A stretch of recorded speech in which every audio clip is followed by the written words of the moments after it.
What's up, Dub Nation? It's me and my horrible E40 voice per usual. And let me pull up the back screen right here.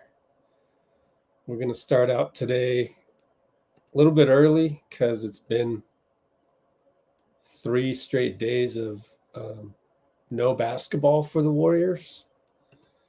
And the good news is that Wiggins and CP3 are back. And the other thing we're going to talk about right now is we're going to talk about Steve Kerr right there in the background.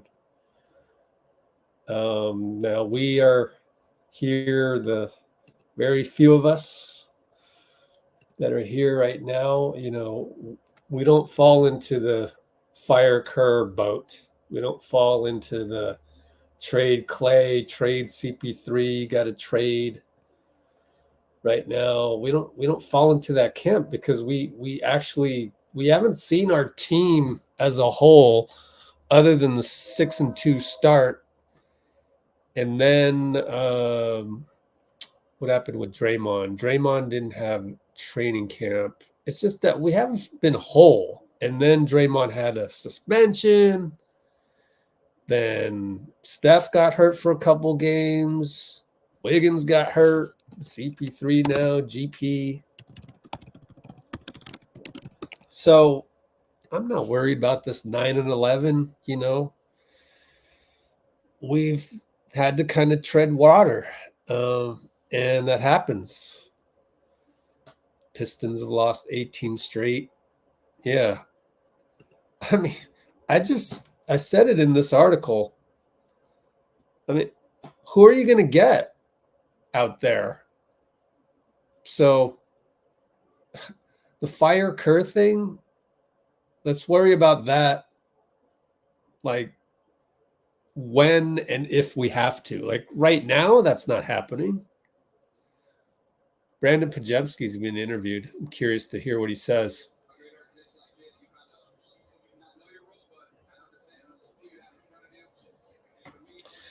There needs to be more guys with the mentality of Brandon Pajemski.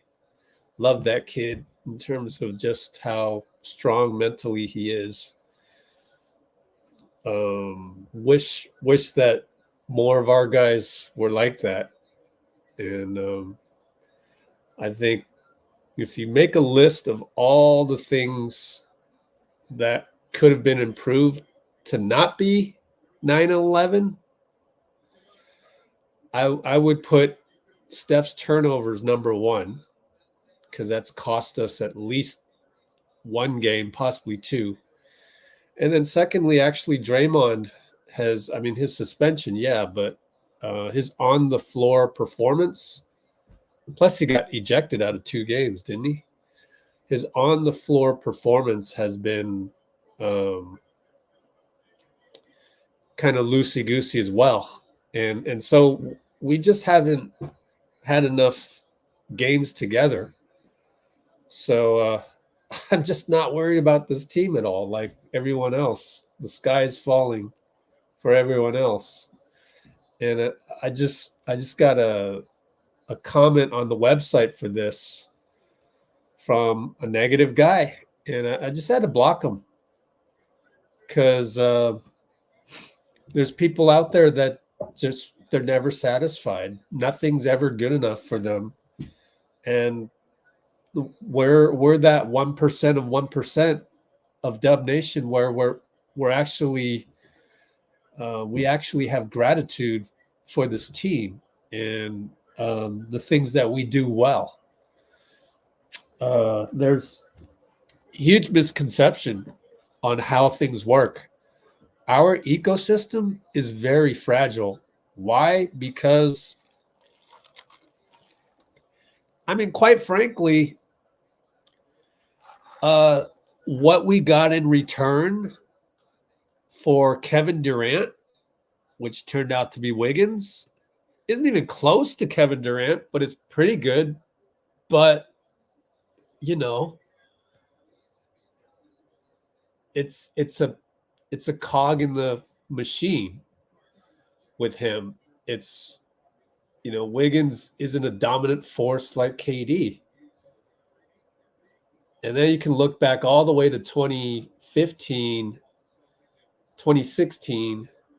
We didn't have KD, right? So we had to deal with pretty much a normal squad, which was Harrison Barnes instead of Wiggins. That was a complimentary piece. And yeah, the league has caught up a little bit to us. But to demand that Steve Kerr evolve and keep ahead, I mean, Steph is doing what he can. Draymond's doing what he can. Klay had 2 major surgeries. So we have a fragile ecosystem. And it wouldn't even exist anymore. It wouldn't even exist anymore, our ecosystem, if it weren't for the fact that you have Steph running around and Klay running around. If we were just running pick and roll just like everybody else in the NBA, would have been beat up by now. I mean, we probably wouldn't have an extra championship. So I know the whole world is what have you done for me lately?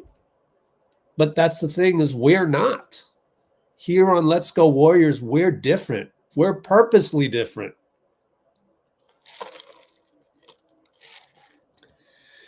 And it's mostly driven by my unique view of basketball.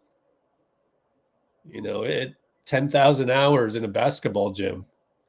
What happened after 10,000 hours running basketball leagues, playing in Asian American leagues, trying to be the next, 6'1" Michael Jordan in our Asian American league, below the rim, a keen perspective of below the rim basketball, crossing over into, as I've said before, dangerous neighborhoods in San Francisco, dangerous neighborhoods in Oakland, crossing over into Filipino communities, crossing over into Chinatown basketball, crossing over into Japanese league basketball that is actually very, very strong network with incredibly well-played basketball below the rim. And then that turning into blogging for Golden State of Mind, and then that turning into Let's Go Warriors, and then that turning into, it keeps going. Why do trainers like to talk to me? Why do I have Draymond Green's trainer in my cell phone? Why do I have Brandon Pajemski's trainer? Why are they able to talk to me and not your average guy on Twitter? Because I'm not your average guy on Twitter. I'm not outraged by the latest loss. I'm not outraged by 9/11 win-loss record. I'm just, even Steph said, no, don't say that. No, remove the false statement. Steph never said that. If you're going to say something like that, you gotta put a link to an article. Because when you just say that, then it's just 2 randos, me and Nadaj Rayerp, just going at it on Twitter. Like, I don't have time for that, Nadaj. You're outraged. Just go to a different channel. I'm specifically looking for the 1% of 1% on the internet that wants to root for the Warriors tonight. That wants to say, that doesn't want to hear fire Kerr anytime we lose. That doesn't want to like let me be the worst, because I will analyze game film. And I'll tell you that in hindsight, maybe we should have had Kuminga out there instead of Pajemski as Harden, and the film showed it. I actually did a breakdown, but I knew nobody would watch it because it's it was kind of like the film just showed how good the Clippers were. Right? Does that even cross your mind, Nadaj Rayerp? The Clippers, it's in the game film. They made shots. The Clippers made shots, and we could not stay in front of James Harden. And yet, the game film showed, which I don't want to show people because it's too much work. I did all that work, and I know I'm not going to get any views because nobody wants to hear that. Nobody wants to hear, oh, what? The Clippers actually played well? No. I want evidence to fire Kerr. I want evidence that Kuminga should have played. I want evidence of Klay should have been benched. It's like, oh, God. No, I don't want to deal with you because Harden broke us down. Brandon Podziemski got him once. He got him once, actually. And then he threw the ball away. Tried to throw it, darted right into Money Green, and it just turnover. And then the other times, Harden got us. Kawhi had a big shot, and there was one play where Brandon nearly got a steal. He dove for it. He didn't get it. Then it was 5-on-4. Kawhi got a three-pointer. Assist Harden. The last shot by Paul George, I mean, yeah, okay. Klay should have crowded him. Okay. Are we the channel? Are we so locked on that we would want to trade Klay after that? No. Come on. I mean, Klay made a mistake. Okay. He didn't guess right. He should have guessed to crowd Paul George. Why? I noticed this. Why? Because one of the guys that used to play for me in the Asian American tournament team from my league that we used to travel, we won a nice amount of championships, but we also lost a fair amount. We lost a fair amount of championships. I've been there. And that's another reason why I don't want to fire Kerr, because I've actually been a coach. All these decisions you make. Oh, I mean, at the end of the day, me having the perfect rotation didn't win no games, right? I mean, it helped. And we won as a group, and we remember that as everybody. We don't even remember who got the game winning. I mean, usually we won as a team, and it was like our defense would protect the 7-point lead. And then I remember a tournament game where we did win on the last second shot, but that was in the semifinals. And so, not everything's a fairy tale. Like, Game 7, Steph Curry happened in Game 7, Sacramento. It happened in Game 4. There's only so many Michael Jordans. I don't even think Kobe has a game winner in the finals, right? I mean, but we won as a team, and so everybody feels like they contributed something, and we were there. And that's the main thing is, I don't even remember the threes that my guy Carl Guzner, KG, look him up. Carl Guzner. All right, so why did I bring him up? He works for the Clippers. Carl Guzner, my guy KG, my three-point shooter. He was our Klay Thompson before Klay Thompson. Anybody knew Klay Thompson, right? And so KG posts this video of Paul George hitting the three over Klay. What did I notice on that? I noticed that Steph, just like I said in this video, I broke it down. In this video, the breakdown of the first Clippers game, Steph was there to help Klay. Why? Because Westbrook was in the game. Westbrook was actually in the game. Tyronn Lue didn't play him for a good stretch against our second unit. Why? Because the first time we exploited it. So late in the game, when Paul George pulled up on Klay, Westbrook was in the game to, I don't know why he was in the game. We know that he was in the game later on to help out off of Draymond to help Kawhi. And anyways, I saw in KG's courtside video, because he works for the Clippers, so he's walking around the arena. Carl Guzner, he sends me, or he posted on Instagram. I go, oh my gosh, Steph was there. Steph was behind Klay, ready to help out on Paul George, so Klay could have crowded him, and he didn't. And that's Klay's mistake. But that doesn't mean we trade Klay. We don't need to trade anybody, man. We just need to play better. We need to play better. That's it.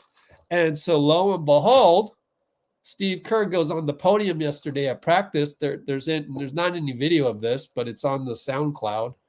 I listened to 14 minutes yesterday. And then in the pregame, they showed it on NBC Sports Bay Area. Steve is saying the same thing. He's saying the same thing, which is, can we let our main guys play together first? Let's get them back to the strong unit that they were. Let's not give up on that. And then what do I hear? KNBR, they're talking about, I don't mean to diss KNBR. We had a KNBR guy on here for 3 games and stuff, right? Post-game, Austin Scott, hope you're doing well, man. You got laid off by KNBR. But anyways, I know it's a radio show. I know you got to fill the 4-hour segment. Now they want to trade Chris Paul. What the hell? What are you talking about? And that's what happens. It's just a thing. It's a narrative that happens on social media. It's just nonsense. So I wrote this article because it was really cool to hear the pregame at crypto.com. The 13-minute pregame, Steve mentioned Tom Chambers, and it got me thinking, man, how come like when Rachel Nichols jokes around with Steve in a pregame and it's fun to hear, you should go watch my video on it. There, I have video of it. It's right here. It's on the channel. The latest one that I had. Only 3,000 views. Sucks. Should have 10,000, but whatever. That's why we're just 1% of 1%. There's so few of us that care to really love the game that we do. We love the game. That's okay. I get it. Adam Silver doesn't even love the game. Did you see the Austin Reeves turnover / timeout by LeBron? I mean, come on. That replay review type stuff, never going to be fixed as long as Adam Silver is the commissioner. Sorry. Don't hate me, NBA PR, if you're watching this. No, I mean, Adam Silver is going to make money for everybody. Without Adam Silver, I probably don't have the YouTube channel, right? I mean, it trickles down. But for the love of the game, man, I mean, just look with your eyes. All you got to do is spend 10,000 hours playing basketball or coaching or going to the playground. It counts. All of that counts. Like they're talking about Draymond as a 14-year-old, Rasheed Wallace. I should write an article on this, but I already wrote one. I wrote about how people hate Draymond, and it's not because they hate Draymond. It's because they hate where he's from. And where he's from, not only was he in Civitan Rec Center at the age of 7, and, you know, when you're that young, your brain records everything up until about 12 years old. Well, at the 14-year-old mark, as I just found out, Rasheed Wallace said that, Draymond was in our locker room all the time when we won the championship, 2004. Draymond was 14. So he got to see even more, you know, antics. I think we need to change the narrative on Draymond. And I want to tag him on Instagram so he sees it, but it's not antics. This is where he's from, dude. It's just his culture. I don't know what the word, I need a new word other than antics. But that whole narrative of Draymond antics, man, it's so disrespectful of certain cultures of NBA.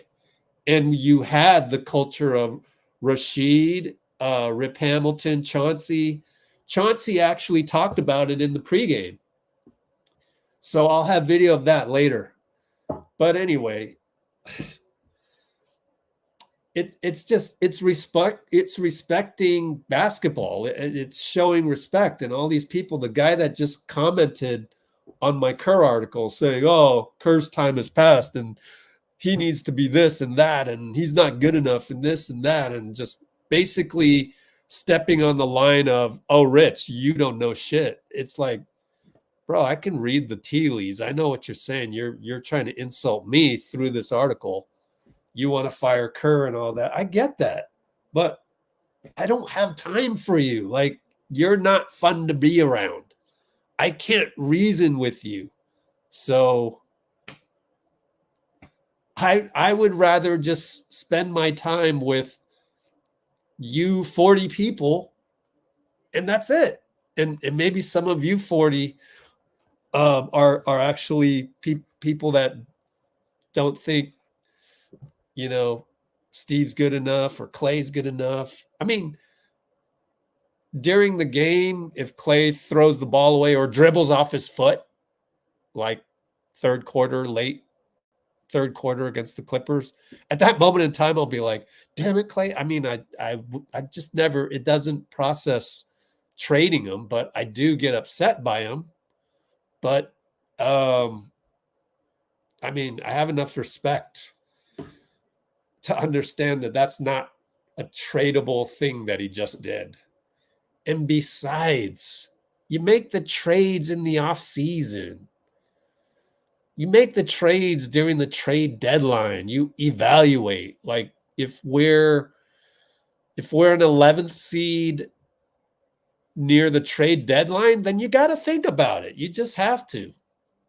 And you got to see what's available when the market opens up for trade talks. Right now, the market's quiet. That's why Zach LaVine, he's not worth as much now as he's worth in February. Like, the market needs to open up a little bit, and there needs to be more teams willing to make trades because they've concluded they're just not good enough. But 9-11 with Draymond suspended for 5 games, ejected for 2 of them, so 7 of those 20 games are not even with the heartbeat of the team. And then I think we missed a couple games with Steph. We're just not whole. And then we miss another couple games with Wiggins. I've just named 11 games out of 20. Like, most of our games have not even been with a full squad. And then also, if you just Google NBA strength of schedule, you will see by what's his name, Schedule Guru or whatever, Power Rankings Guru. I mean, we even today, as of today, we still have the most difficult schedule. The Spurs are playing Minnesota as we speak. Theirs has been difficult. That's probably why they're 3-16 rather than, 7-14. And then the Bulls are struggling. It's like, and this is probably why the Bulls GM hasn't like hit the panic button and traded Zach LaVine yet, because he knows that we have the 3rd toughest schedule. I mean, you got to take all of these into account.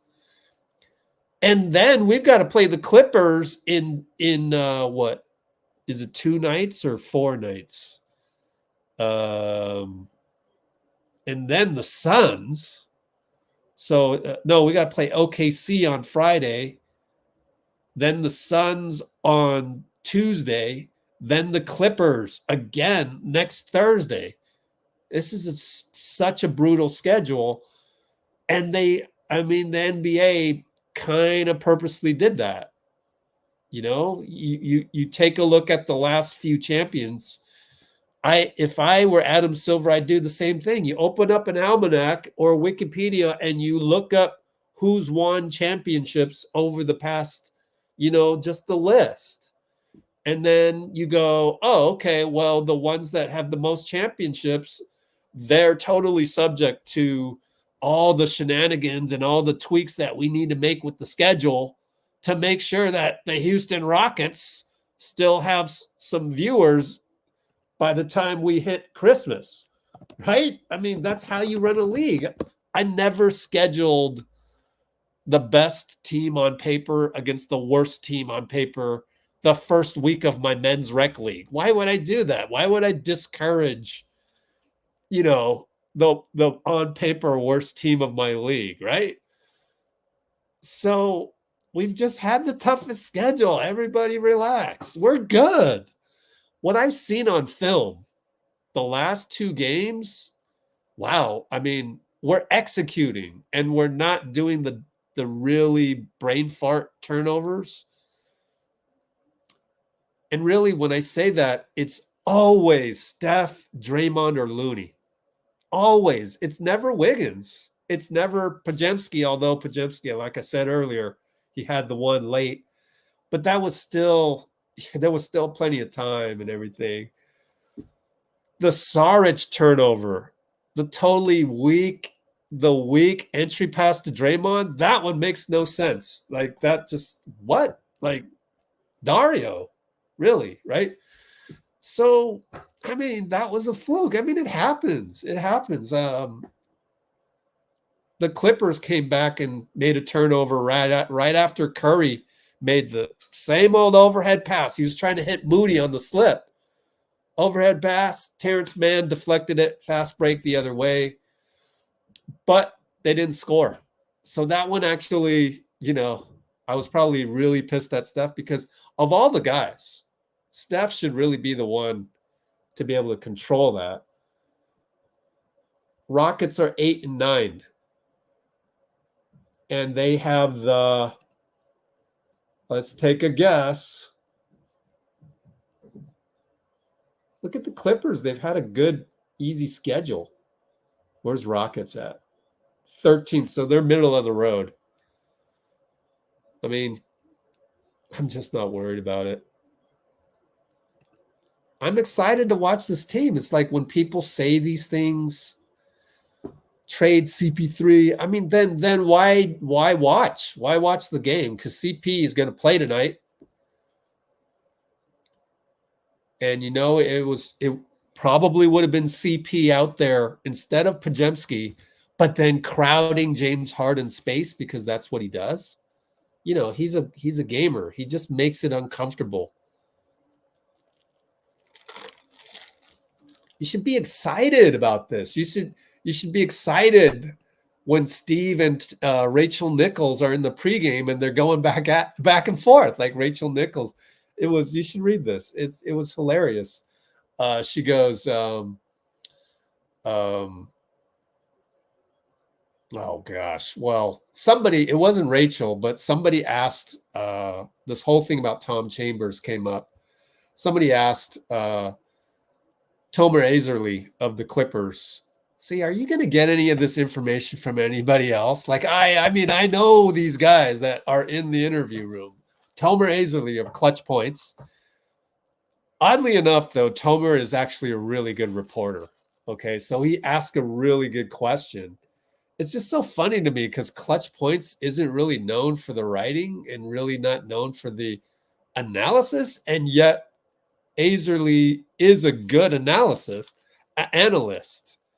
And I have no penchant for reading a Clutch Points article of his. So that's kind of that's just a Clutch Points thing. Like, why would I read a Clutch Points article? And I still won't read it, even though Azerly asked good-ass questions. So anyways, he goes, and the question from Azerly was in the content. I mean, we all know this. It isn't said explicitly, but Azerly wants Kerr to answer the question of everybody wants results right away because everybody wants the Clippers to be better than they are. They lost 6 straight games the moment James Harden got to the team, and yet we saw the other night how good James can be and how good that team can be. I mean, you think we got problems? I mean, the Clippers have the same problems, and they're just like one above us in the standings. 9 and 10. We're 9 and 11. So anyways, Steve starts it out. He goes, yeah, remember when Tom Chambers made $2 million and the salary cap was $8 million? Ironically, that was the Phoenix Suns, the team that he would eventually be the GM of. But it wasn't at that time. Steve was still playing in 1993, winning another championship. But anyways, mentions Tom Chambers. Then Slater goes, do you remember what the minimum was? And Steve goes, oh, yeah, I remember, $75,000 because I made the minimum. And everybody's kind of chuckling. And he's going, yeah, and I thought I was rich back then because 75,000 was a lot. And then Rachel Nichols goes, why were you worried about that? I mean, wasn't what you were getting from Arizona enough? And then Steve goes, whoa. Everybody goes, whoa, right, in the room. And they're chuckling, right?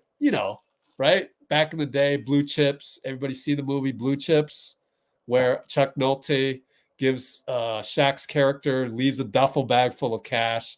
That's how it was done at UCLA, which was technically the school that they were mocking in Blue Chips. That's how it was done, and so it probably happened at Arizona. It just didn't happen to Steve. And Steve goes, you don't know Lute Olson, do you? And everybody laughs. So, those kinds of things, these stories is what I live for. Like the wins and losses, it makes the wins and losses a little bit less important. It's like, this is basketball. Like, this is for people who are outraged in life, who can't see the beauty of the actual, the forest for the trees. They don't even know that there's so much more enjoyment in the ecosystem of the NBA through little exchanges in a pregame at crypto.com arena. I've been to those. I can tell you it's uncomfortable to be in the room because it's so small. But that's where the little campfires happen. Wouldn't you love to have a campfire with Steve Kerr? Well, it happens at pregame. And then you start to realize that, how do you fire Steve Kerr? How do you do it? Like, if I'm Joe Lacob, I mean, I've said this before on here. You walk into the Oracle Performance Center at Chase, it's got Steve written all over it. Everything is the aura, the essence, the ethos of Steve Kerr. You got the music going on, which he stole that. We know this, right? Ben Conant, you know this. He stole that from the Seahawks coach. What's his name again? Damn, I can't remember his name.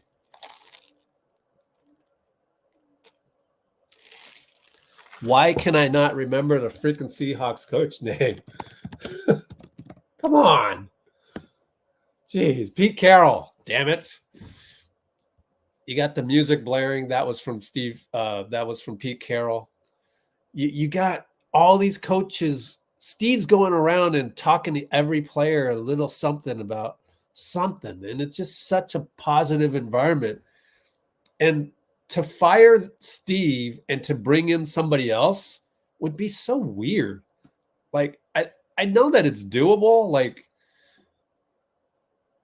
immediate example, Mike Brown. Mike Brown could do it. He could emulate Steve easily. But anybody else, even Kenny Atkinson, it wouldn't have his fingerprints all over Oracle Performance Center. It's Bruce Fraser wouldn't be here. He's Steve's right-hand man. Out of loyalty, Q would quit. He'd say, before you fire me, Joe, I quit. You know what I mean? And Q's the guy that works with Steph. You just see everybody, this whole ecosystem. You got to go. You got to see it. I know you guys can't. I've been privileged enough to go. And honestly, you guys, I also want to let you know you are worthy. You deserve what you deserve. And I look back at that and I go, you know, based on my background that I explained way long time ago when I first went live just now, I deserved it. I deserved to be there. I now have a YouTube, luckily, with over 165,000 subscribers. You guys are some of them. Thank you. But like, yeah, we deserve to know this. It took that for me to transmit that information to you, to say that Oracle Performance Center has Steve written all over it. It would be very difficult to fire him.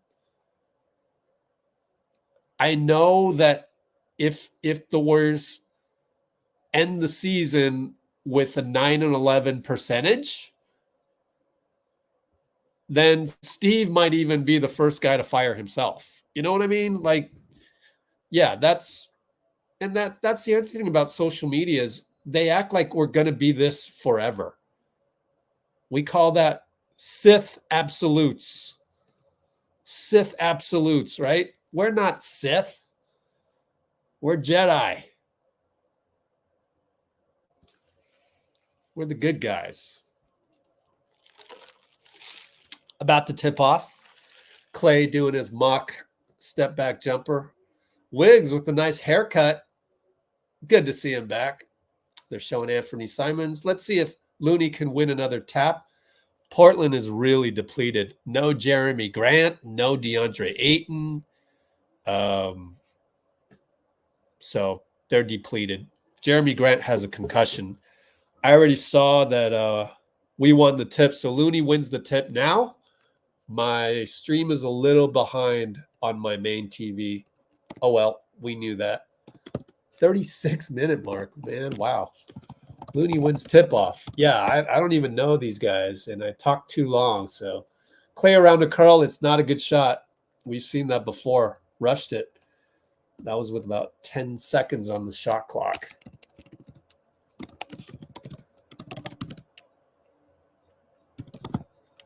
Anthony behind the back pass right into Klay's foot.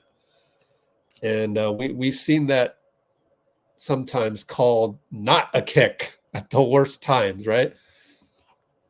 And the whole referee situation, that's a whole other ball of wax. We should update that. Simons for three, no good. Draymond hacks their center, who is NBA.com.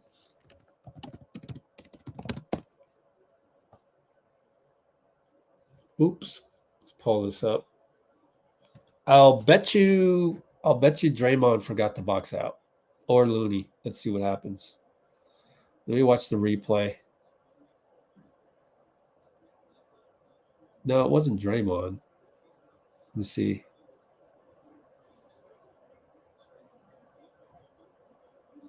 Okay. Well, the shot went up. Klay got picked, so Looney tried to help, and then Looney left his big man. He made one of two. That was Duop Reith. Holy smokes. Never heard of him, actually. All right, we go up top to Wiggs. 9 on the shot clock. Steph supplies the pick. Wiggs attacks. Oh, Scoop missed. Wiggs had to try and do a, let me save the day here. We're late shot clock and couldn't hit it. Work it up to 3 ball by Tuam. No. Shaden Sharpe. No, that was Camara. Draymond left open. Nothing doing. Free throws, he made both. So they were late to update the scoreboard on NBC. Jumper for Anthony. Was that Anthony? Oh, Shadon. Oops. Jumper for Shadon. And they're supplying full court pressure. So put that in the notes, 10:30 mark. Oh, and it's actually a turnover on us.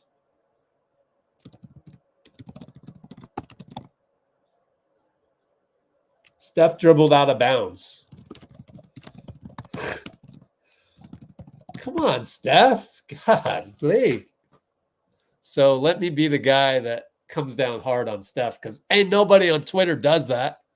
Nobody holds Steph accountable. I hold everybody accountable because you're all Warriors. You're all on my team, like a coach would. 3-ball, no good, but Camara tracks it down. He'll just shoot a 3. They missed, thank God. So we're only down 4-zip. We haven't really had a lot of good action yet because they're switching everything, and Simons is top blocking Steph. Klay finally gets a call. So let's put that down. 10-minute marker. So Simons top blocking Steph. So good game planning. You know, that's another thing that we do here. Oh, Klay's going to get the benefit of the doubt on the shot. So he gets 2 free throws. Foul on Malcolm Brogdon. Good game planning by Billups. Like on our channel, we actually tip our hat to the other team. The people that want to fire Kerr or trade Klay or bench Klay or trade CP3, they're the ones that never compliment the other team because that's impossible. So don't be like that. Tip your hat. You know, Billups, you know, we haven't played you guys yet. It's a brand new team we're playing against because we've never seen Brogdon on your squad. There's not even a Jeremy Grant. Obviously, no Lillard. And also, Scoot Henderson's new. Actually, Scoot is not even in there. Is he injured? I guess Scoot's injured as well. Or maybe he comes off the bench. I don't know. Somebody let me know on that one. If he comes off the bench, I would be shocked.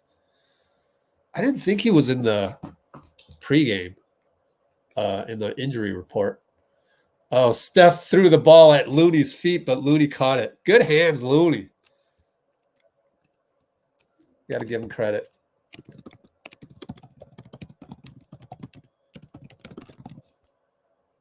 So Simons misses. Oh, nice hustle by Klay to tap it in, but then the outlet caroms off Steph and Wiggins. A little sloppiness.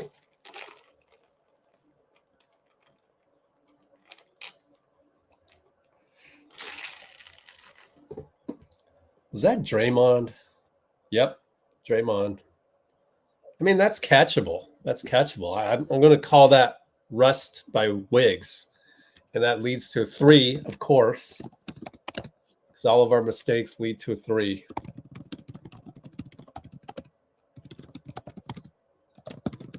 I mean, that's catchable, man. Just catch the outlet by Draymond. God. It's frustrating to watch our turnovers in real time. It really is. So now we're late shot clock again, and Wiggins has to throw up a 2-ball. Baseline good. None of our actions are working. So the good news is we're down 9-6. The bad news is that our actions aren't working. And we'll get used to it, though. It just takes some time. Brogdon 3, Klay rebound. Uh-oh, Klay caught up. There's the scouting report on Klay. Pressure him. Good thing he didn't lose the ball. Got it to Looney, got to Wiggs. Klay stagnant. Now he sets a pick on Brogdon, gets the switch. Wiggins has to shoot a 2. In and out. So a little late there by Klay to recognize that he got to be moving. Also, now a 3-ball by Camara, is that? Shade on Sharpe, my bad.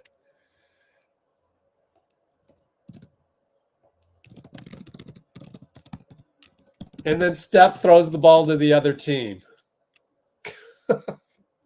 Twitter will not hold that accountable, though, obviously.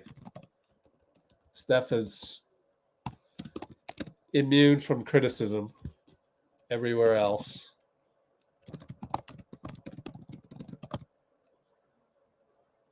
What are you doing? What is this AAU turnover? It's just... That's why. Is that Steve's fault? Trade Curry. Nah, I'm kidding. I never wanted to trade anybody. I like my team. I actually, Klay is subbed out for by Moody, much to the delight of Twitter. They love that one. But we need to change it up out there. We're stagnant.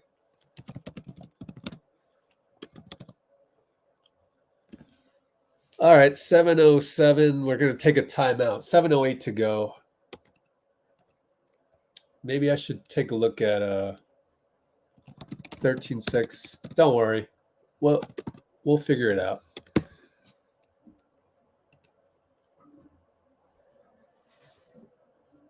So I don't know if showing the Klay late on the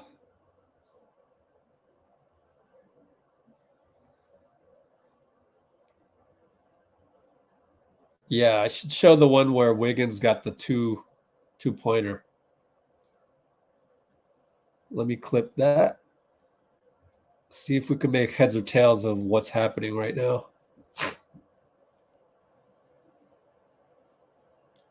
Well, we haven't had Draymond bring up the ball yet. They're switching.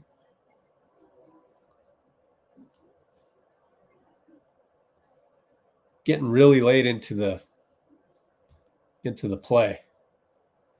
So I only have time to do one of these, so I just went ahead and picked one. So let me airdrop that over. And let's analyze. So we're at the 47 mark. Analyzing the play where Wiggins got the baseline J late shot clock. Nobody else is going to do this because everybody else is panicking while we're just looking at film.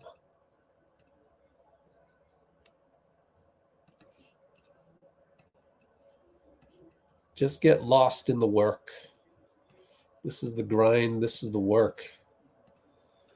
Okay, so let's start this. First off, Wiggins brought the ball up. So that was weird. And it took 7 seconds. And we're still walking the ball up. That's one of the talking points of Steve. I don't know what's up with that. I would love to know what happened before that. Sorry, I didn't clip that part. I mean, maybe I did. Wiggs is bringing it up. They must have scored.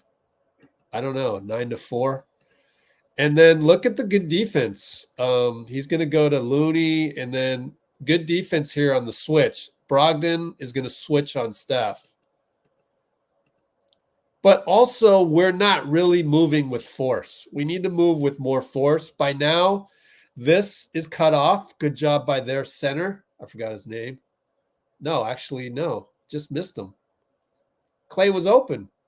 All right. Dray didn't go to Klay. Klay was open.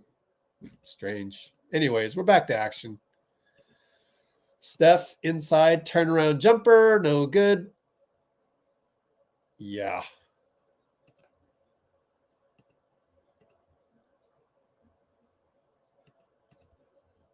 Steph with 3 turnovers. Golly.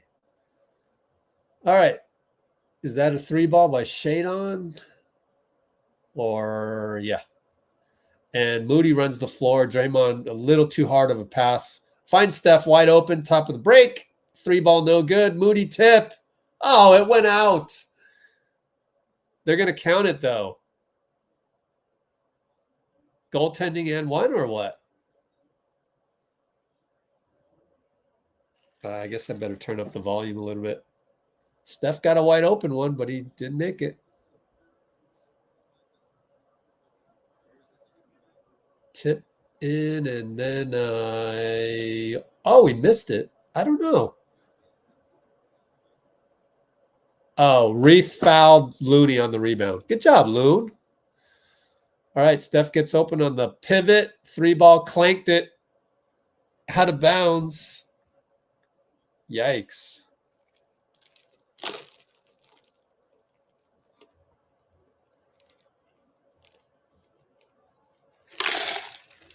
Steph got a couple open looks there.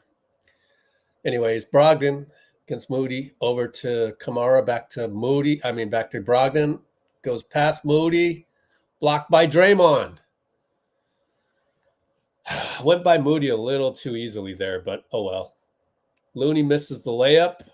He's on the floor. It's 5-on-4, though. Draymond got the putback, so that's good news.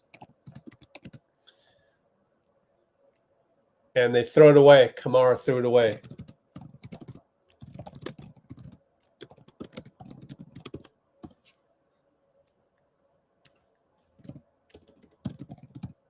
Okay. Steph, one-on-one. Finds Draymond. Loses the ball. Picks it up. Still goes. Gets fouled. Driving left hand. Man, yeah, the pace is very slow, and it's indicative of our 30th ranked pace, which is shocking. But again, Draymond's been suspended for 5 games and got ejected out of 2 of them. Kind of hard to establish pace when your point forward has been absent. But it's also the mentality. Like I showed you on the clip, by the time Wiggins initiates the offense, we're at 17. Like, that's not Warrior basketball. Long Tran taking a look at Looney, because Looney had the hard fall. Saric is in. All of that, we're only down 13-10. 5:27, 5:26, 5:25. Brogdon, again, gets around Moody. It's a 3-ball. You know, I want to clip that. I won't have time, but geez, come on, Moody. Everybody loves Moody so much. I see the warts. You got to stop the point of attack, Mo. That's you. If you've been on my live streams, you know that's one of his warts. 3-ball by Steph, just short, but Moody got the rebound, and that's what Moody does well. And now here's another AAU turnover by Saric. Shockingly. Wow. They're doing the full court press thing. Steph gives it to Moody. Post up Wiggins. We got Steph around the curl. Open look. 3-ball. Assist. Screen by Moody. Good screen, Moody.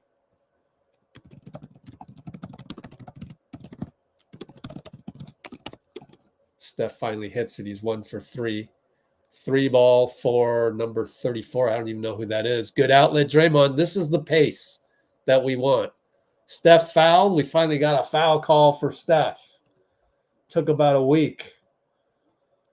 Who is that making the call? Danielle Scott. Oh, yeah. She's pretty good. Rodney Mott's all right. Aaron Smith, I don't know too much about. Don't know. Standings. Trace Jackson Davis, by the way, and Steph misses a free throw unbelievably. Does a little. I'm not worried about it. Am I watching on delay? I'm just watching it as fast as I can on YouTube TV. So it is what it is. If I'm too slow for you, just slow down your stream. But if you're on cable, then cut the cord, man. Don't give in to cable. Cut the cord. Ooh, are we in a janky defense? I'm not sure, but CP and BP are in there. Steph reaches in. Man, he's got at least 4 mistakes. Oh, gosh. And we're down 4. So he cuts those mistakes out. We don't be down by 4. But maybe I'll spend this time going all the way back to Moody's questionable point of attack against Brogdon. Oh, we weren't shooting free throws? Okay. Oh, yeah, Scoot comes off the bench. Okay. He drove, dished it, and they missed. Moody now makes a move past Scoot, 2 points. What a burst. Wow. Nice, Mo.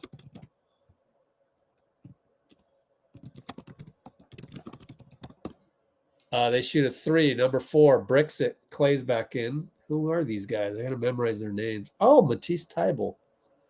Moody attacks again. Hey, getting downhill. All right, Mo. Mo downhill again. They got to call timeout because that's a little too much downhill for Chauncey Billups' taste. We're tied up. 18 apiece. Q1 327. Yay. Moody bringing energy, even though I'm nitpicking him on the point of attack defense against Brogdon.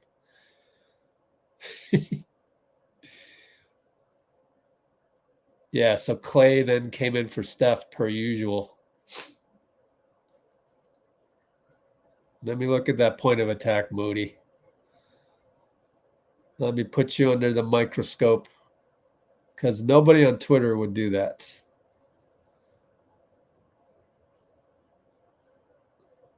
I mean, if Moody solves the point of attack issue, then he becomes he's in line to, you know, take over Wiggins in case Wiggins really plays you know, plays mid. Is that the new word these days? Okay, come on, guys.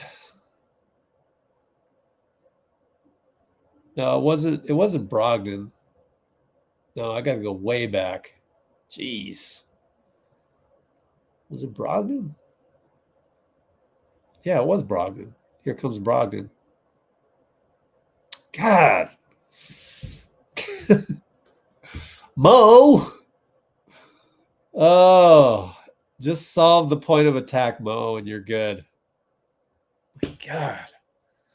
I'm the only guy on the internet that's ever pointed out that all of the Steph warts and then also that Moody's point of attack is less than desirable.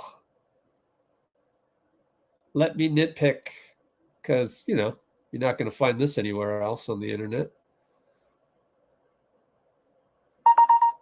But that's why I'm not like just ecstatic about Moody like everybody else. Is because at the end of the day, you're a wing. And when you're a wing in the NBA, you got to stop point of attack. And you're not. You're not able to. And it drives me nuts. But everything else you do great. You rebound and everything. You're this close to being the next Jeremy Grant, bro. Watch this. That's too easy. Bye-bye, Mo. Right? You solve that, you're the next Jeremy Grant, Moses. Do it. Do it. Become a better POA. But it's so hard to learn. You got to have it ingrained in you. Good closeout by Mo, by the way. Brandon Pajemski with the rebound per usual. So we just analyzed that.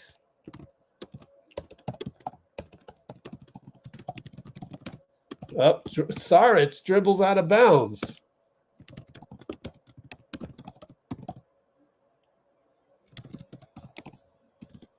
Wow.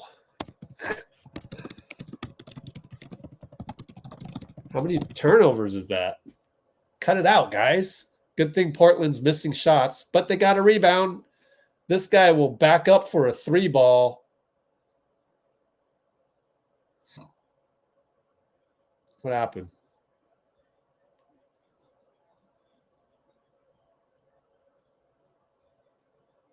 Oh, he fouled Klay on the rebound. All right, so Saric at the hash mark. Entry pass to CP3. Wow, he's posting up. And CP3 throws the ball away. The hell's going on, man? God.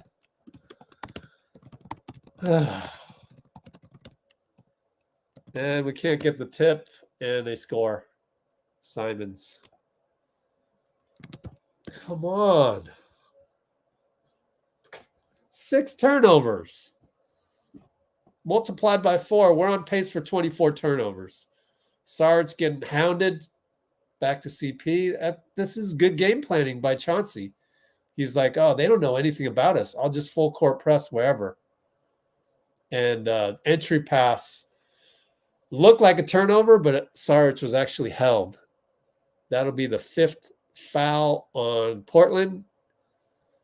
The bonus light just went up. Come on.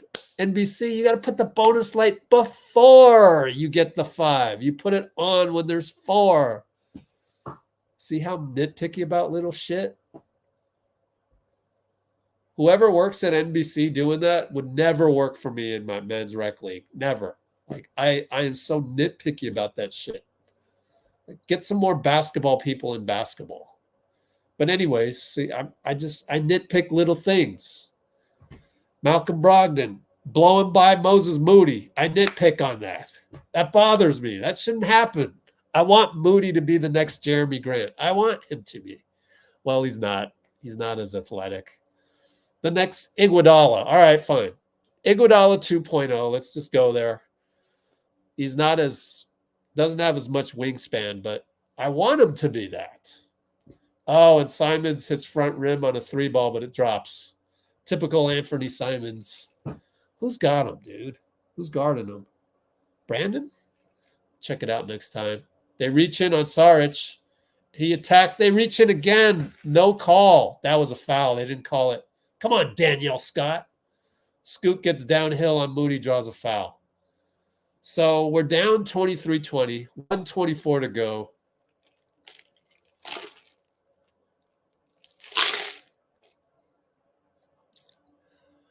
The begoggled Scoot Henderson to the line. Wouldn't you love to see like a 3-on-3 game between like, you know, or 1-on-1 Scoot versus Amin Thompson, and then sub in Oscar Thompson, and then all these young like football player looking dudes. Golly.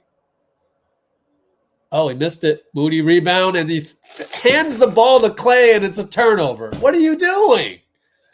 Oh, my goodness. I haven't seen this since, like, AAU, really. Good Lord.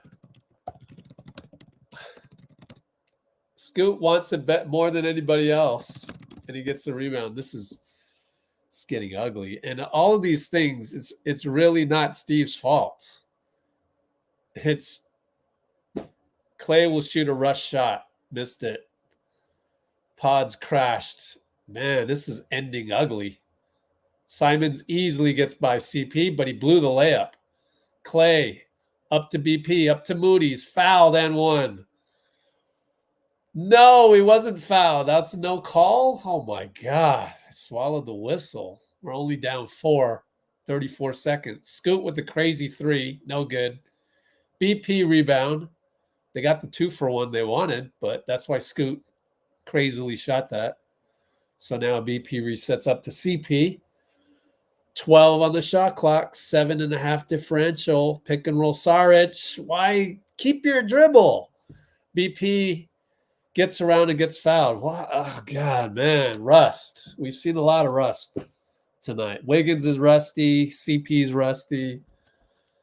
Good Lord. My eye's about to bleed, man. CP3 picking up his dribble on a pick and roll? That makes no sense to me. This is the all-time best, and BP misses a free throw. The world's greatest pick and roll point guard picked up his dribble. What the hell am I watching? God. We've been Freaky Friday'd with the AAU team. Good Lord. I mean, against a good team, we should be down 10. But we're going to be down 3, hopefully. Nope, he missed the free throw. Oh, my goodness. We're in zone with 4 seconds. CP going to help out? Nope, no help. A little late on Simons, but good job by Moody. And CP goes to talk to Moody. About what? Maybe he wanted Moody to come up against Simons on that last play. Let me check. I don't know what they could be talking about. I don't know. I don't think Moody did that wrong, and obviously the result states that it wasn't wrong, but strange. I don't know what to make out of that. CP3 talks to Mo about something. Could it have been the play before that? Let me see.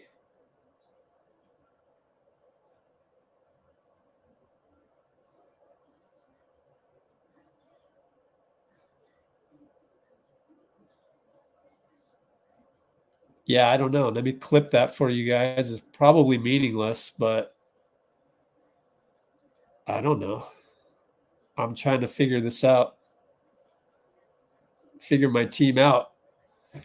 But I will point out that it was super interesting that CP3 picked up his dribble. So maybe he wanted Moody to make a cut. I'm not sure, but Moody's in there to space the floor. Oh, but Klay's over there. I don't know. See if you guys can make heads or tails out of this.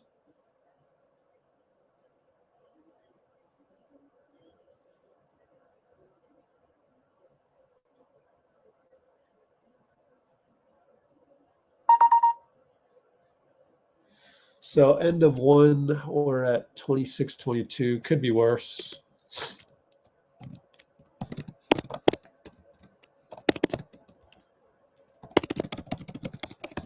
I do agree with Twitter or Exeter, Xitter, as Dean Chambers has jokingly referred to that app. So let's look at this play. 107 mark, analyzing the play where CP picked up his dribble. So let's take a look at this. That was a weird play, man.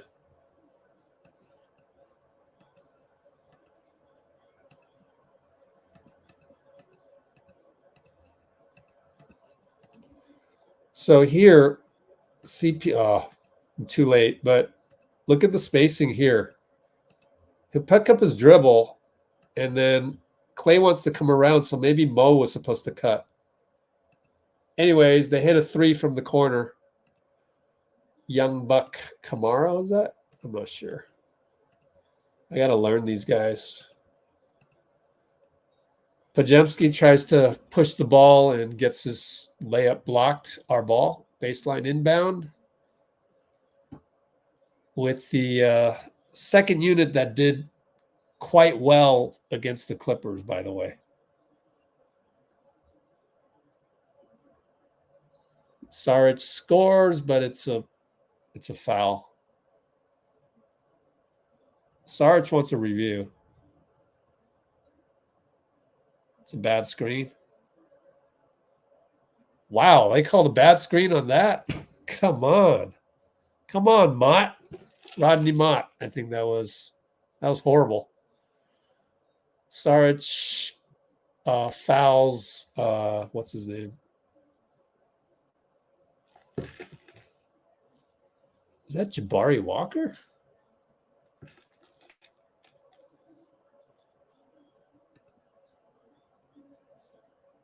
Yeah, holy smokes. Jabari Walker, he looks taller than 6'7". Has always looked taller to me. He looks 6'9", but whatever. So we're about to go down by 9 points.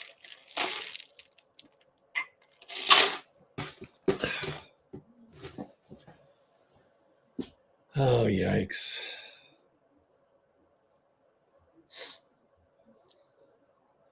I mean, you got to ride your starting five till the wheels fall off. I mean, right now I look at them. Klay comes around to curl, 3-ball, no good. BP, good tip, gets it to Saric, who finds CP. They're going to call it on Jabari. Good crash by BP. Saving the day a couple times right there. So let's give him some credit.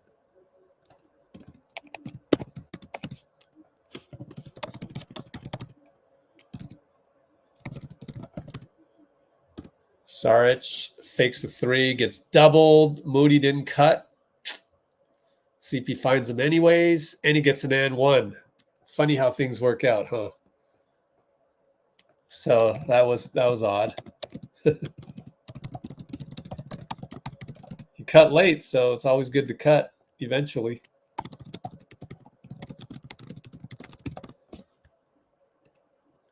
I'm just being nitpicky with everything I see, whether it's Mo, whether it's Steph, Klay even. Klay's gotten some good looks.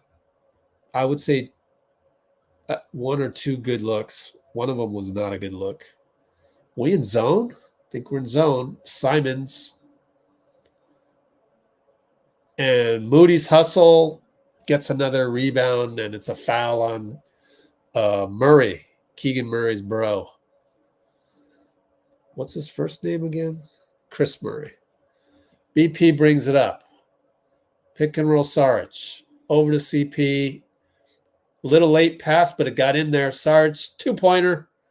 And that's what the point guard does. He delivers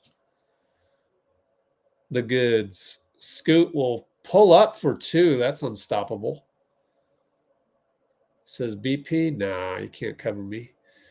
Scoot pressuring CP. They're still doing the pressure. High pick and roll Saric to the wing Klay. Klay attacks. Finds BP on a cut. Out to Moody. Three ball. In and out. Saric held by Scoot, but they didn't call it. Here comes Murray. Finds Simons. Back out to Scoot. Fakes a three. Moody takes a charge. Way to go, Mo. So, you know, everybody's got their warts, but overall, you kind of love Mo. I just want him to be, I want him to get paid, man. Iguodala 2.0, work on that point of attack. Everything else is awesome.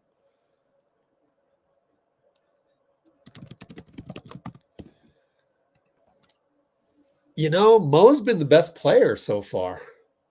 9 points. Yep, it shows. +4. Look at Klay's a -6. Steph's a -4. We're overall -6. Down by 6, 940, 939, 938. Over to Klay, back up. Good job by Klay to get rid of it. I'm proud of him. Sarge got a 3. Klay did the hot potato. Didn't know he had that. Isn't that crazy? Klay with the 0.5 B-ball pass back up to CP3. Saric 3. Yeah, Klay. Way to buy in, finally. Brogdon tries to turn it on Dario. Great defense, Dario. And he's elbowed in the face. Not on purpose. That used to be a tech. That used to be a automatically shoot too. Elbow to the face was automatic. Shoot free throws. Didn't matter if it was on purpose or not. They changed the rule like probably 10 years ago, is my guess, or maybe 7 years ago. So our bench unit finally is hitting a stride. CP, but now we're looking for people because they're not getting open.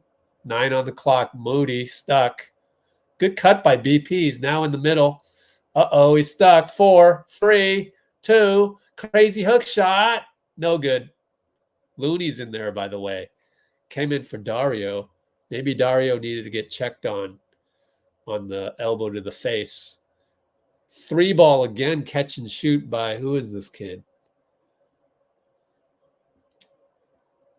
Oh, it's Shadon. No, Shadon or Matisse? Shadon, yep. Matisse is a little skinnier. Klay for 3, a little rushed. Let's put that one in the notes. Klay. And Murray hits a 3. Now we're down 9. 803, 802, 801. I mean, the NBA game can turn on you just like that. 7:58 to go. 39-30. Q2, 7:58. I'm guessing Twitter is calling for Kerr to be fired because of this. It's rust. You see it all over. Let me go back to the Klay quick three. Klay is now 0 for 4. 0 for 3 on threes. Let me see how much is on the clock. 18, 17, 16. I mean, it's open. It's open. About 15 on the clock. I'm going to take a restroom break. Be right back.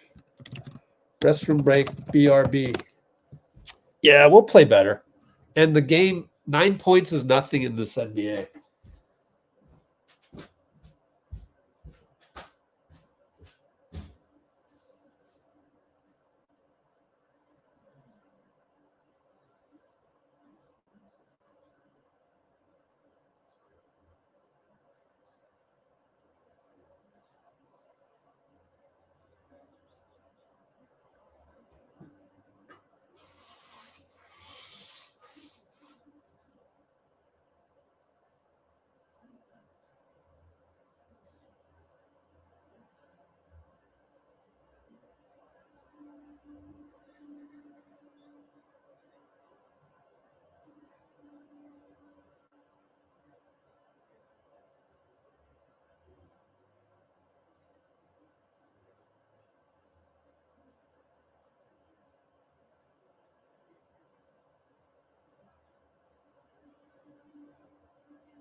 Okay, I'm back. I don't know, man. I was thinking everybody's like, fire Kerr. If I'm Kerr, maybe I resign, man. This is some AAU basketball we're watching, but I kid. I'm kidding. BP will attack. He's stuck over to Wiggins for 3. Gets it blocked. Oh, they're going to call the save. Okay. Athletic play. Draymond. Oh, come on, Danielle. That's off of his knee. Draymond, good block, but man, Wiggins, good Lord.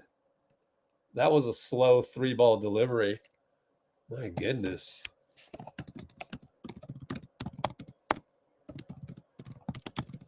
Easily blocked by Tybull, even though Tybull's a baller on defense. And they go to Murray for 3. Thank goodness he misses. They didn't call the hold on Jabari, but they gave us the team rebound to Looney. He held Looney. That would have been a rebound for Looney. But anyway, 7:30 to go. Draymond from BP. Steph is in there. Pick and roll with Draymond. They switch it. It just didn't happen. My bad. Didn't switch it. Looney baseline. He's stuck. Will dribble around. Throws it up. No good. Wiggins. No, Draymond. Sorry. Draymond is there to tip it in. Way to crash, Dray. Good crash by Draymond. And Brogdon attacks. No good. Short. Steph, dangerous outlet, but it got there to Wiggins. Missed it. He's so rusty. My goodness. Wow. More rust on the 94-foot layup. Or not really 94-foot on the touchdown pass. Whew. Golly. All right, they miss a 3. Looney rebound. We got to cash in on these misses. Steph, pick and roll Looney. Steph doing some razzle-dazzle on Jabari. It's a brick. Wow. Good Lord. That wasn't even close. And lefty, no good by Brogdon. Outlet to Steph. 2-on-3, 2-on-4. Wiggins up top, over to Draymond. Thank goodness. Let's get it to Draymond. Steph finally comes around a curl. It's a tic-tac-toe. Oh, that's a long time coming. We waited a quarter and a half for some action to happen.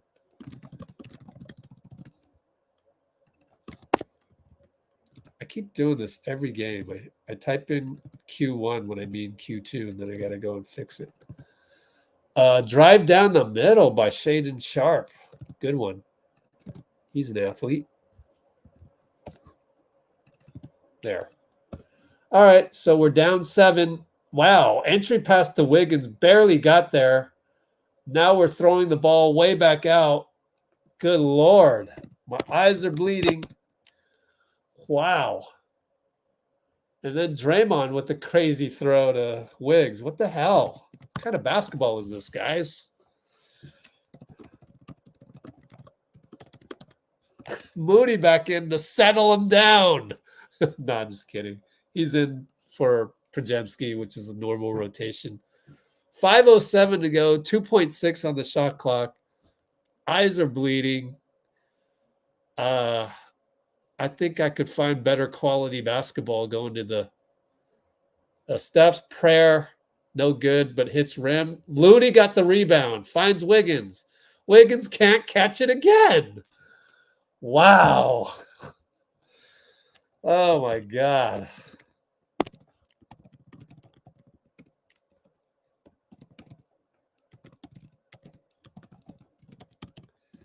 Wiggins is rustier than an old hoopty, which, by the way, slammed onto his finger. Oh, man. Wiggins got some rust, man. Steph calls out a switch over there, weak side. It's going to be Simons. Hounded. We got a steal. Moody. Oh, come on. Fast break foul. Please take foul. That's got to be on Tybal. If they don't, it will be indicative of how messed up Adam Silver's rule book is these days.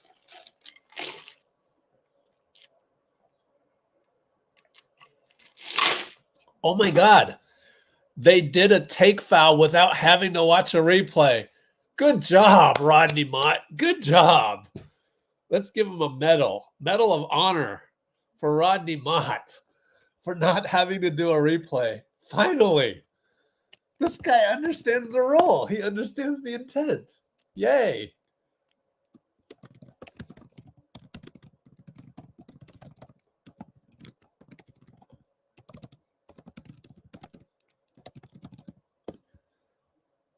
Rejoice. We're only down 6, despite how ugly this is. CP came in the game, finds Wiggins. He scores and 1. Can he make a free throw? We shall see. So CP came in for BP, right?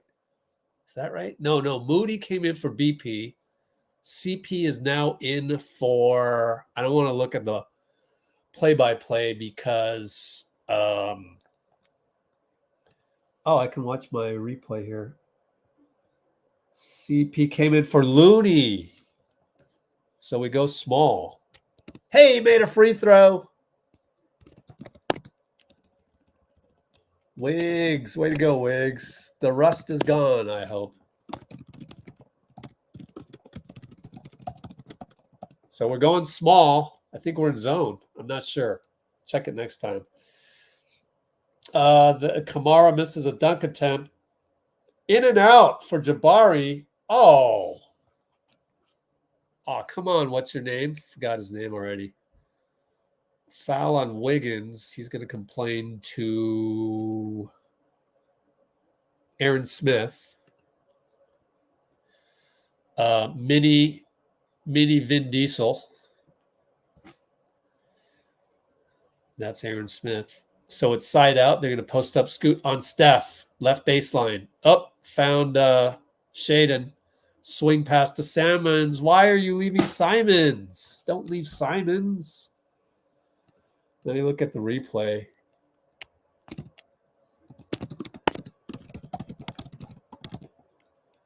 And we slowly walk it up as I try and... Oh, Steph's going to shoot a 3. Catch and shoot up top. No good.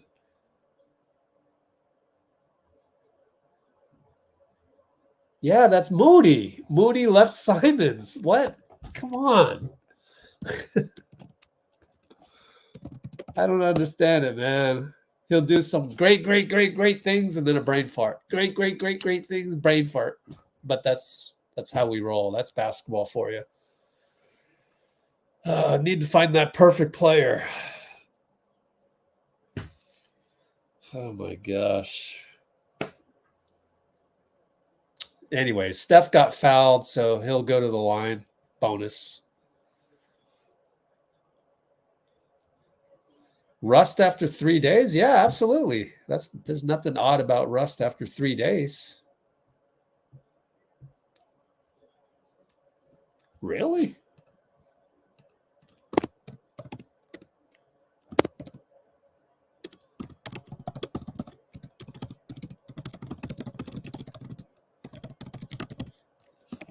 You ever play basketball? If I sat for 3 days, I would have rust. I mean, it's like when you're playing every other day.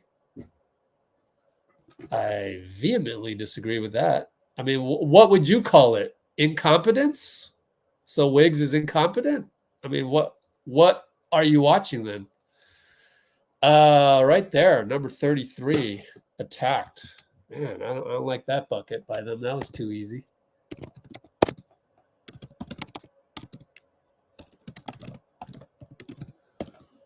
Oh, man, we got to find our stride. So Draymond gets a post up, held by Simons.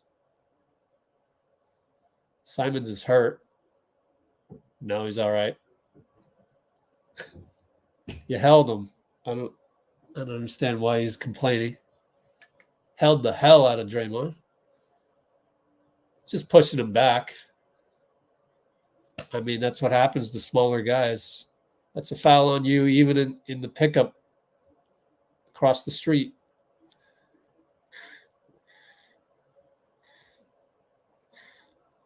Of course, a lot of these guys have never played pickup across the street. It just doesn't exist no more. I think we've lost some of that culture, sadly.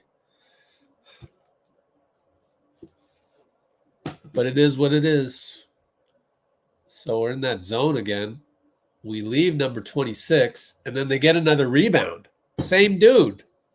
Number 33. That zone is killing us. Why do we go zone when we got Draymond? Are we that small? Wiggins attacks, misses a bunny. Oh, man.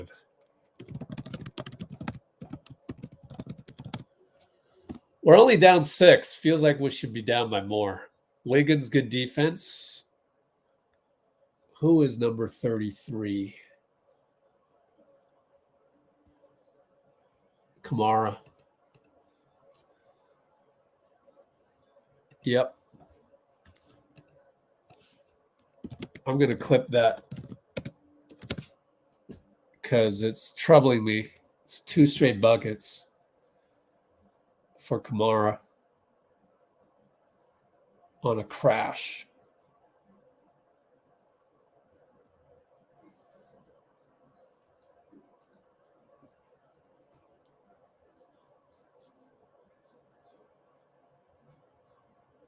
Oh my God, was it Klay again? Jesus. I don't even know. I just record it and then airdrop it. We'll analyze it further with you guys. My goodness. Do you see where I'm getting at when I say Steve should resign? Like, it's not fire Kerr. It's, oh my God, this is ugly. I resigned. That's just like, wow. If this is Klay, oh my God. I don't know if it's Klay officially or not. I don't think we're in a zone. I think we're just leaving the big man. A la, we left Zubats and we left Russell Westbrook against the Clippers. So yeah, I don't know how he got so open, but Draymond is helping out on Simons. So that's what we're doing. We're helping off the worst player against Simons. So he gets an open three. And why? Okay, so Klay has no chance on Camara right there. But what are you doing going over here? Let's watch this in real time. I mean, yeah, you got Camara. Maybe you're helping off. We're helping off Camara and we're helping off Reith. So what are you? What is this action? Oh, he's just reacting to the fact that he's so open. I mean, that's not even necessary. Like, just let him shoot, and then that's where you lose Camara straight to the hole. And then bye, Klay. Is that part of the game plan? I guess if it's part of the game plan, then fire Kerr. But if it's I'm kidding. I wouldn't fire him. If it's Klay having a brain fart, then it's Klay having a brain fart. Just stop doing that. Like, be smarter. And I think that goes back to the veterans. Just they can't take Portland seriously. It's like Klay wouldn't do that against the Celtics. And Tybull will shoot a late three. They get another rebound. Klay got it eventually, but I'm still worried about the first rebound. It's a good thing Portland is hitting the rim a lot of times.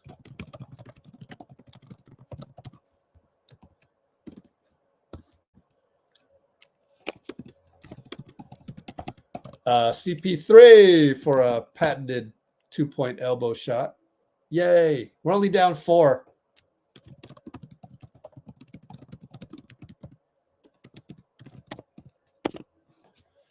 Pick and roll for Simons over CP. He missed it. CP got a rebound, then he flopped, and then Danielle was having none of it. And they'll call it on CP.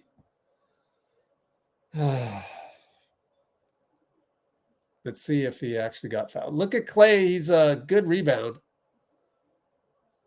You got to credit Camara. He's hustling. He's a problem. Klay's not used to it. And CP's not used to it. Now we got to switch. Klay on Simons up top. But they want Shade on. I'll just call him Sharpe. Sharpe attacks Draymond. It's good. Hurry up, inbound the ball. Okay, we're down 6. Outlet to Wiggs, over to Klay. That's Warriors basketball, but he misses again.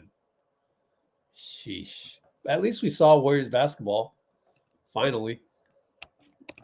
Brief couple instances.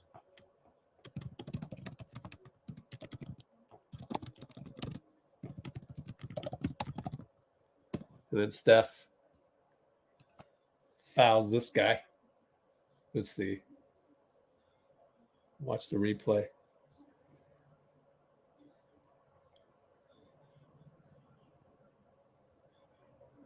I'm way behind that one.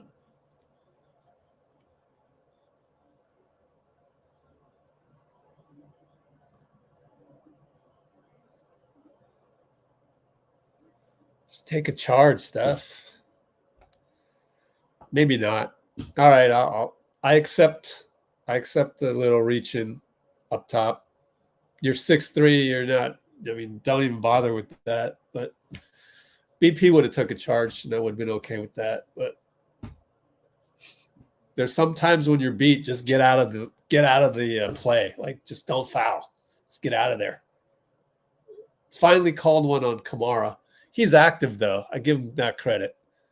He's active, but a little too much on Steph. Finally gets a call and got clocked in the collarbone. So he'll go to the line, us being in the bonus. 59.7 to go.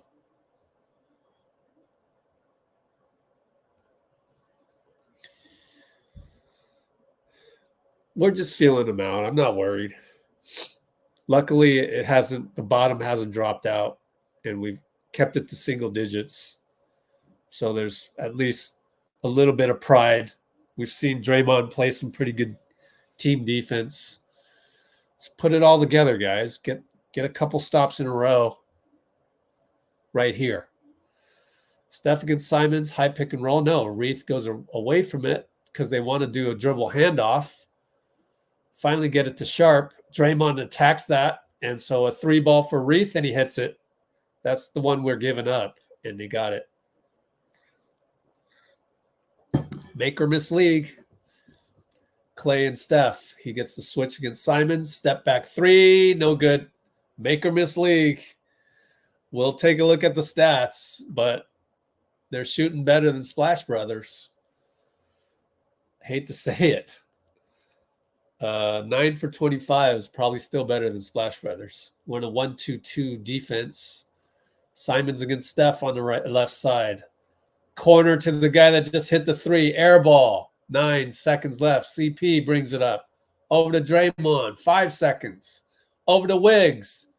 Foul, no call, but Draymond gets the putback. Wow. Swallowing their whistle every now and then. Halftime, we're down 7.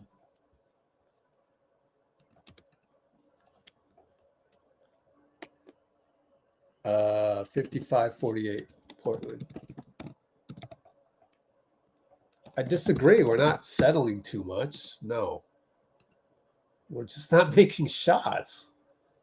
2 for 16.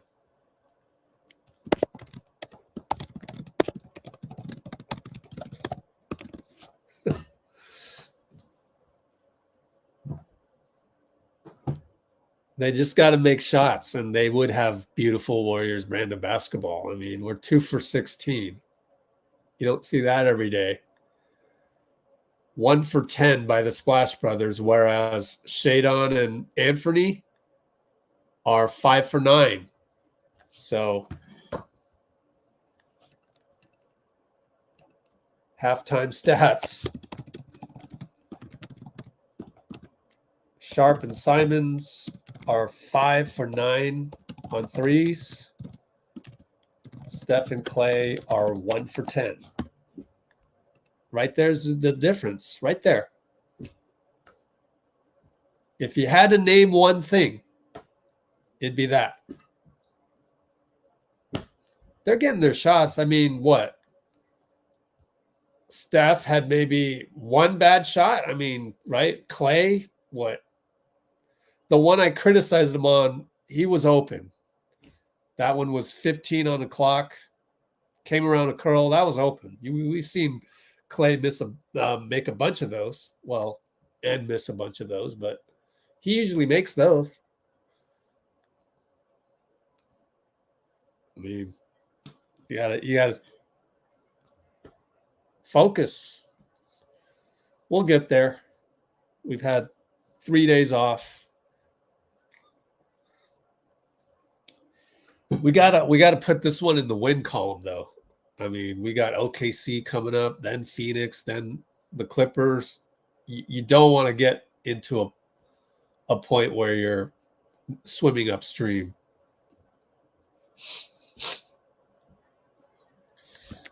Disagree. Hard disagree when it's like the last example.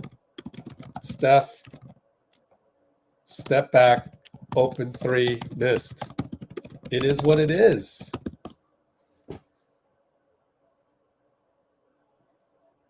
I mean, you can't go, no, Steph, shoot a 2. Bro, that's what he does. He does the step back, and it's open, and he hit it. He missed it. He just missed it. There's literally only one way to read this, and that is my way. Sorry to be arrogant like that, but we missed shots.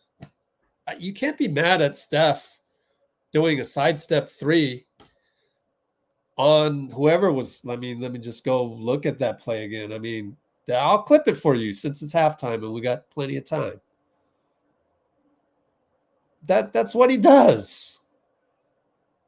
The problem with that is if he misses it,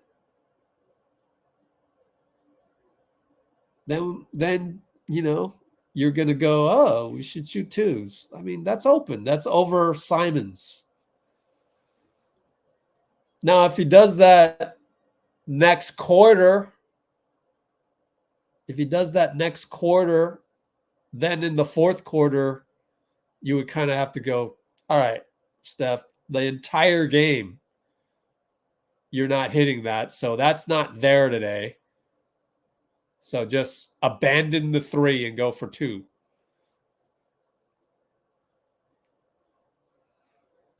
Really? I mean, I don't mean to pick on Percy, but I just,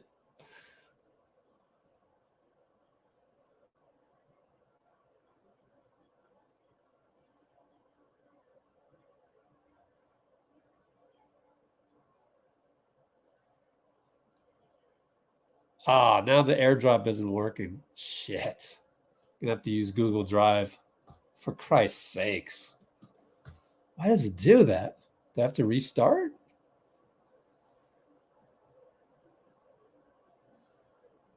At least it's happening at halftime. Come on.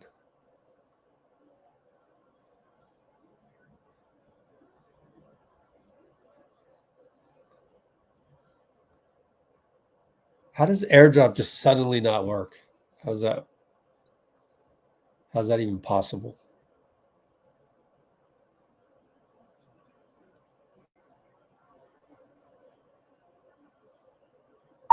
There we go. I can delete that. Okay. Let me dispel the myth that these are bad shots and you should be shooting 2 instead of 3.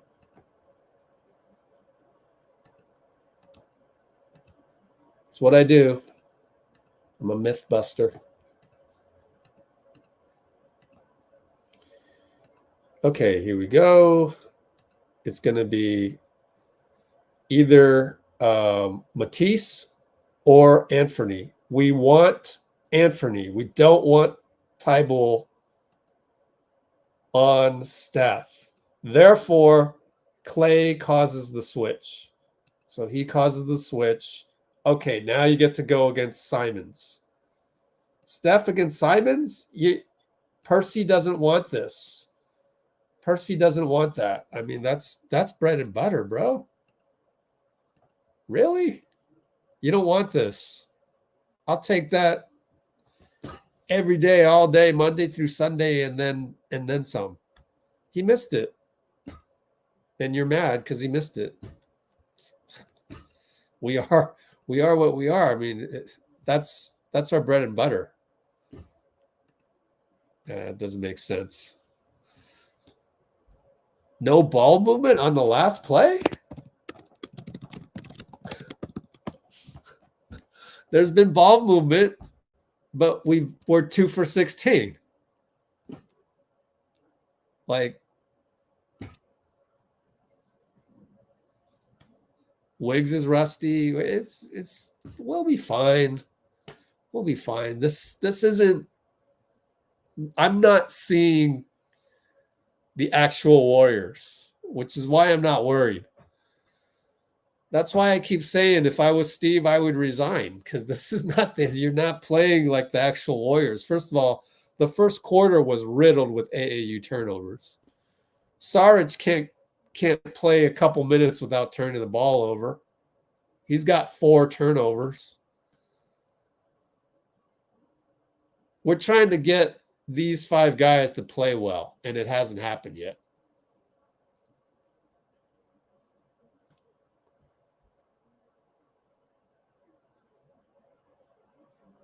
Really? No, hard disagree. Good Lord. Here we go. At least you're not using the bad words. You're not using the doomsday. I mean, you are. You're just saying it in a polite way, Fernando. This game is not going to define it. Really? You called Saric's 4 turnovers defines Saric.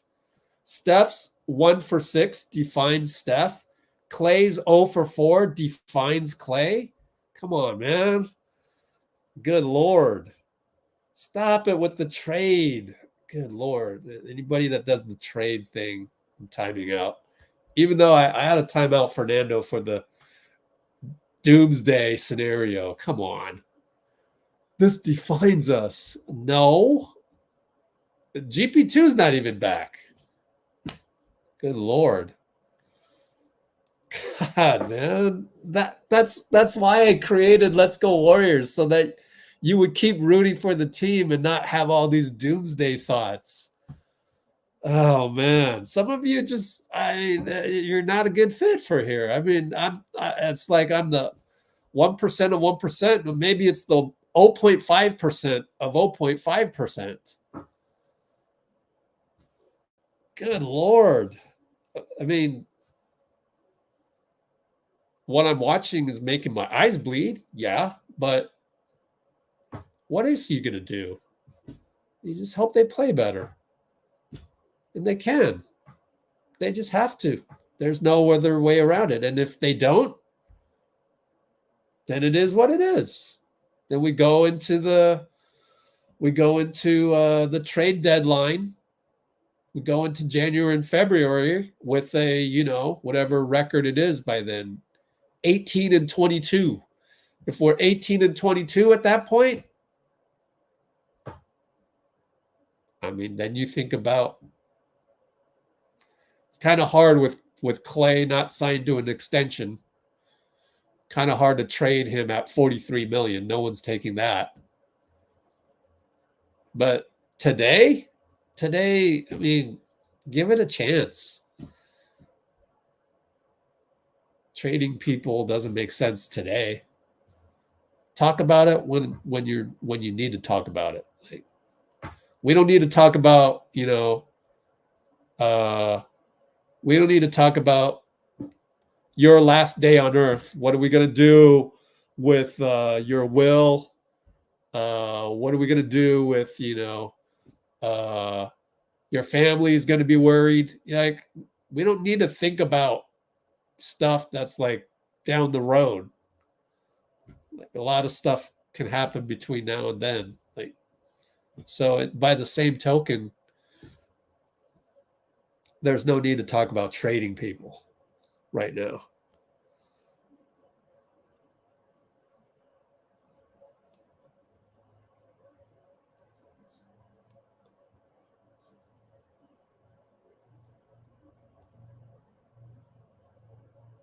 Too seriously?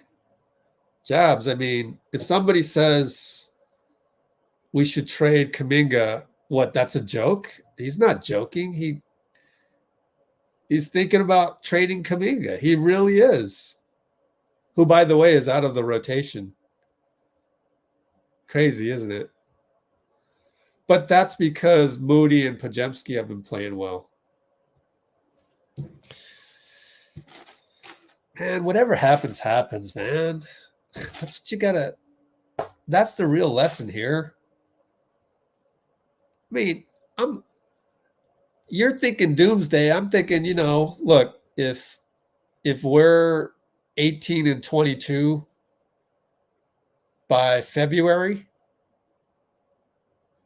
then maybe that's the end of the dynasty, right?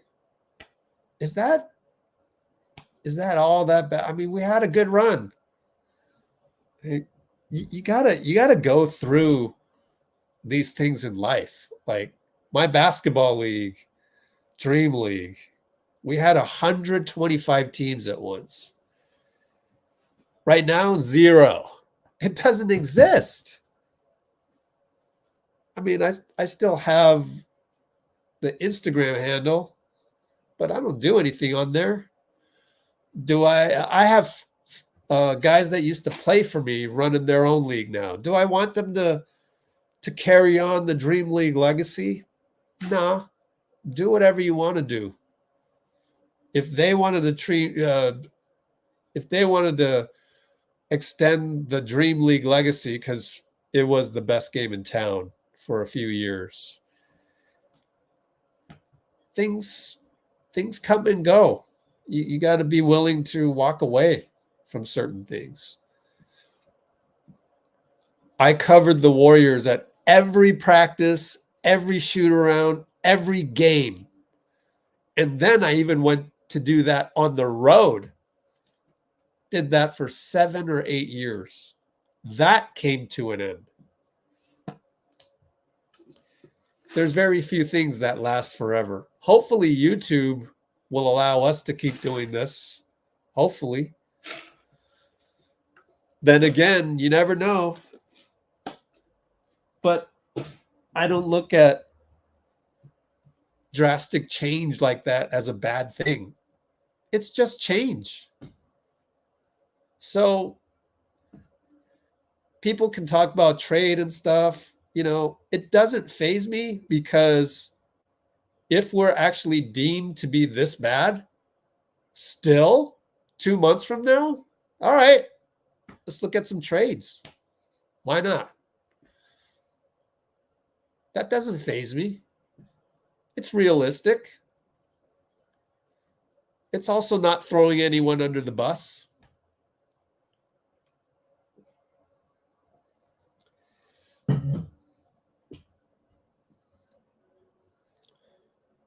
But right now, today, they can play better. Just play better. Wiggs, shake off some more rust. Just play more. Just keep playing and focus on defense. And Steph and Klay have got to make shots. If Steph and Klay don't make shots, we don't win games. Simple as that. Joe Lacob is throwing all the marbles in for Steph and Klay. Speaking of which, Steph got a rebound off a missed 3. I think it was Brogdon. No, it was Camara. Wiggins shoots a 2. No good. Oh, too bad. You just love to see the ball go in for Wiggs. But it's not happening. And that'll be Sharpe for 3. Not the best body language by Draymond. He's kind of looking down at the floor. You'd like to see more inspiration. Klay gets a backdoor pass, so that's good. There's some offense.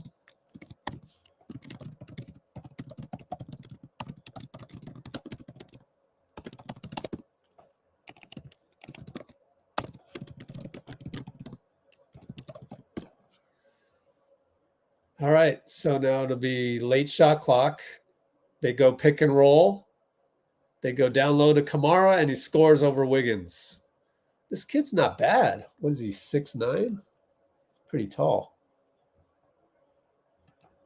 Tumani Camara. 6'7"? Seems taller than that. Looney's going to attack. Layup no good, but they're going to call Wiggins. No, they're going to call Looney for the putback push-off.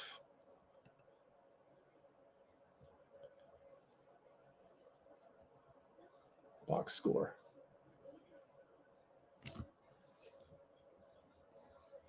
Down by 10. 10-26, 10-25, 10-24. Straight up man. Simons against Steph. Pick and roll coming. Gets the switch.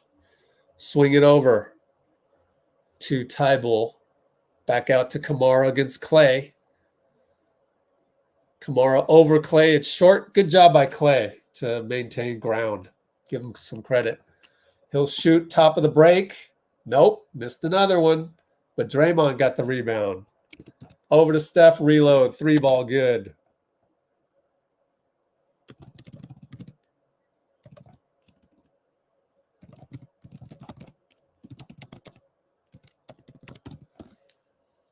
And it's going to be Sharpe over to Camara again. Handoff to Simons. We got to switch. Reith came up to set a pick, but it didn't happen. So they swung it to Sharpe. He'll pull up on the elbow. No good. Wiggins, good job. Looney rebounds. Steph brings it up. Downhill. Nope. Spins. Finds Wiggs. We got to set up Draymond down low. Over to Klay. Good action to get Klay. He misses again. Oh, that's too bad. That's 2 good looks. Dray down low is always a good look. Camara misses, thank goodness. All of that, we're only down by 7. Feels like we're down 20, but we're only down 7. Draymond post up again.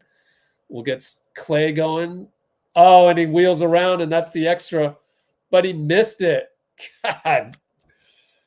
I mean, you can't blame Steve. You can't blame Steve. Steve created that action. But Klay sucks tonight. And Simons will get a 3.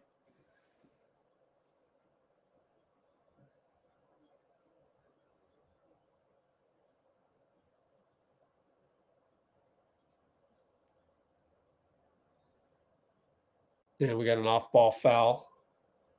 I wanted to look at the Simons 3. I guess that was Looney. Looney said my bad.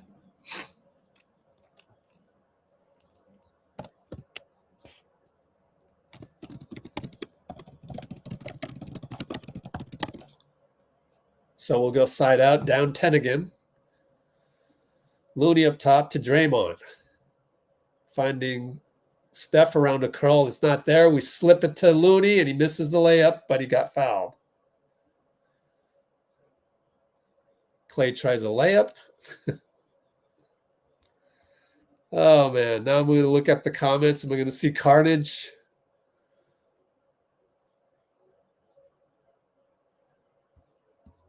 Good. It's not too carnagey.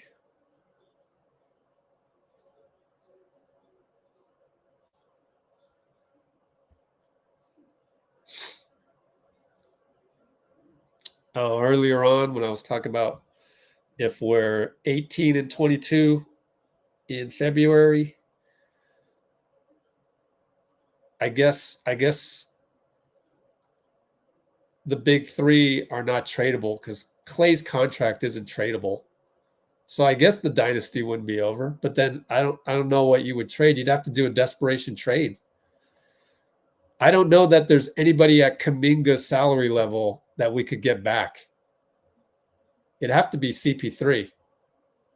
And then I don't know that you get anything. Sharpe for 3 over the backboard. Thank goodness they're starting to miss. Now 11 for 30 overall. It was slightly better than that at halftime. Steph will bring it up on Camara, full court pressure. Fakes a 3, using Looney. Draws an and 1. That's the GOAT hitting an incredible shot. Maybe that'll wake us up. Down 6, can make it down 5.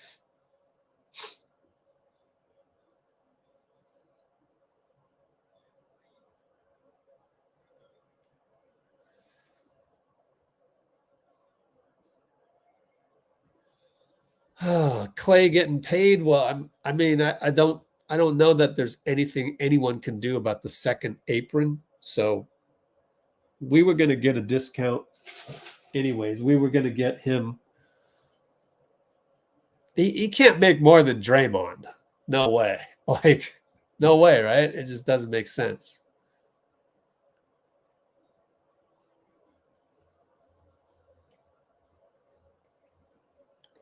But who knows? Maybe he'll wake up and, average 25 from here on out. You never know. So you wait until whatever happens. Jabari with the nice fake on Draymond scores inside. We're down 7. So got it all the way down to 5. Chauncey has Anthony Simons guarding Draymond, and he throws the ball away. Weak pass. They go 94 feet. And it's an and 1. God, Dray. Yikes. Yikes.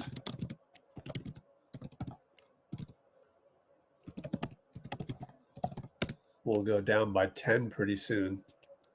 Timeout. It's the main guys.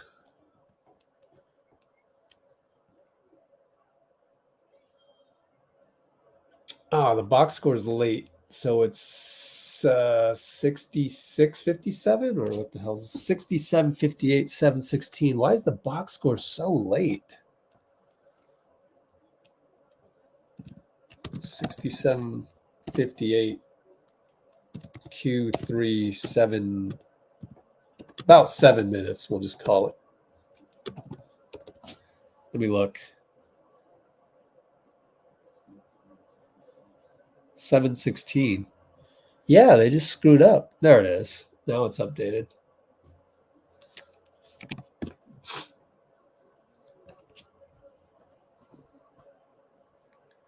Klay looked lazy. All right. Let me clip it. Klay looked lazy.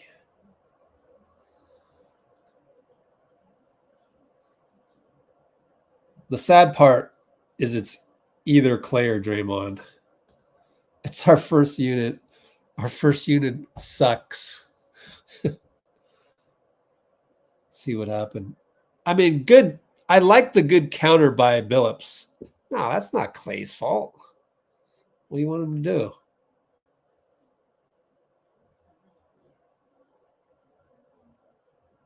I think Parth next time maybe be a little bit more nuanced with the words before you just say, I think it was Klay's fault, or, you know, just temper it a little bit.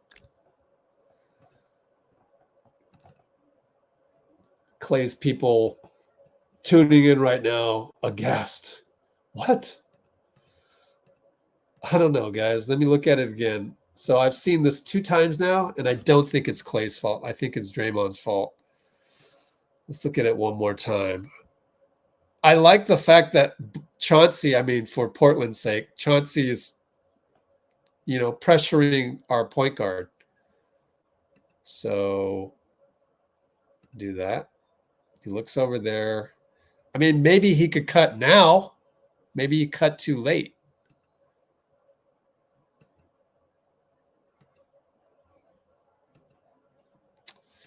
$50-50 at best. 50-50. Maybe he could have cut late. I will say that I said earlier, I thought Klay wasn't cutting that hard, but I thought that one, I'll give it 50-50.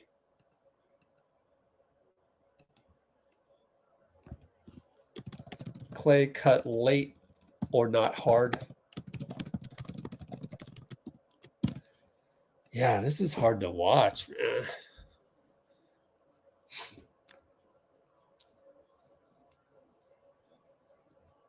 Down by 10. All right, this is it. 5, you 5. Got to show me something. Looney up top. Go to Wiggins. Stuck. 9 on the clock. Euro step. Gets a foul. Way to draw the foul. Why are Steph and Klay unable to get open? This is nuts. Let me watch Steph the whole way. He's got Tybull on him. He's a good defender. Oh, they weren't even going to him. What the heck? Steph was not even an option on that one. I guess they wanted to go Klay Wiggs. Strange.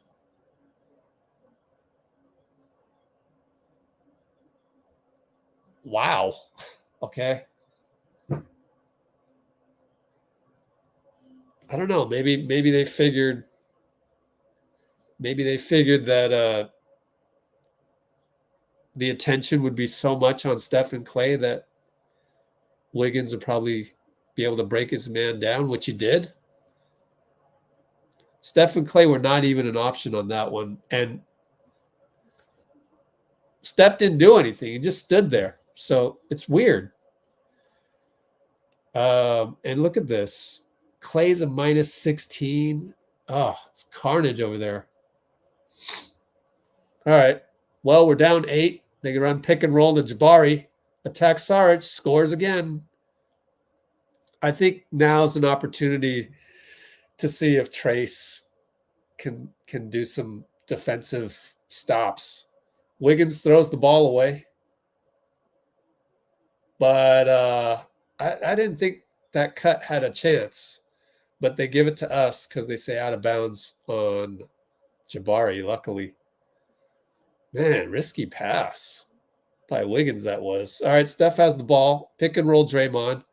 Gets the switch. One-on-one against number 8. And step back 3, good. When we really need a bucket, and that is Chris Murray. My bad. So you really needed a bucket, and you got it. Steph Dray.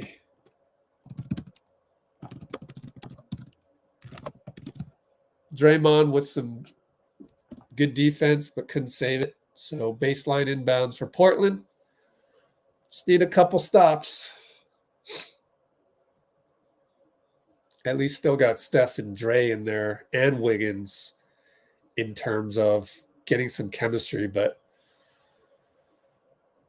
I don't know. When do you start saying, all right, our number 1 ranked 5 from last year doesn't have it this year?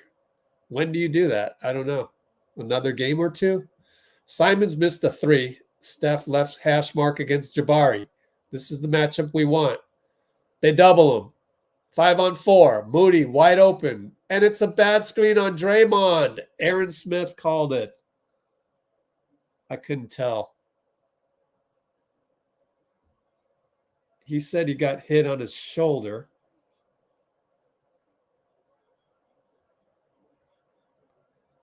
They're not showing a replay? Come on.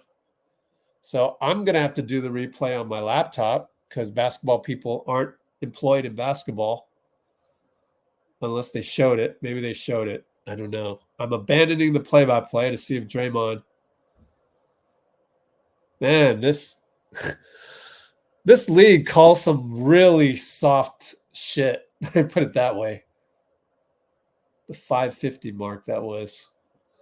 That's a soft, like, good Lord, man.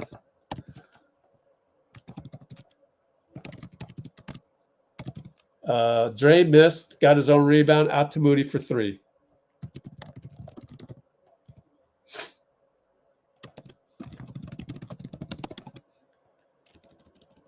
And Simons answers with a 3.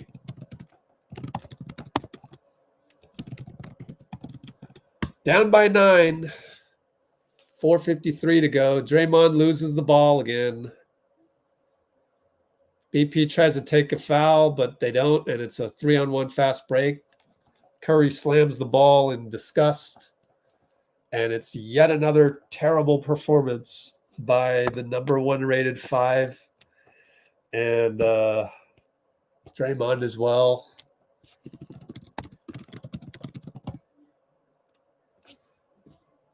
You got to take Draymond out at this point.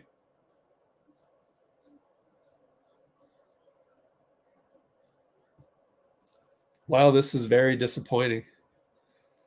Especially 2 straight games of good game plan execution. Granted, there was no Wiggins. It was Moody. Yeah, I don't know. You got Phoenix coming up. I wouldn't be surprised if you just said, you know, I gave you guys too many chances. I wanted to get you guys going, but tonight against Portland, you just didn't get it going. So, Moody, you're starting in place of Wiggs, even though Wiggs didn't do anything wrong. Or maybe it's Moody, you're starting instead of Klay. You have a bad game, that's it. You sit, and then you wait. Now it's your turn to wait, you know? It's hard to say bench Draymond, but he's got 4 turnovers. And if you're going to make 4 turnovers a game, we're going to look like this. It's going to be really sloppy. So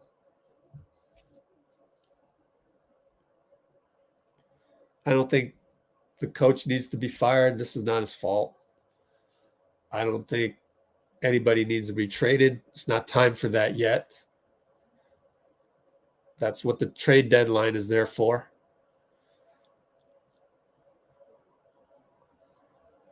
But you've got to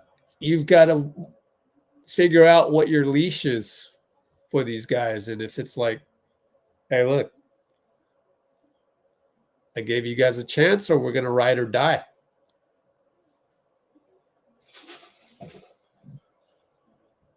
And if you can't get up for a game against Portland, then I don't know. Maybe I give them one more chance against Phoenix. One more chance. Then that's it. Well, I can understand you having a letdown against Portland, but okay. You're not going to let down against Phoenix. Give me one more chance. That's what I'll go with. Kuminga gets a chance now because Draymond played poorly.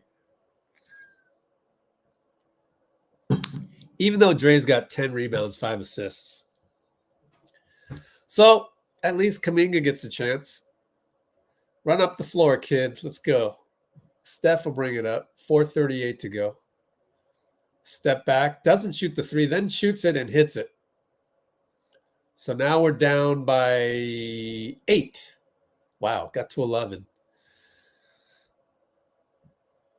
All right. Simons against BP. Simons pick and roll. Jabari down the lane, loses it, but it touched off of, I thought it touched off of Saric, but we got the call, so we'll take it. It all evens out.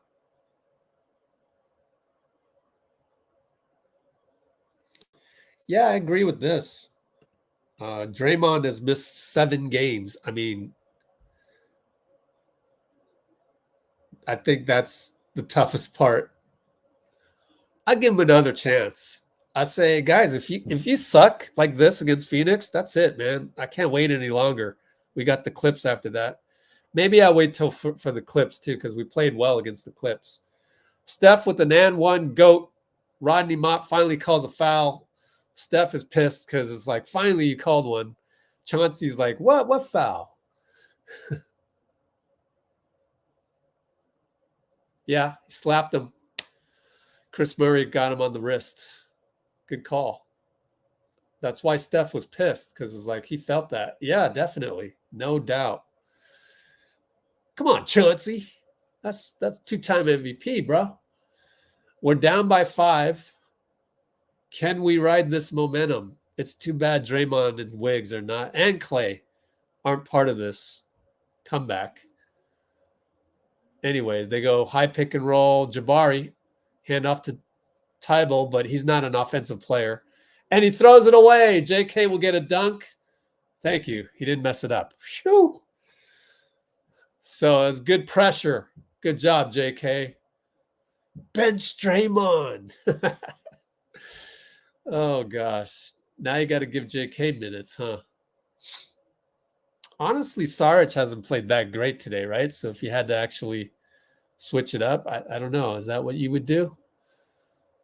And they post up Jabari against BP, so we got to scramble.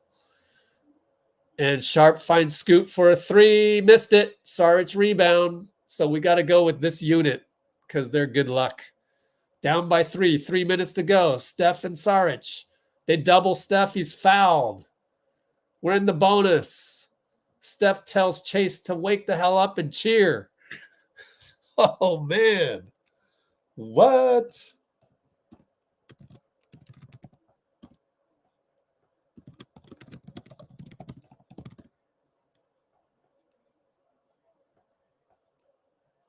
$3:40 to go.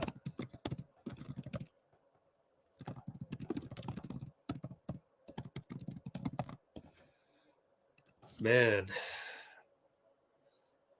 makes you miss Oracle, doesn't it? Sometimes Oracle would help with this. We don't have that advantage anymore. That's what you get, Lacob. That's the trade-off. There's never not a trade-off, huh? Anyways, we're only down by 1. 253, 252, 251. BP against Scoot. Pick and roll. Good job by BP to hang on. We're still, it's a reach in, but it's only the 3rd foul. Steph appreciates the hustle, though. You could do that gamble with only 3 fouls or 2 becoming 3. I don't mind that. Neither does Steph. So now we'll side out. 14 on the clock. Offensive foul. Oh, they're going to call a flop on BP. That's the second time he's been called a flop. Oh, no. Let me rewind this. Steve wants a regular foul. Can we review this? Challenge this shit. Here's the opposite angle. This should show more. Wow, he's grabbing him.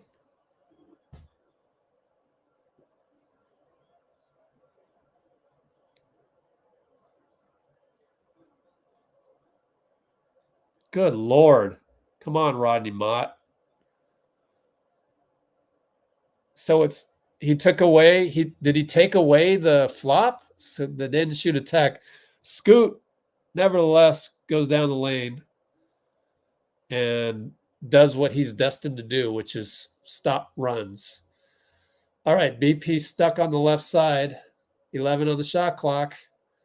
Pick and roll Saric.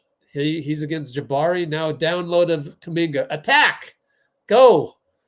Rise! He rises. He scores. Way to go, JK. Upon my command.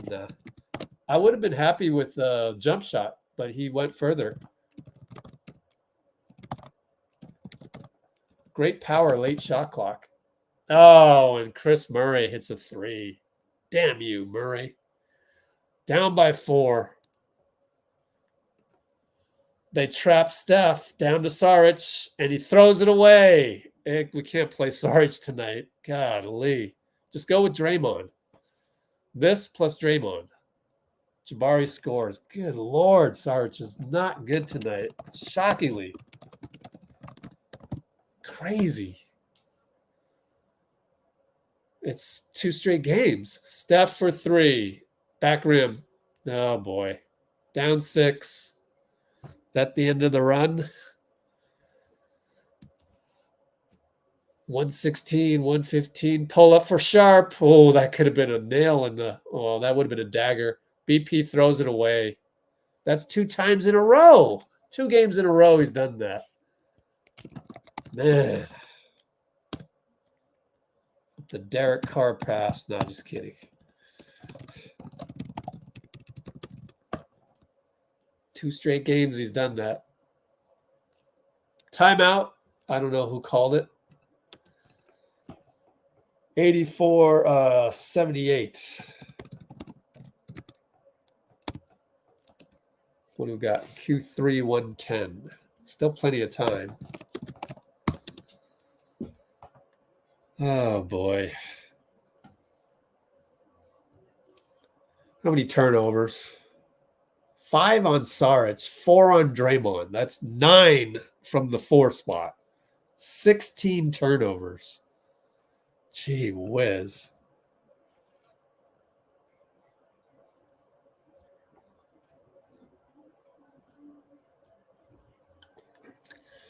I'm starting to feel this too. Like, it's tough. I remember one time when I was coaching my team, I had to, what do I do, guys? Next guy that throws a turnover, sub for you? Like, what are you doing to me, right? It's so hard. That's one of the toughest things to deal with as a coach. It's just the brain farts after brain farts, man. Got some people buying jerseys. You know, it's a little bit cheaper if you buy online and use our affiliate link. Oh, is CP3 on minutes restriction? I have no idea. I didn't see anything like that. He's only at 13 minutes. He's in the game, by the way. So we got our standard second unit, except JK's in there. I think for Looney or Draymond. Anyways, Dario got the rebound and he brings it up. We're slow, though. 14 on the clock. Drives into 2 guys and scores. No. It falls out. The rims, that's twice. Tonight, we saw Moody have the exact same roll of the ball on the rim. That was weird. We've seen it twice in one night. Crazy. But Saric will go to the line. Jabari's got 5 fouls. So that messes up their rotation a bit, so that's good. We're down 6. We're down 5.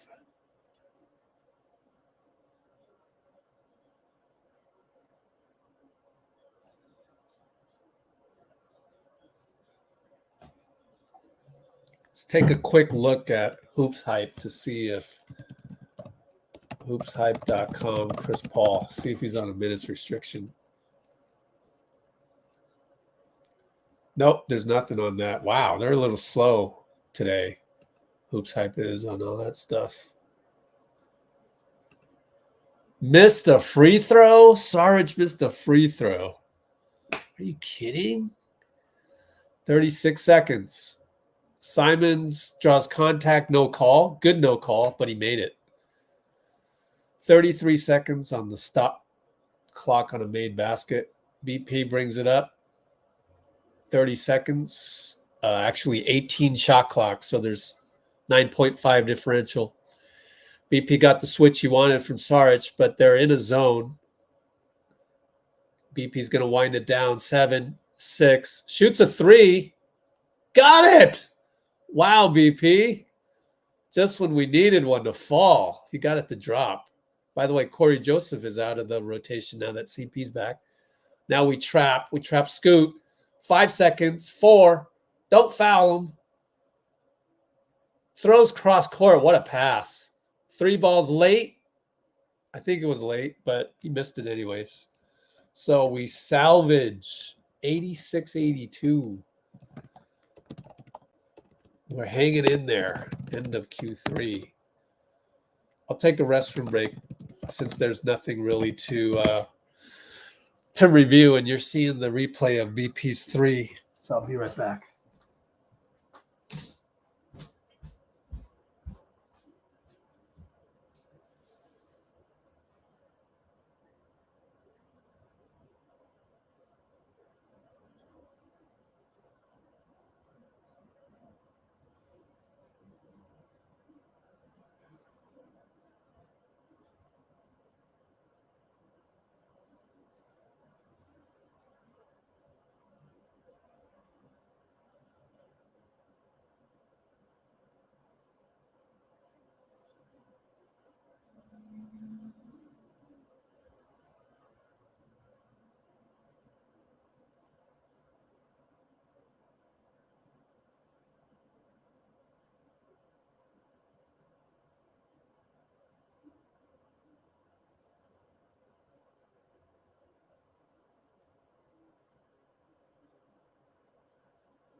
All right.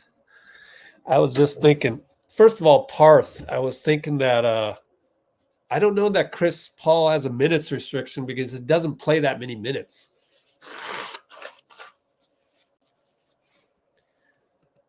Some TJD for Saric?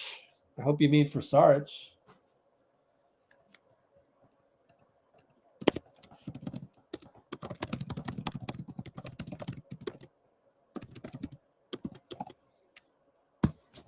But if none of our centers are playing that badly, then I don't know about Trace. Because that's the thing is that with Trace, Saric is always a threat on the threes. Plus, with the pick and roll with CP, he got the open elbow and missed it. And, yeah, we're in zone, 3-2 zone. No, we're in man. Never mind. Attack by Simons. Missed it. Saric rebound, and it was a foul on Reith against Kuminga. Good job, JK, to stay in his way. Yeah. I don't know. You either ride Dario through his mistakes, or you bring in Trace and then you don't have the 3-point shooting. CP in the JK, just go. And he does, finally. I guess he wanted to wait. He's making me wait for the power move, but he got it.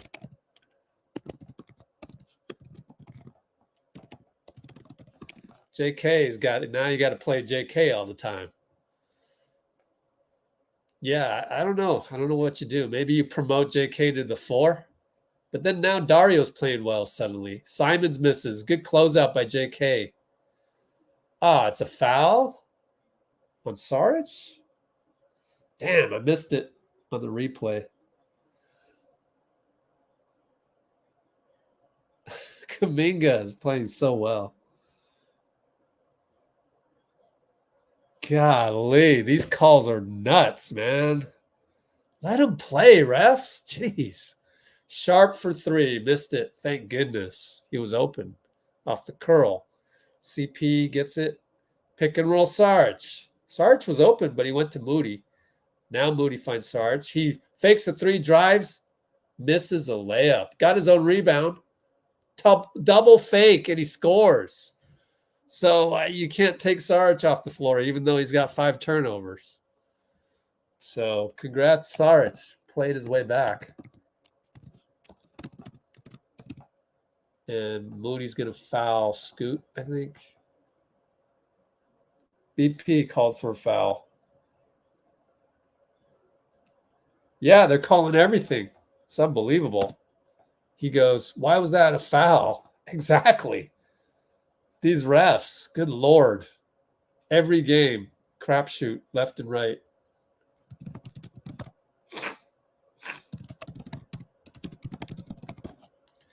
We're tied up. Shockingly, you look up and, oh my gosh, we're tied. Portland hasn't scored in a while.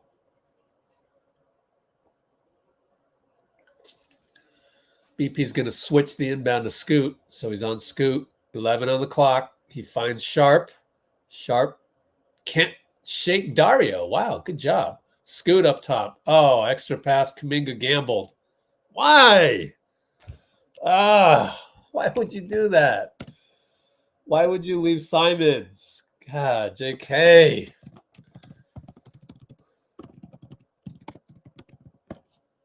CP over to Saric. Back to CP.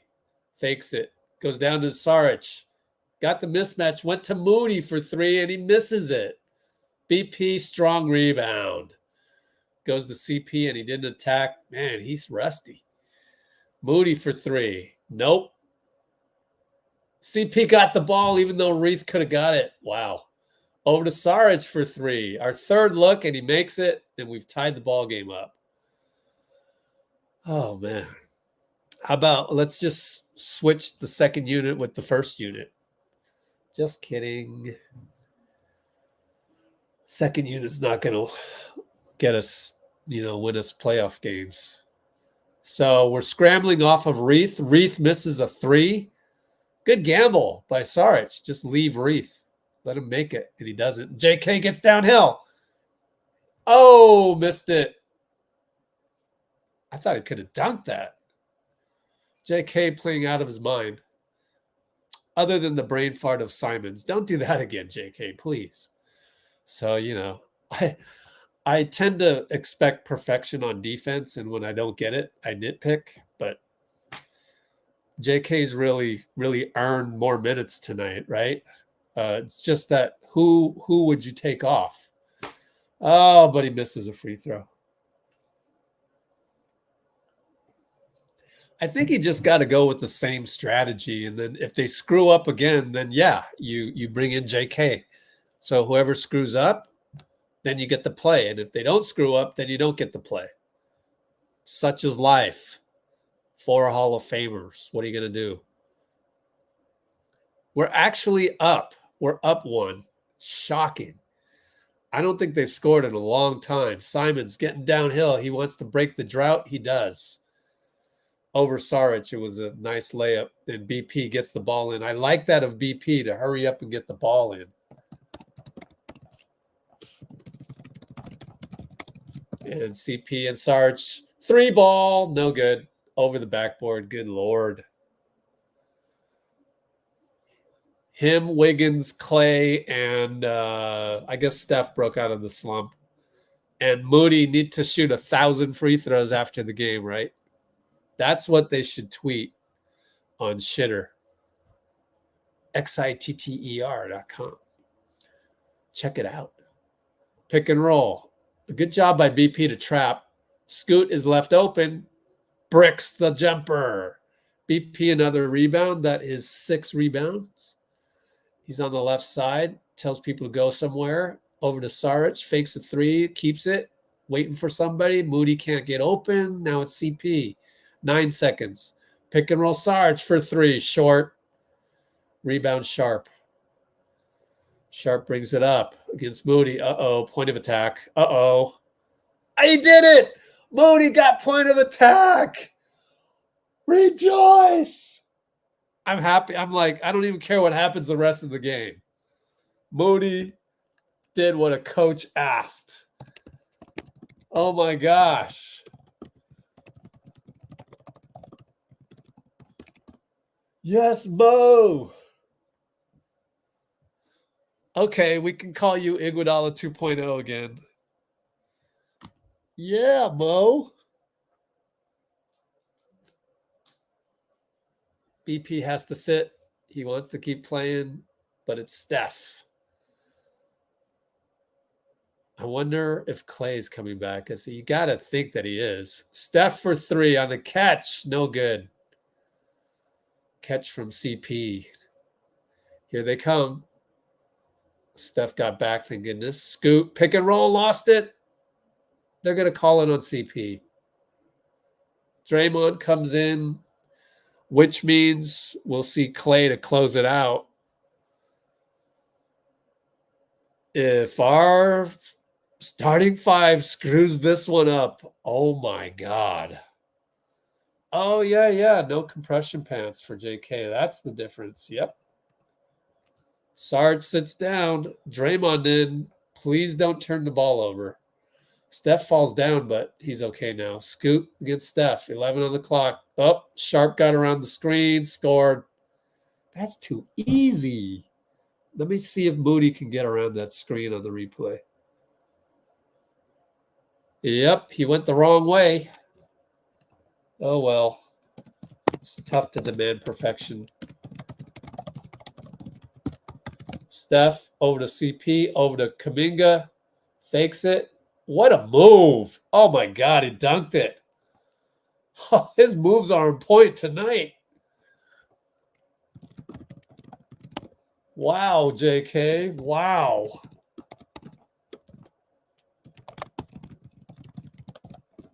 He surgically dismantled the Blazers on that one. Scoot, fadeaway over Draymond. Yikes. We are down by 4. Man, this game's nuts. Oh, Klay gets pulled. Did Klay get pulled? Klay got pulled from the table. Obviously, he's mad about it. Good Lord, I can't believe what I saw.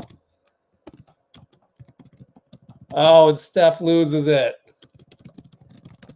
3-ball on the break. No good. Moody rebound. Now outlet to Steph. Come on, Steph. Nope. Decided not to do anything. Wait for the squad.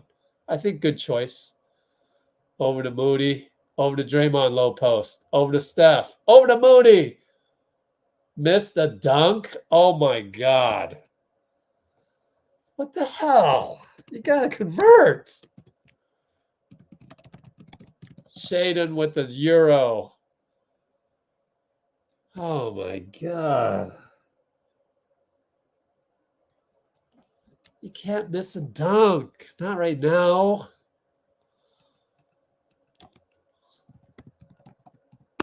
Yeah. Q4 532.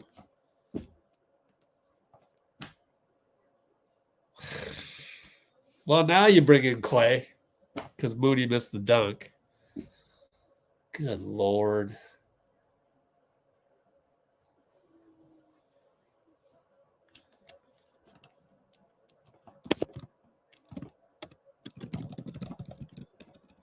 Already talked about it.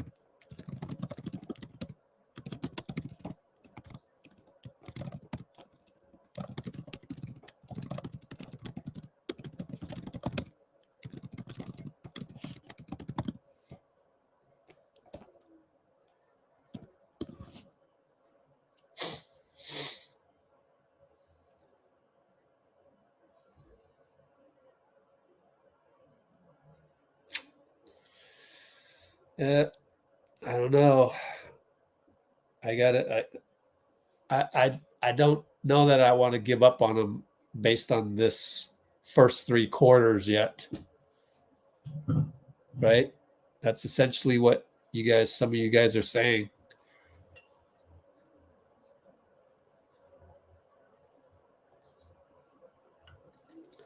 I talked it through earlier. I talked myself into giving them Phoenix. And if they suck like this against Phoenix, we're making some changes. But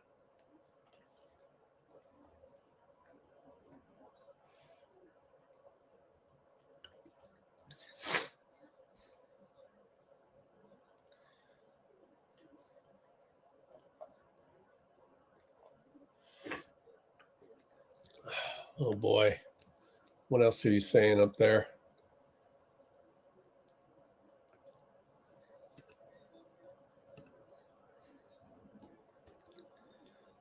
Gotta use better words, man. Your first comment is, how are we losing to this trash ass team? I mean, does that make me think that you'd be a good fit for future chats? I mean, it makes me kind of worried about that.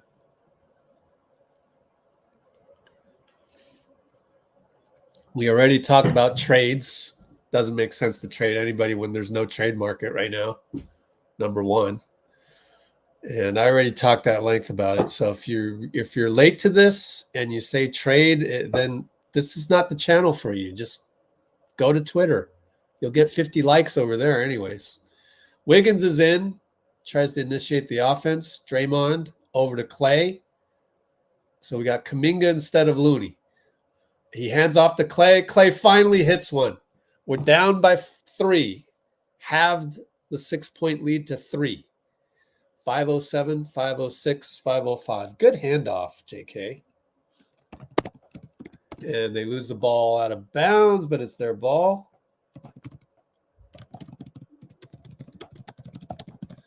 Klay finally hit one. 1 for 7, 2 for 10.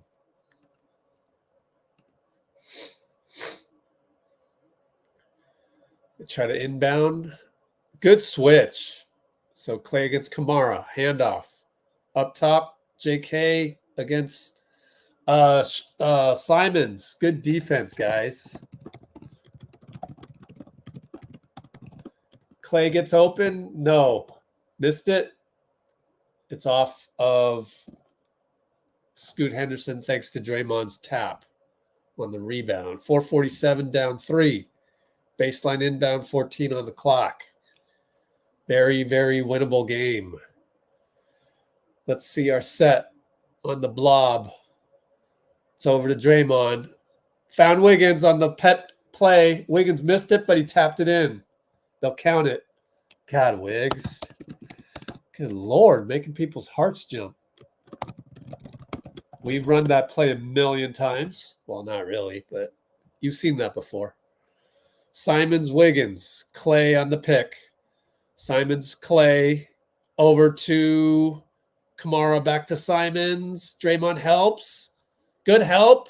Wiggins, great help.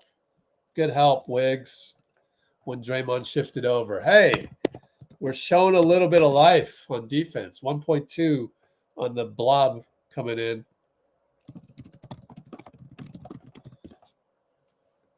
Kuminga fell down, but now they go way out to Jabari. Missed the 3. Good closeout, Dray. Got to give him credit. And it's a foul on Jabari against Steph. Got the mismatch in transition. I mean, it was a pick and roll with Draymond. So that fouls out Jabari. Chauncey is arguing. Good to see Kuminga finally break through and be a guy to close the game. He deserves it, and hope he can close it without any mistakes. You always kind of worry about that.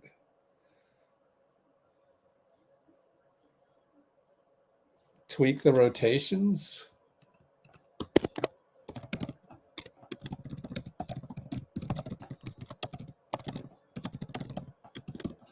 Steph over to Wiggins. 15 on the clock. Post up Dray. They found Steph. No call, but he made it.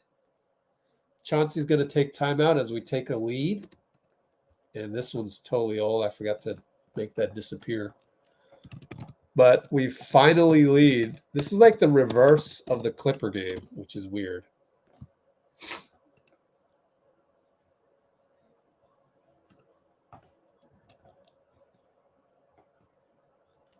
So good lead pass.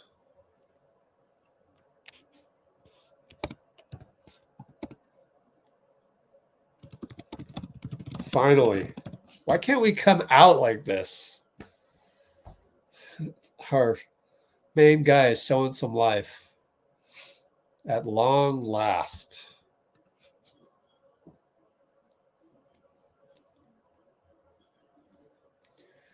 Dray with the 10-10-6. 10-10-6-4. 4 turnovers.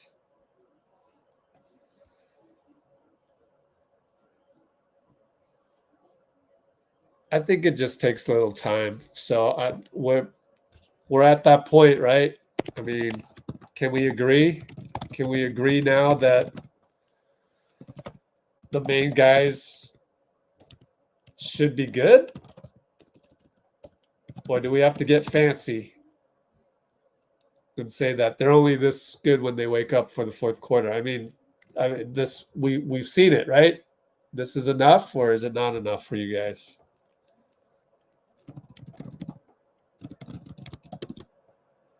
So time to do the poll. I guess we haven't seen enough. We have to close it out. So I'll save it until the buzzer.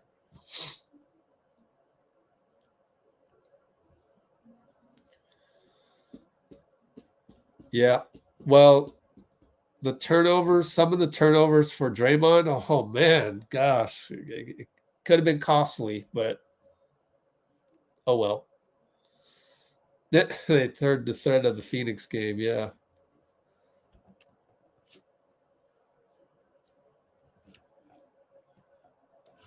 I got to do some. I totally forgot to advertise this game on social media, so I got to put something out there. Oops. It was a weird day. Totally weird day. I had to take a nap at like 4 o'clock. Strange day, man. I was so tired for some reason.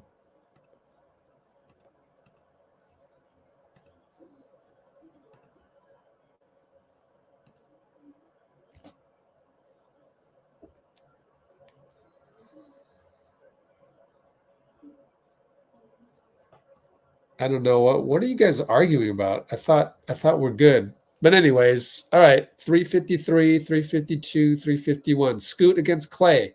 Over to Tybal. Over to Simons against JK. Attacks. Oh, they call a foul on that? Damn it. They've been calling tick attacks all night, except not for us, not for Steph. Yeah, he's got his hand wrapped around him, but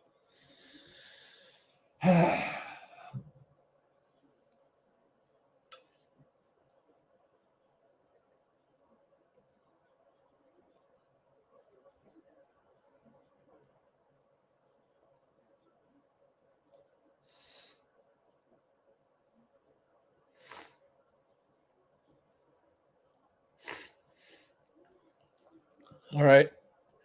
So now they take the lead after 2 free throws by Simons. Steph against Camara.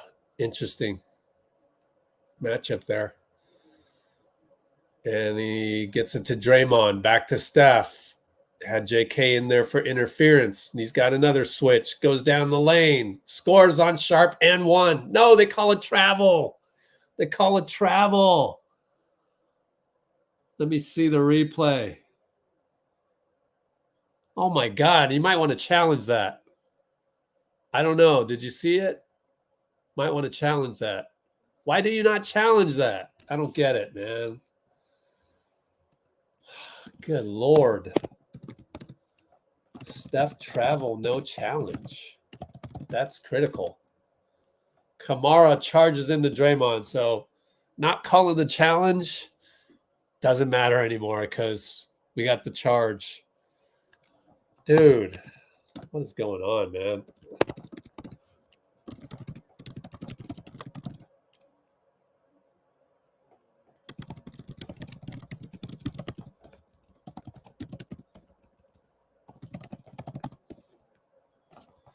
All right, side inbound. Draymond over to JK. Attacks it. Scores yet again. No call yet again. Beautiful finish yet again. Wow.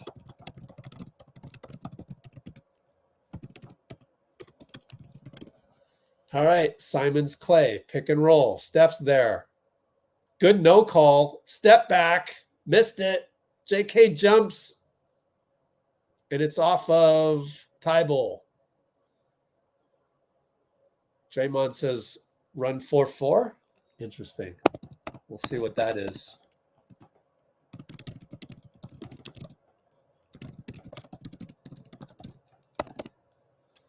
All right. Steph and JK pick and roll. Gets the switch. Draymond to Klay. Risky pass. Bad shot, Klay, as he barely hit rim. What the hell was that, Klay? Falling away.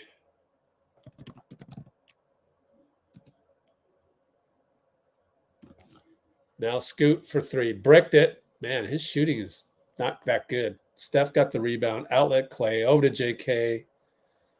Bad pass. It's going to be off of Scoot. That's what I was worried about. So the one JK brain fart happened right there, let's hope.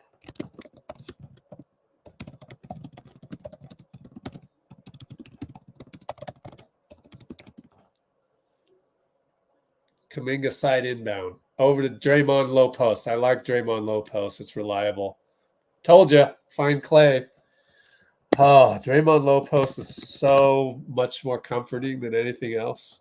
Maybe other than Draymond pick and roll Steph. All right. Scoot against Klay. Over to Simons. We're up by 3 with 144, 143. They do a pick and roll. Camara. Draymond tries to still play defense, and Camara missed it. Went off rim. Steph got it amazingly. So we're up 3, 130 to go. Goes away from the Kuminga screen. What do you want? Draymond tells, well, Klay's late on that. Steph sidestep, 3 ball, no good. JK will get called for a foul, and they're in the bonus.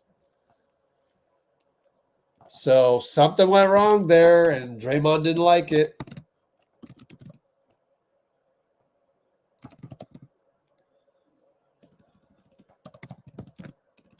Was it Klay who fell asleep?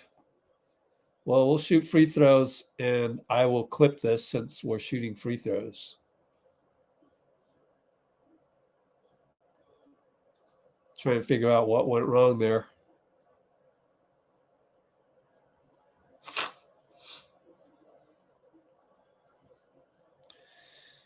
It's going to be Klay falling asleep, isn't it?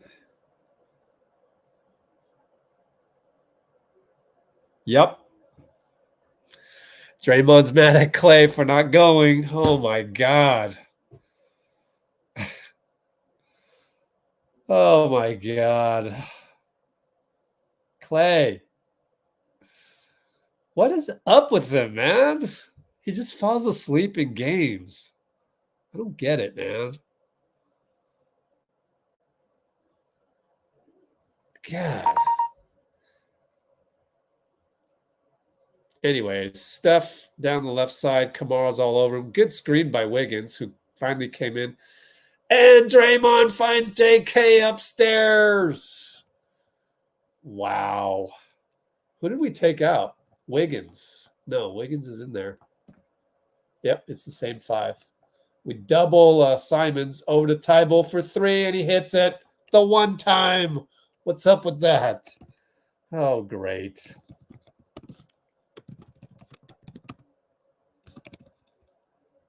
Well, when you trap Simons, that's what happens. Someone will be open, but he hit it. We're up by 1. Steph with 38 seconds finds Wiggins. 7 on the clock. He attacks, and he misses it. Oh, no. Oh, but JK got a steal right when I looked up. What the hell? All right, JK. JK just saved the day, man. Wow. So there's 14, 8 on the shot, 1-on-1, Steph and Simon, step back, dagger, hits it. 9.2 left, up by 4.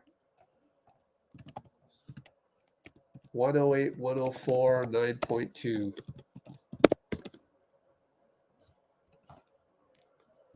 Okay, I missed the JK steal, so I'm going to go back and see what was up with that.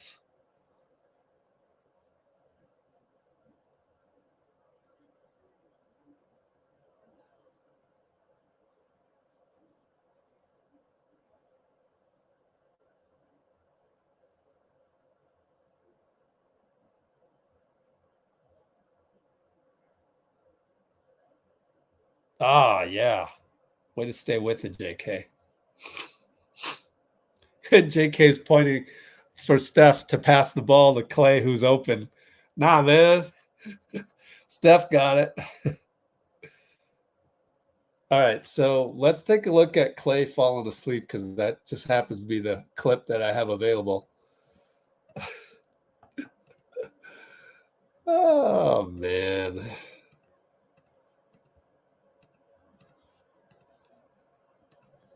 Okay, so 252 mark.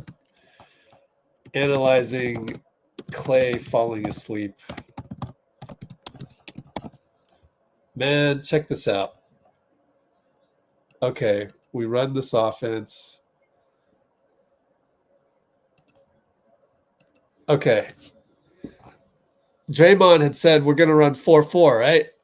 Klay falls asleep. Watch this.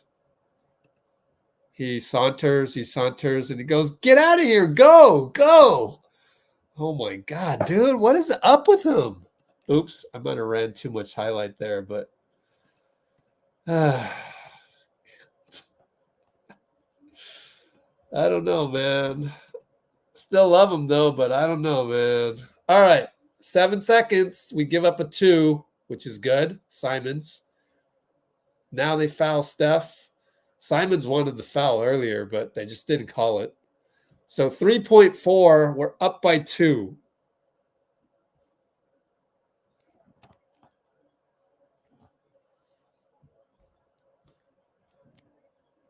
And it's where we're not in the bonus yet.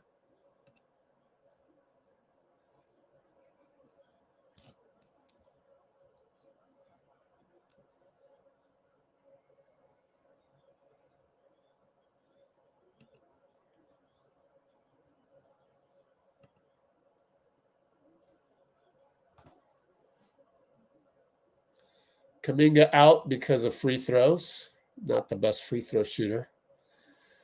What do we get? BP in there? Wow, BP over CP? Where's CP? Is he in there? Klay gets fouled. 2.2. Oh, boy. I'm telling you. Don't spoil it in the comments. Yeah, CP's in there. Now you got to switch back to Wiggins and get CP out of there, man. But you sub on the second shot, so they got to line up. But if Klay misses one of these and it comes down to a 3 ball again, you got to stick trace right by the elbow. Just like I said on the marketing shot and the, well, Klay's going to make it a moot point, huh? Because he swishes the first one in perfect form. So 2.2 to go. Just got to hope he makes this one. Don't spoil it in the comments. Not even going to look. I almost want us to play defense up 3 just to learn. But I'll take the win. It's more important. Hits it. So timeout, Chauncey. 110, 106. We can't screw this one up, right? Yeah, just put the headband back on.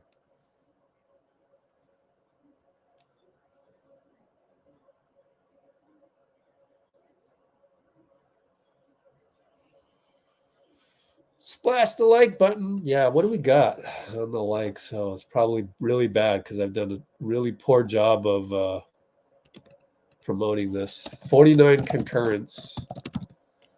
83 concurrence, 49 likes. Please splash like another 34 times. Thanks. Whoops. Yep. Just don't foul. It takes a second to even go in flight. So even if they make it, you'd have at least, you know, what? 0.8, probably 0.7. And then they have to foul again, which make it 0.3 with us going to the line. Don't foul. Just let them shoot the 3. Just let them shoot. Don't foul. Don't be so lame. Don't foul. Don't spoil it either. Scoot to inbound. Klay almost got in the landing space, but didn't. We win. Oh, my God. We actually won a game. We closed it out. Oh, at last.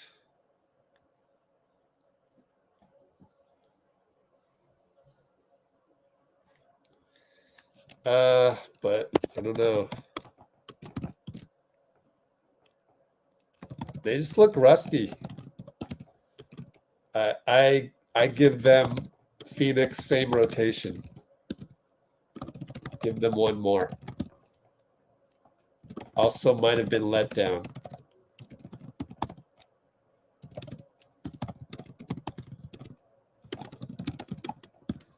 Right? That's what I say. I give them Phoenix. You do that against Phoenix? That's it. We're making changes.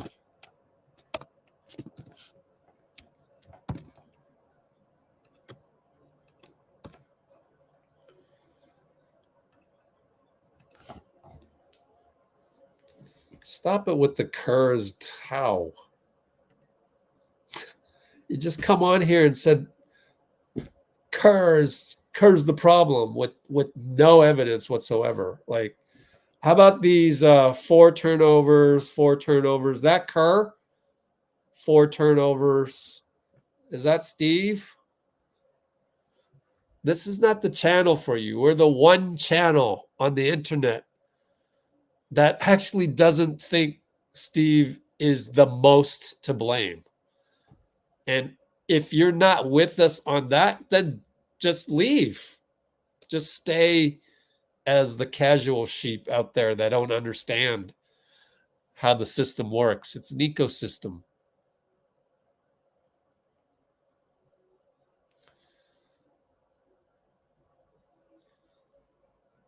Yep, bench did really well.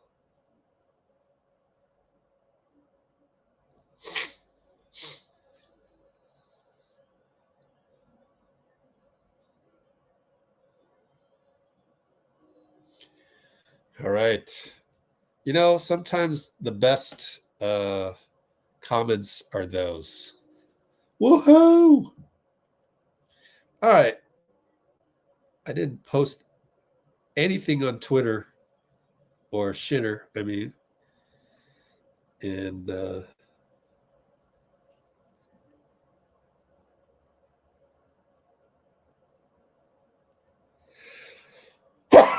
excuse me.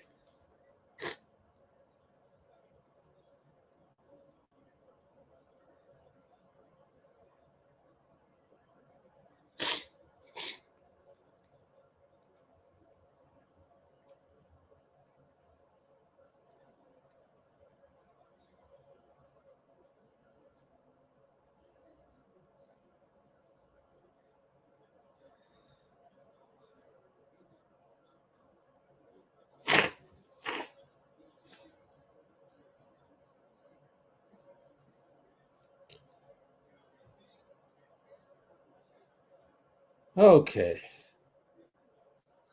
Is it Phoenix or OKC? Oh, we got OKC. My bad.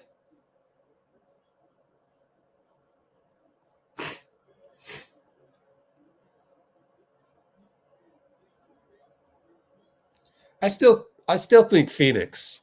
That'll be a good barometer.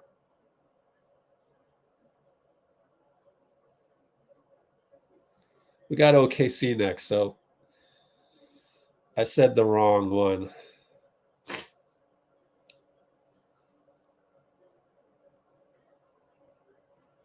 So I think give them another couple shots. Yeah.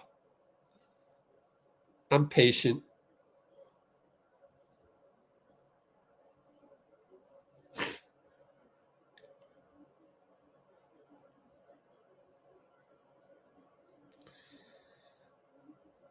Oh, great. I typed out an entire tweet only to realize I didn't have the picture. So I got to copy and paste that one. And my screenshot is trash, but oh well.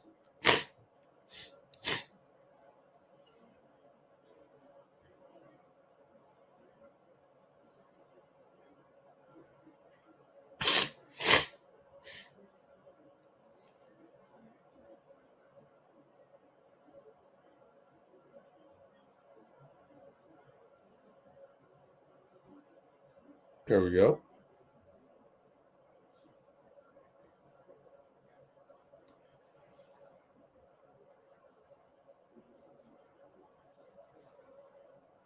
Oh, wind feels so good, doesn't it? I'm giving them OKC and I'm giving them Phoenix to right the ship.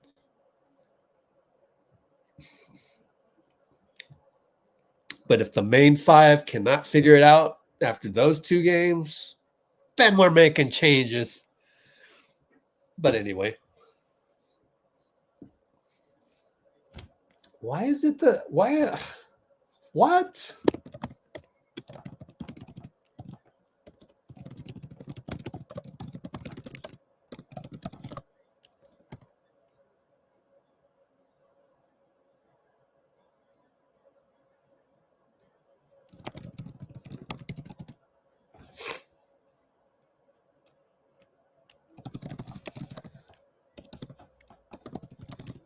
Can we stop with this is the one channel on the internet where it just doesn't make sense that Kerr's at fault. And we're giving these five guys a chance to live up to the #1 rating they had last year as a group of five. Can't wait forever.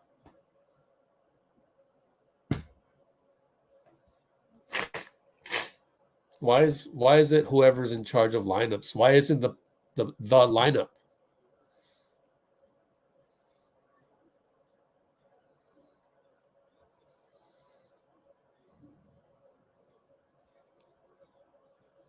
You don't even know Kenny Atkinson's name.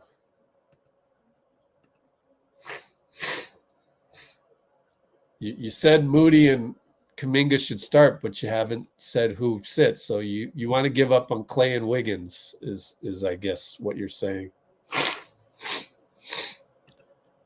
All right, now I'm putting people in timeout if you're making jokes like that. That's throwing guys under the bus.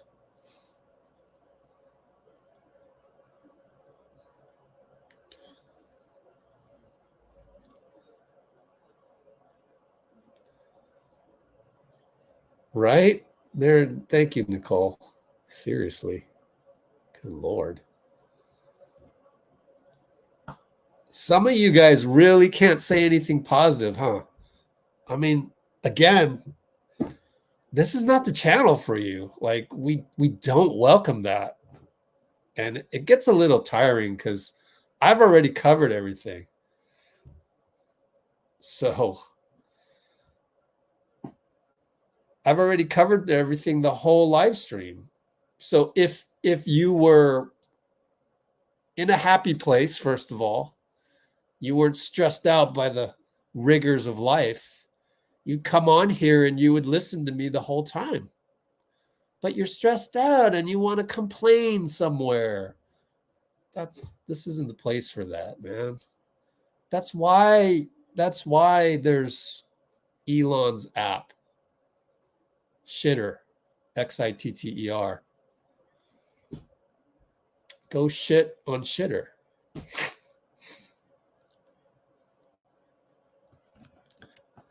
Did I see your comment on Coach Kerr? I don't even want to see any comments on Coach Kerr. I'm sure you didn't say anything bad. Man, we just won. After Harden and Paul George stole the game from us the other night. Really? Let's celebrate. It's been a while, man. Let's celebrate. Elon Apple die. Oh my gosh, Dean wants to come on board. Woo! Best news I've heard all day.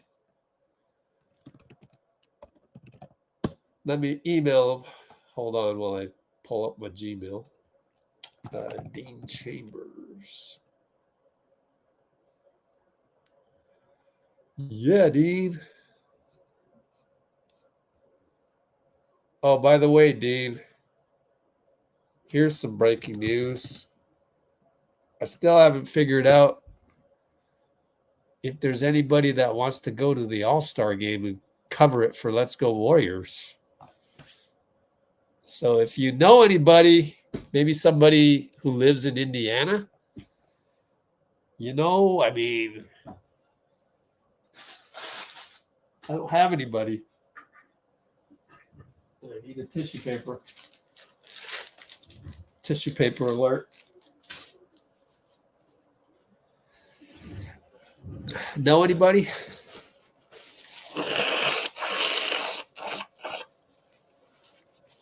Yep, Bogus is right on target.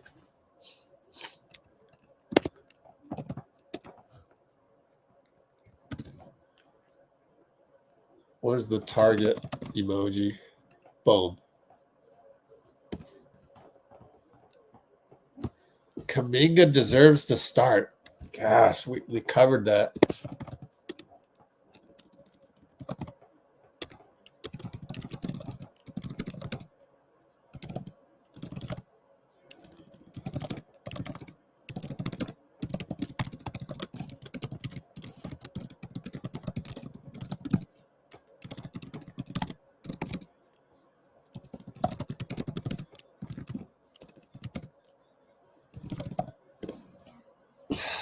For the 17th time tonight,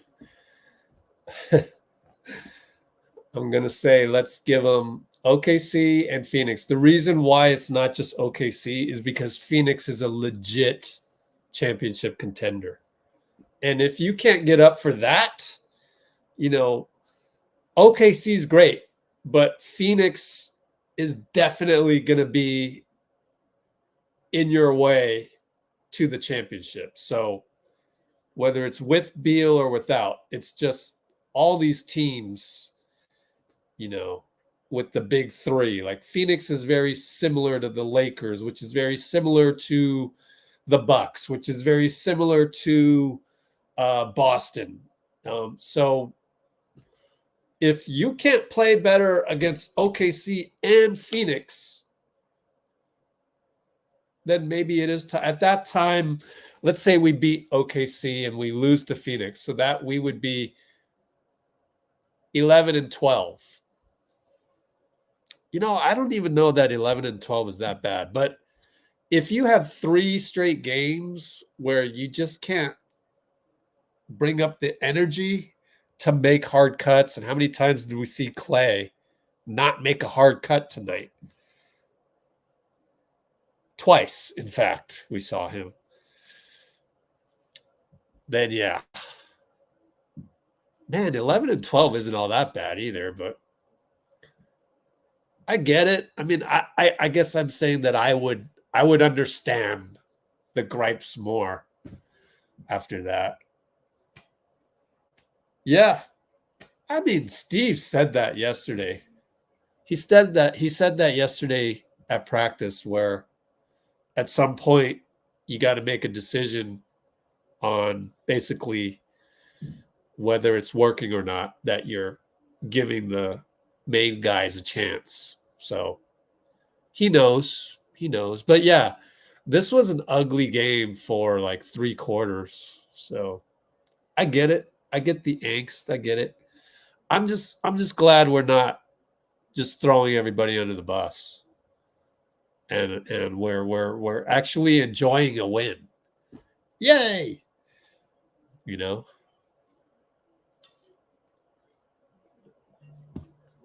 All right, so Bogus is saying sub 500 is always bad, but is it though? Let's take a look.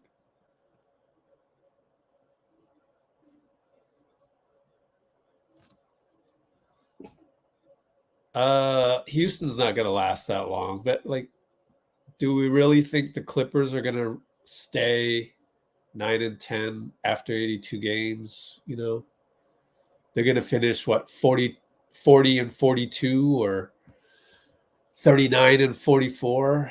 I don't know. And I think it was Anthony Slater went on 95.7 and said, "Oh, it seems like the Warriors are going for the 6th seed." We're just trying to get better. We're not worried about what seed we're getting right now, because that's to be worried about in March, right?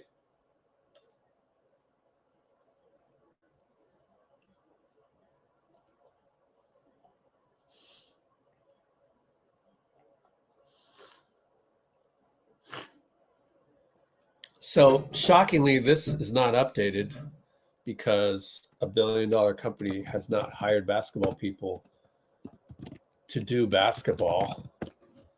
But ESPN hired some basketball people, so this is probably updated.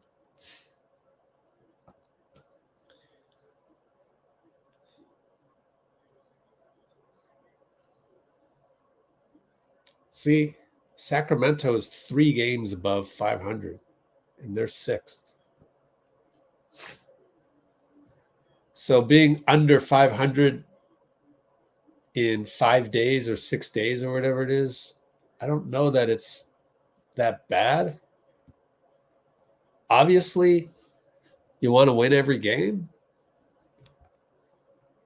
I don't know. We'll see.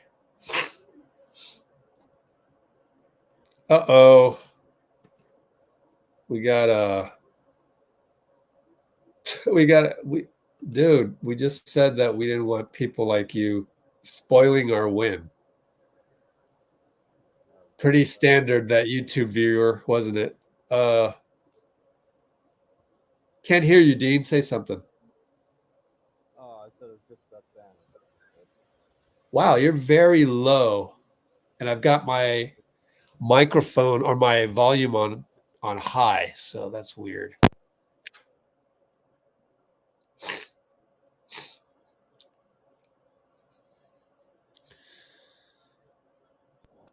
Oh man. Come on, man. I gotta put you in timeout. I know you said some good stuff, but golly, man. We're trying to enjoy a game that we actually won.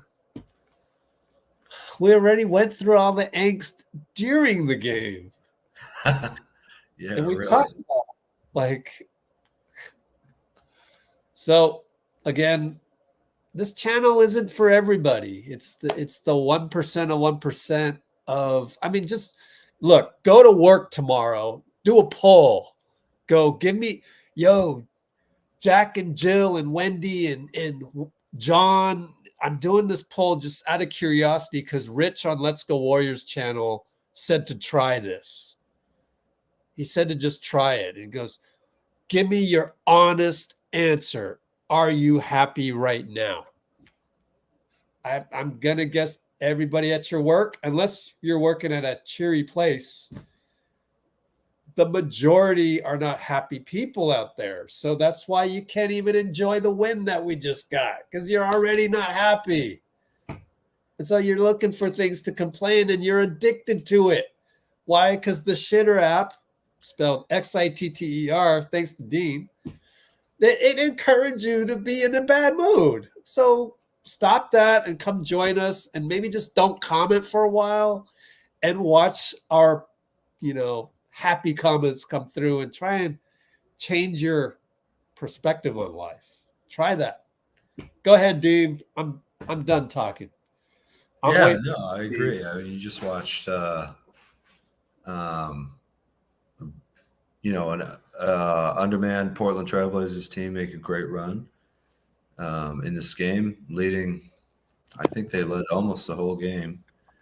And then you watch Steph Curry, pull it out, and hit a game winner, basically, or a go-ahead bucket. The Warriors looked kind of rusty in the beginning, but it got. I actually noticed that they started. Oh, there's a little echo there. They started putting Loon back down more in the post rather than having him roam outside, and immediately opened up the paint, because was Draymond on the floor? Just curious. This is in the first quarter. The first? Yeah. Oh, okay. So Looney had been playing outside as he normally does, and it became very predictable that when he was on the top of the key, the team would try and pass to him. When he got the ball, all he's going to do is pass, right? Because he's not going to shoot it from out there. But when they put him low, he was able to screen for back cuts and be the dump off kind of guy. And I think they did have Draymond out there because they were using Draymond as the main screener for the shooters on the court. All right, we got Steve. Let's get Steve over with. So we'll just run the audio of Steve right now. Thanks, Dean. Let's see what he has to say.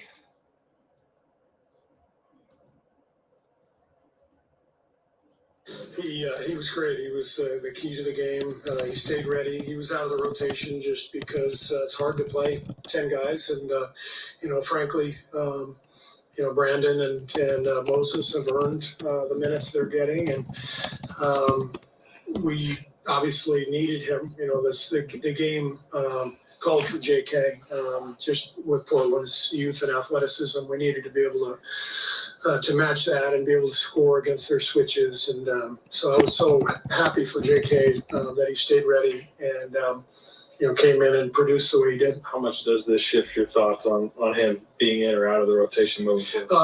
I think every night's going to be different with this team. That's what I'm finding out. What we need each night seems to be different depending on the matchup, depending on how the game's going. And so it's hard to predict what's going to happen each night. It's also hard to play 10 or 11 guys. So I don't think we know. I think I said it to you guys last week, I mean, we have a deep team, deep roster, but we don't have roster clarity in terms of, who's going to play every single night. And so everybody's just got to stay ready. And I'm really proud of JK that he did that. And he was really the reason we won. Steve, how would you describe what you saw before late third quarter and into the fourth? Well, I thought Portland was fantastic defensively. We couldn't get anything going in the first half. They had ball pressure on every single guy who touched the ball. So they took us out of all of our stuff. At one point, I looked, we had 12 assists and 15 turnovers, mid-third, late third. That's not like us. So I give Portland the credit. They have a young, hungry team, and they controlled most of the game. And then obviously Steph took over, and then Jonathan really changed the game. All right, Steve Kerr. So unfortunately, they never got around to Anthony Slater's question, and Slater, hopefully he asked it, but Slater that's literally what we call him. Slater is the KD of reporters, so he is going to get Steve to say quotes like this. This is a really important quote. I mean, it's an important quote. So I'm going to copy that into my notes. And maybe that's what Mullen's talking about right now as well. So like I said, I think I'm giving them until, obviously the Looney spot, the starting, you could switch the Looney spot around. But yeah. We'll see what happens, right?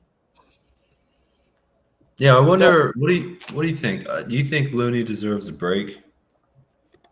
He's played every game. Deserves a break. You mean just keep starting him? What's going on? It's just like what Anthony Slater's saying right here, or tweeting right here, with Steve saying we may have to think about moving the starting lineup around. So yeah, and that was post game. Yeah, pretty sure it was. Yeah, it's 9:52 p.m., so it must be. It'd be surprising for Slater to tweet out something that was from the pregame right now. So right, I think it is probably the post game. Exactly. Yeah. Well, first, playing the Warriors beating the Warriors, especially, is national news still. So we're still getting every team's best shot. They want to prove themselves against us, and they've definitely been doing well, these young teams, this season. But I saw something today, again, talking about Looney being more near the basket and screening back cuts and everything. I wonder if we could do like a real hyper spacing type of thing where you always have someone in that kind of dunker, back cut, almost right at the rim, dump off kind of area around the hoop. And then you have two shooters spaced all the way to the corner, and it's kind of pick and roll on top. I think that would open up the court a lot. And I saw some of that today, and it looked a lot better than everyone lined up around the 3-point arc to me.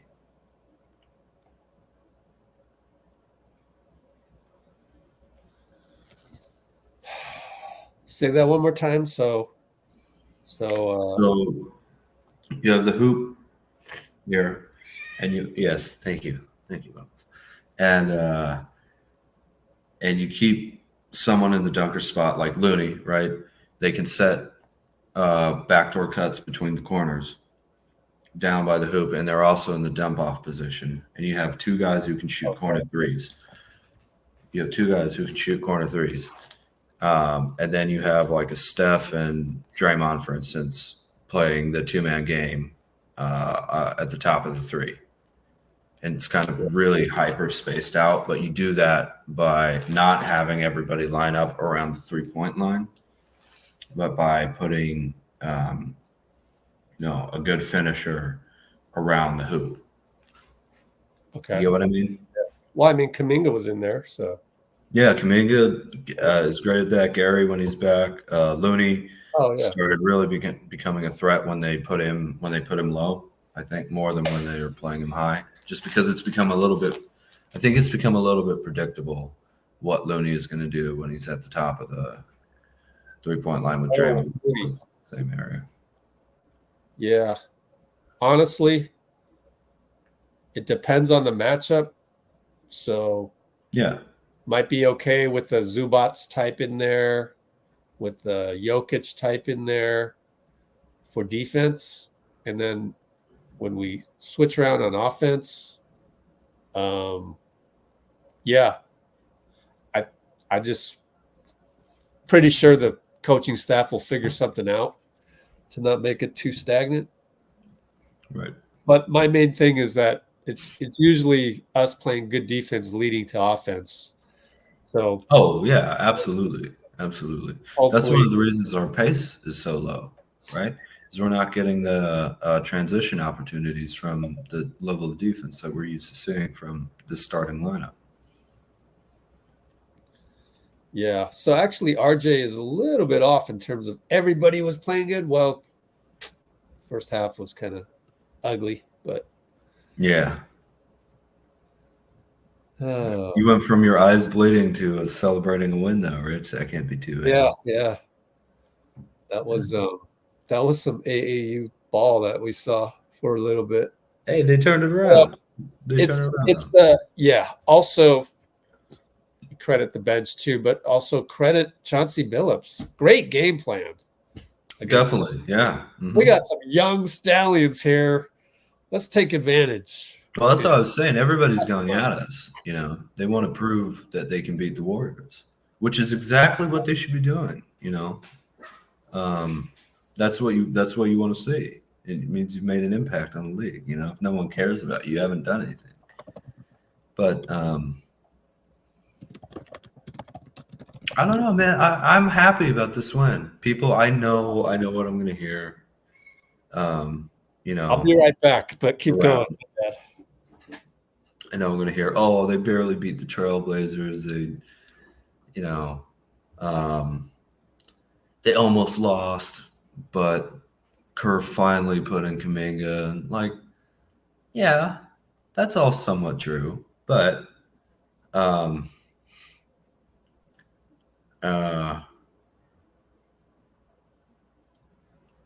this is a good regrouping effort, I think is what I would call it, from the vets and from the young guys. We won this game with BP and Moody and Kuminga as much as anybody else, and Steph going nuts and Klay really playing a very patient game. I thought playing great defense against these young guys. Draymond had probably one of the best stat lines he's had all year, and it was a very quiet game, interestingly enough, from him in a lot of ways. He just was, plugging in whatever area was necessary. And again, I like that. I like that having the low man. I think that really opens up the outside and allows more scoring opportunities. So I saw an offense that I thought could work. And the Blazers, as Rich was saying, had a great game plan for us, and they played very well, as underdog teams almost always do, because they're relaxed and they have nothing to lose. It's one of the reasons the underdogs can win some upset games is because they're not playing with the tension that we've been putting on this team every year for the past 10 years of constantly having to win everything all the time, So I was happy with what I saw today, and I think we either have 0 or 1 losses, I think, against teams under 500 this year. This one was a little close, but we've been taking care of business against kind of the other subpar teams, and we're just record-wise. I mean, subpar, maybe not talent-wise, but we're one game below 500. So I'm confident that the kind of energy that you saw today is an excellent sign for the future, because this is against a below 500 team that was injured, and it's not a it's not an NBA Cup, which is what it really should be called, right? It's not an NBA Cup game or anything. And you really saw a lot of intensity, even from the vets tonight, and it's December 6th. So that's a kind of also seeing Chris Paul come back and not be relied on. That was just a great finish to the game in terms of when you're down like that against an undermanned team that you don't really take seriously, lots of times you never pull it together. And when you're a veteran team like this, and that's not what we saw today. We saw basically kind of an exponential almost increase in energy every minute, every quarter. Steph starts going crazy. Klay is playing well. Wiggins, has a couple great attacks at the hoop. JK doesn't play. I don't think he played a minute first half. Yeah. He comes in just totally unconcerned, and it was Draymond's playing with high levels of energy. It was very reassuring to see that kind of intensity, I think, for a game. The only real thing is pride of not losing to, a 6-13 team coming into tonight, and also the understanding that you need to get back to 500 like right now. And that's what we saw.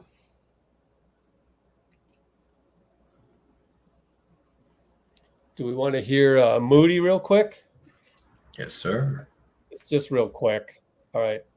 Let's see what we got here. And your ability to come in and make some plays. Talk to me about what you wanted to get done tonight as far as being able to have an impact on this game. Yeah, sitting on the bench early, I could see we needed that spark more than anything. They were running around, picking up full court, getting rebounds. So, we got guys that can do that too. So I felt like that was my role. Now, speaking of guys that can do that too, hustle points, I want to play a little game with you. Right now, there are 2 Warriors players that are top 10 in charges taken in the league. Can you name the 2? I'm going to go me. No? Me? Name the 2. Me and BP. Close. Draymond first, and then BP. Okay. But you are quickly rising up the ranks. Okay. This seems like it's a really important thing to you. I remember you saying that you used to get $1 for every single charge you took. Yeah. What's the motivation now? That was kind of the foundation of it. So, a lot of times too, you'll be guarding somebody and you guard them really well, and they genuinely knock you over. They run into you like that sometimes. But, as a defender, there's only so much you can do, rather like the rule book, and what's a foul, what's not a foul. So sometimes you just got to take what they give you, and that's the charge. I love the downhill. This is like a scouting thing. You knew Scoot Henderson was going downhill. Get in front of him, getting that charge. I do also want to ask you, give me a little bit of insight on how you feel about Jonathan Kuminga's performance tonight, knowing that he came in the third quarter and was able to go 6 from 6 from the field and really attack Portland. What did you see out there of your teammate? Yeah. Like I said, we got guys that can play like that too, and he's one of those guys. He's athletic, just like they was, putting a lot of pressure on the rim. High flyer. You saw the lob he caught. Just active. We got a unit. We got different guys within the team. That can bring different things to the table. And he definitely brought his 1,000%, and you did too. Your deflections, your athleticism, your length. You definitely saw that on display tonight. Congratulations. Enjoy the win. For sure. Thank you. No problem. All right. Let's get Dean back in here.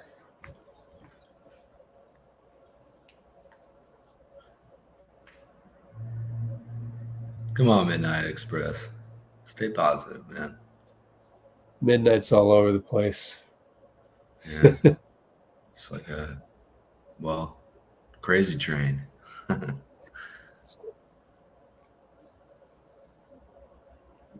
Yeah, All Moses and JK, they played out of their minds today. It was they did exactly what we needed. They took their athletic, youthful energy and got the ball to the hoop over and over again. Did JK miss a shot? I'm not sure he did. See, He might have gone 5 for 5. 6 for 6. You're 6 for absolutely 6. right. Yeah. I just want to say real quickly on this. Steve Kerr seems to be coming to grips. I mean, okay, coming to grips. I mean, yeah, if you were playing this like NBA 2K, maybe you would have come to grips earlier than this. But like, you're dealing with actual, human beings, and you're dealing with actual analytics and human beings handing you analytics. The analytics guy that they have is saying that you're starting 5, from last year, and the one that won the championship a year and a half ago.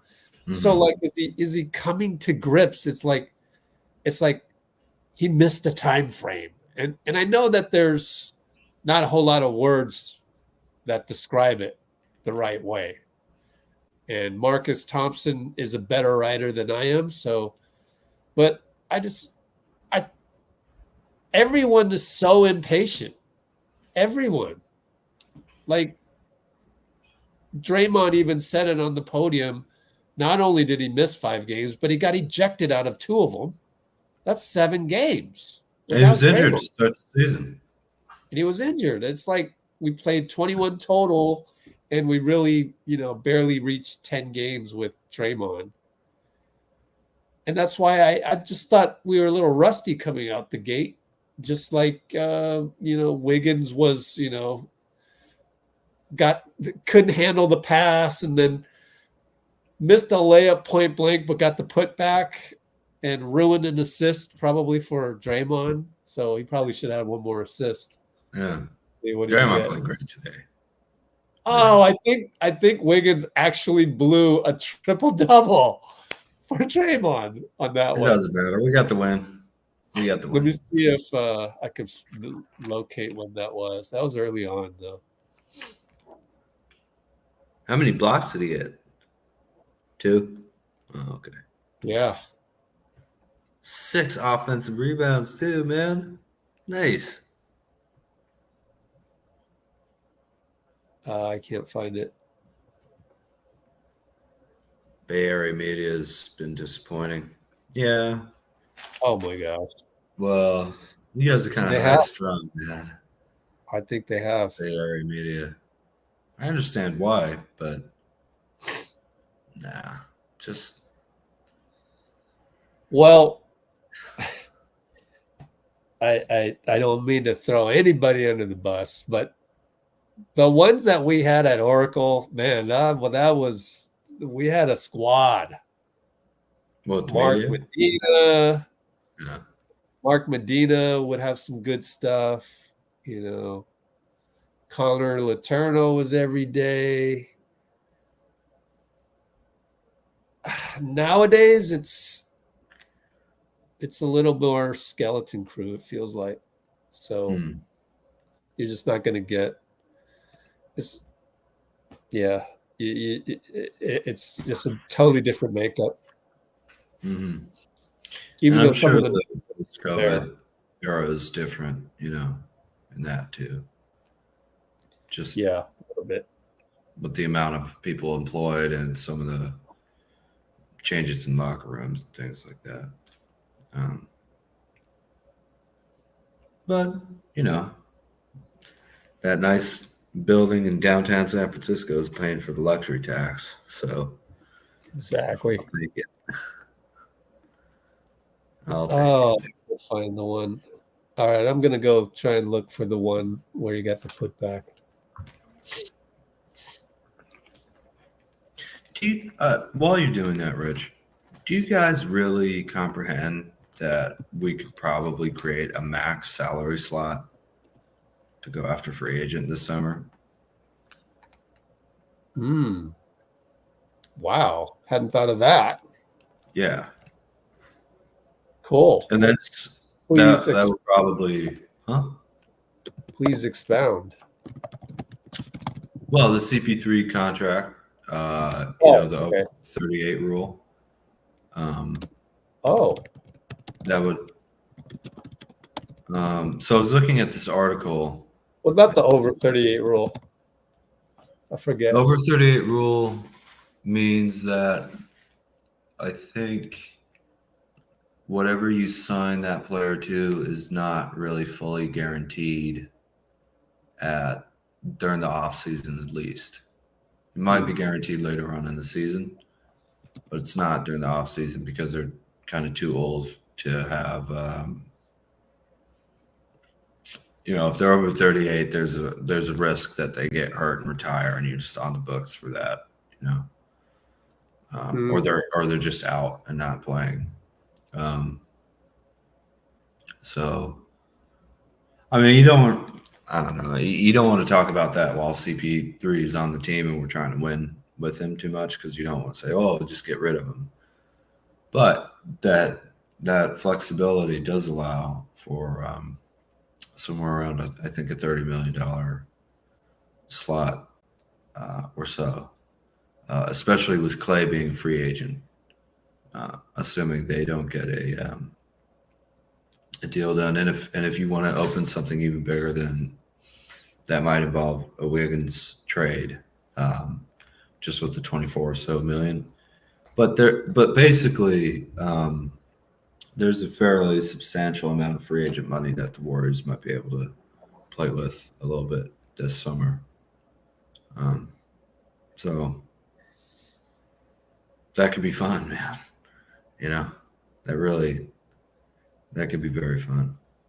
So before you shovel dirt on the dynasty in December 2023, just relax and let's play the long game. And we're one game under 500, so we're not where we want to be. Obviously, yeah, I'm going to say we, and you know what I mean. The team is not where I'm sure that they want to be. But this is, look how many options we have. Wiggins isn't playing well, just put in Moody and Kuminga. CP3 is a little limited. I'll just play Brandon. That's crazy.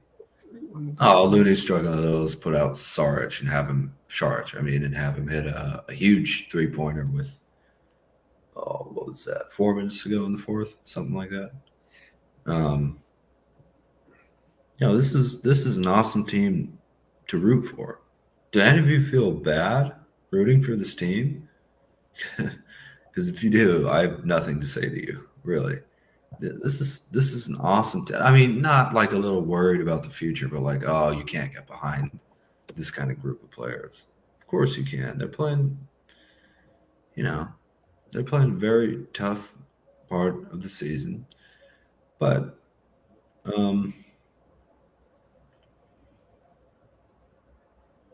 we have all the optionality and all the counter moves, I think, that we need to go fairly deep in the playoffs, other than maybe not having a true rim protector. We have paint protectors and we have great defenders. I'm not sure we have a true rim protector right now. Although Looney in the playoffs might be more up to that than he is again on December 6th. All right. Ready for Kuminga? Yes, sir. All right. Let's get Kuminga up there.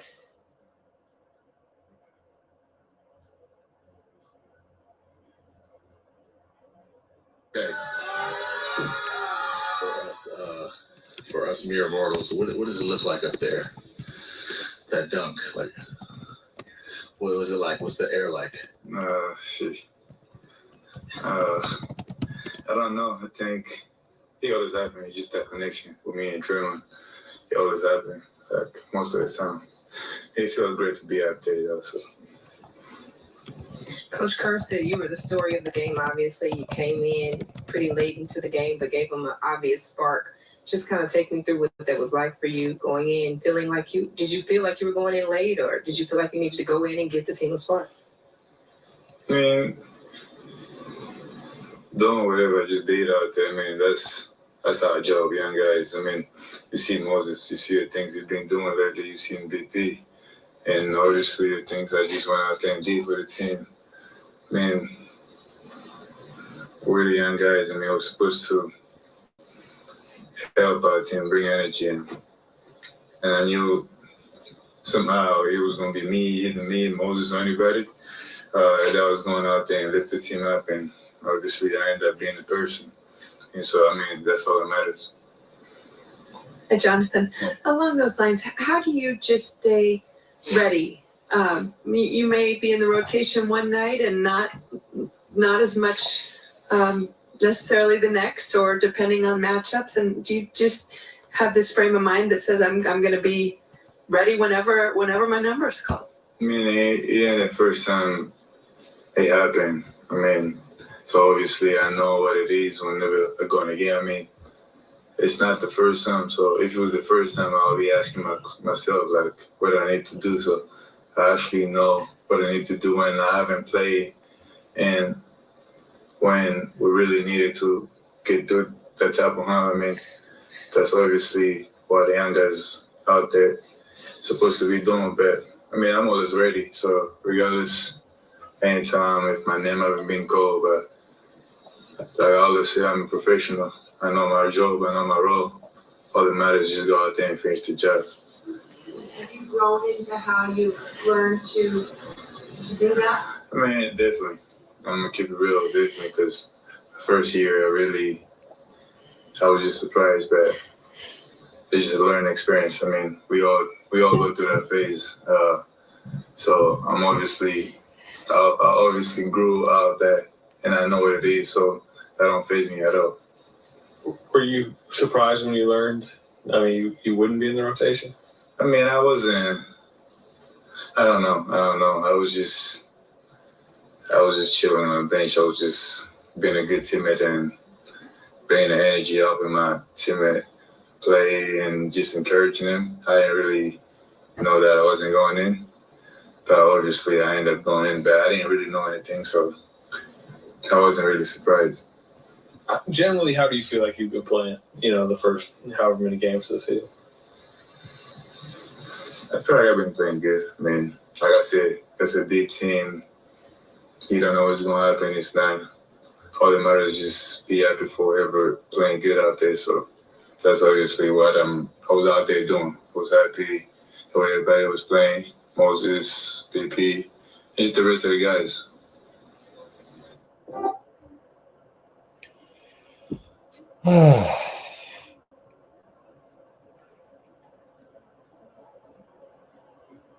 All right, so that's JK for you.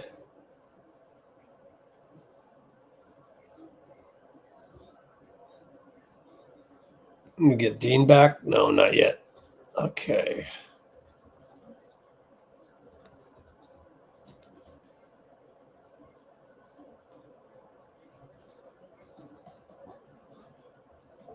Okay, let's see.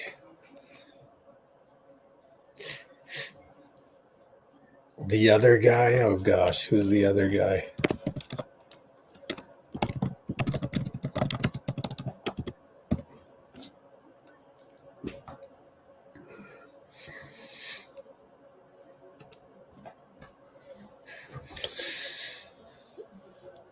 I mean, when I was 21, I wanted to play.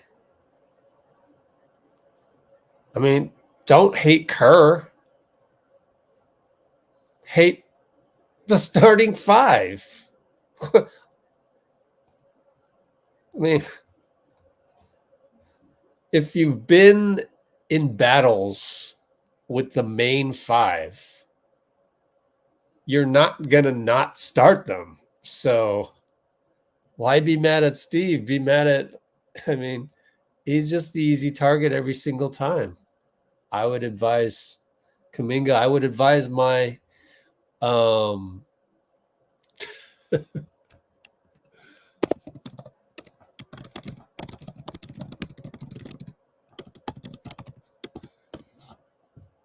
I would advise my younger self to go, hey, look, don't be mad at the coach. What are you mad at the coach for? You're mad at your environment. It goes back to regular life. Are you really mad at your environment? Or is it something inside of you? If you're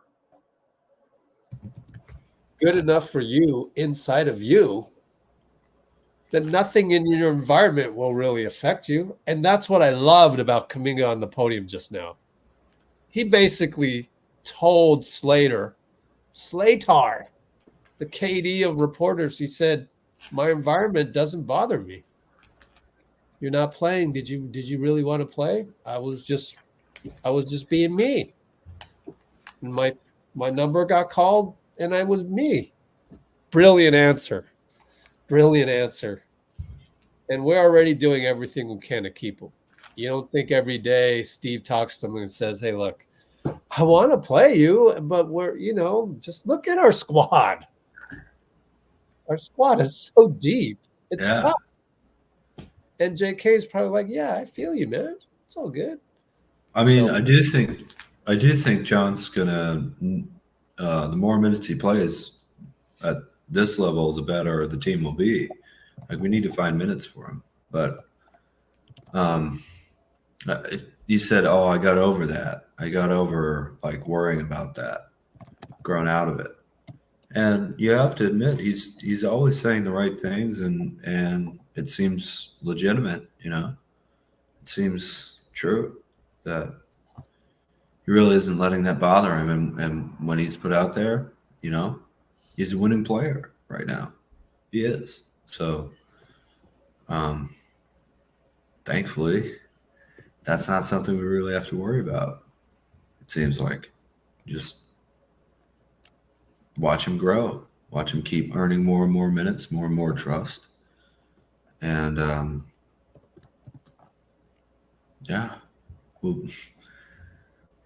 the way he was attacking the rim, just very patiently, but really going at it, kept getting in the right spots, getting 6 for 6. Those were all huge buckets, and he didn't overshoot either, did he?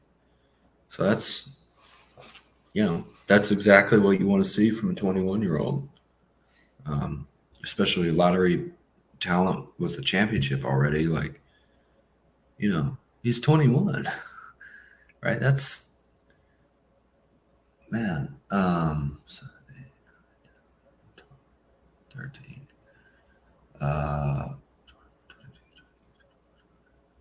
So it'd be 2027 is the age that Kuminga will be the same age as Steph Curry when Steph made his first NBA playoffs. So, just try and think of the scale of experience that he has to go to get till there. You know what I mean? I think this would be his rookie year if he was Steph, right? I think so. Yeah.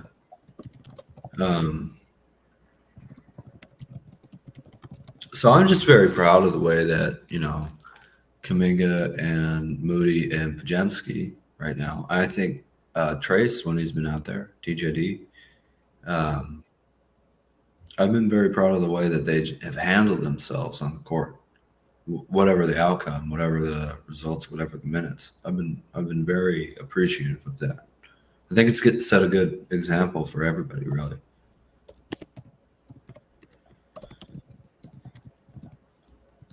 Good to have you, man. Good to be here, Rich. Give me a chance to talk to people in the comments is good. Right? I thought this right before the game started. I thought exactly that, ZZ Zap. I think somebody commented on my website and said, oh, that, complain about Kerr, obviously, the easy out.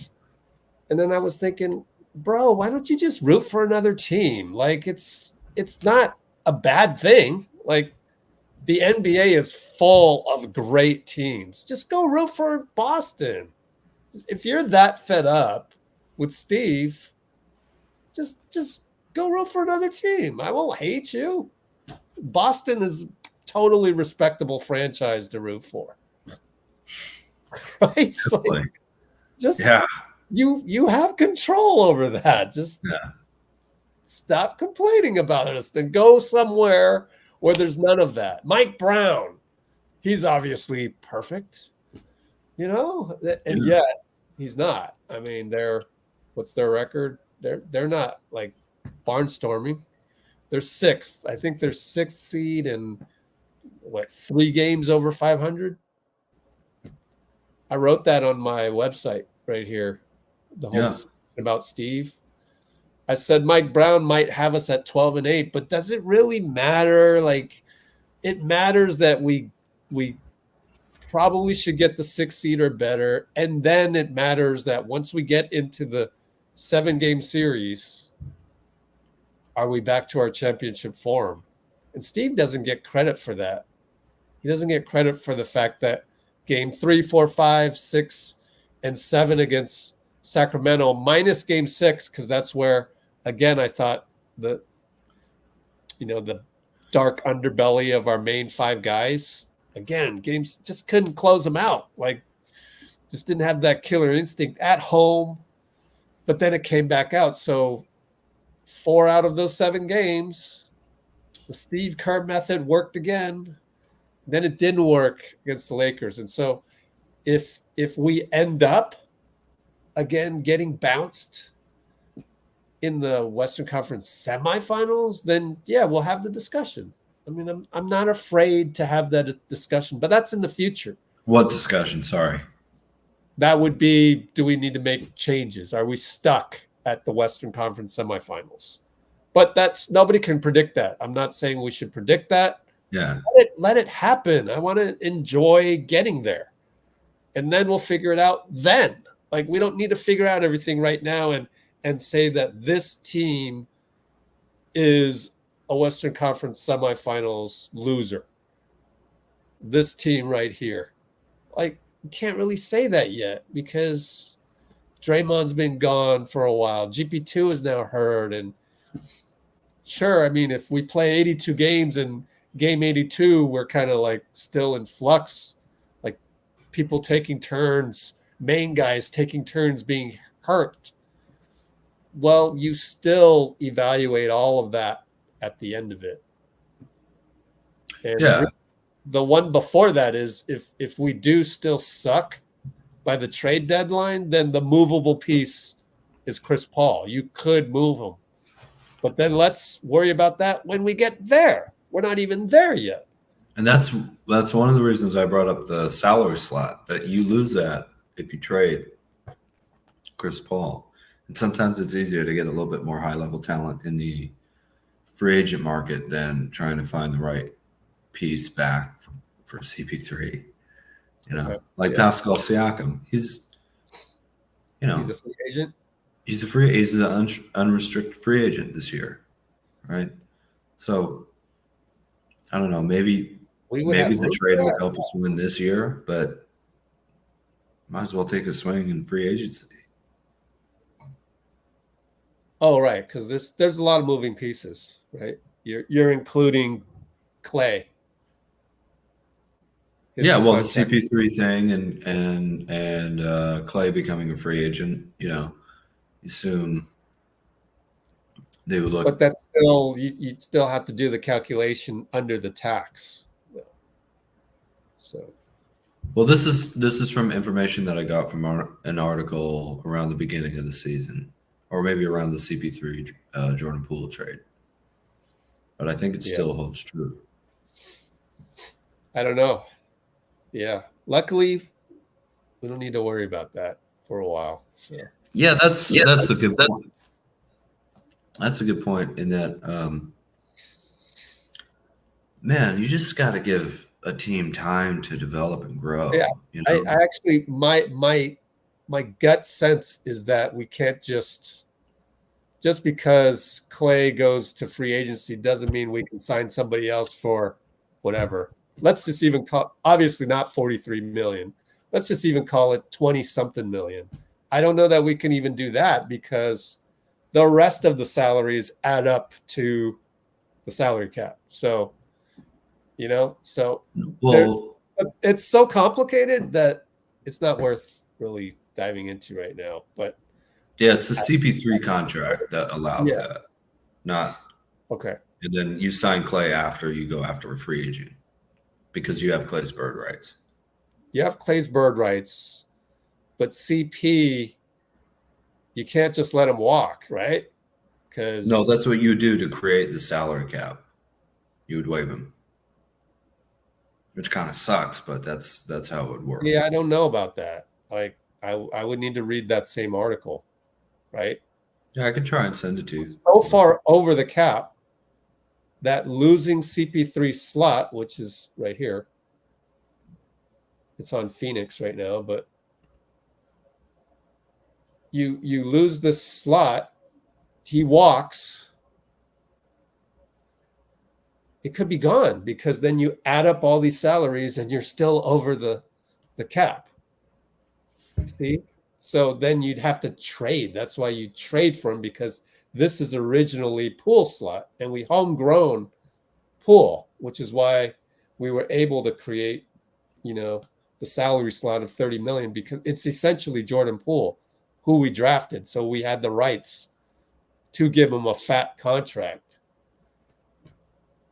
But if he walks, then you add up all the salaries again. It's not like there's a space if he walks. You have to trade for it. But anyways, that's just because we have nothing to talk about. And there's no other guy on the podium as far as I can tell. So Steph is taking his time. Yeah. Showering. Yeah. Nice, cool shower and an ice bath. They're probably working out, to be honest with you, because there's no game tomorrow. It was back-to-back. Oh, really? No way would you work out. But now that you run around, you got your cardio for 2 hours, good time to work out. So, and then all of the NBA copied Rick Cellerina. I don't know if he got it from somewhere else, but it was originally 2020, I think. 2021, maybe. I want to say late 2020. No, but 2020 was pandemic.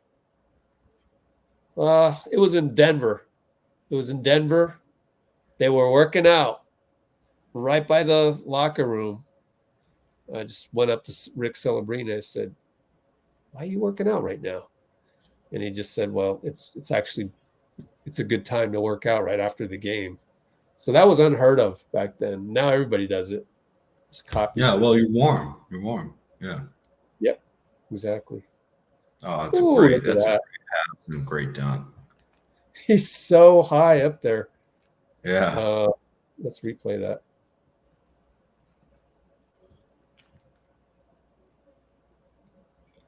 Oh, top of the square, which is really a rectangle. It's a rectangle, right, Dean? I know you would. The bank box? Get it right? Let's look at it one more time. To me, it's a rectangle. Yeah, it's a little wider on the edges, huh? Yeah. MJ right. Games, so maybe that's where Rick got it from, but maybe everybody did it, and I just didn't realize it. But you would think all the post-game locker rooms I've been to, I would have noticed somebody else doing it over the course of 8 years. Yeah. Oh boy. Let's correct that for Dice. There. Dean, you got to get that trademarked.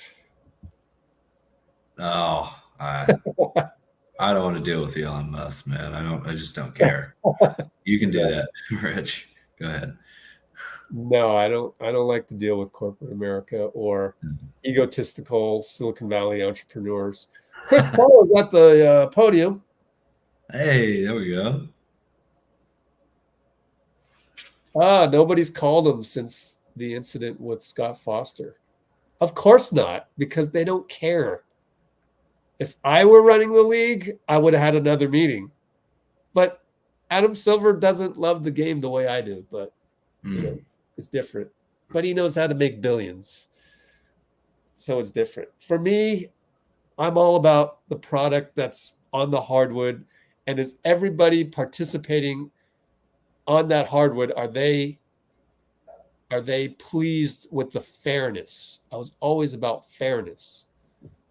Like, it has to be fair for everybody. Like, I'm not going to be like the Chinese basketball national tournament where there's corruption.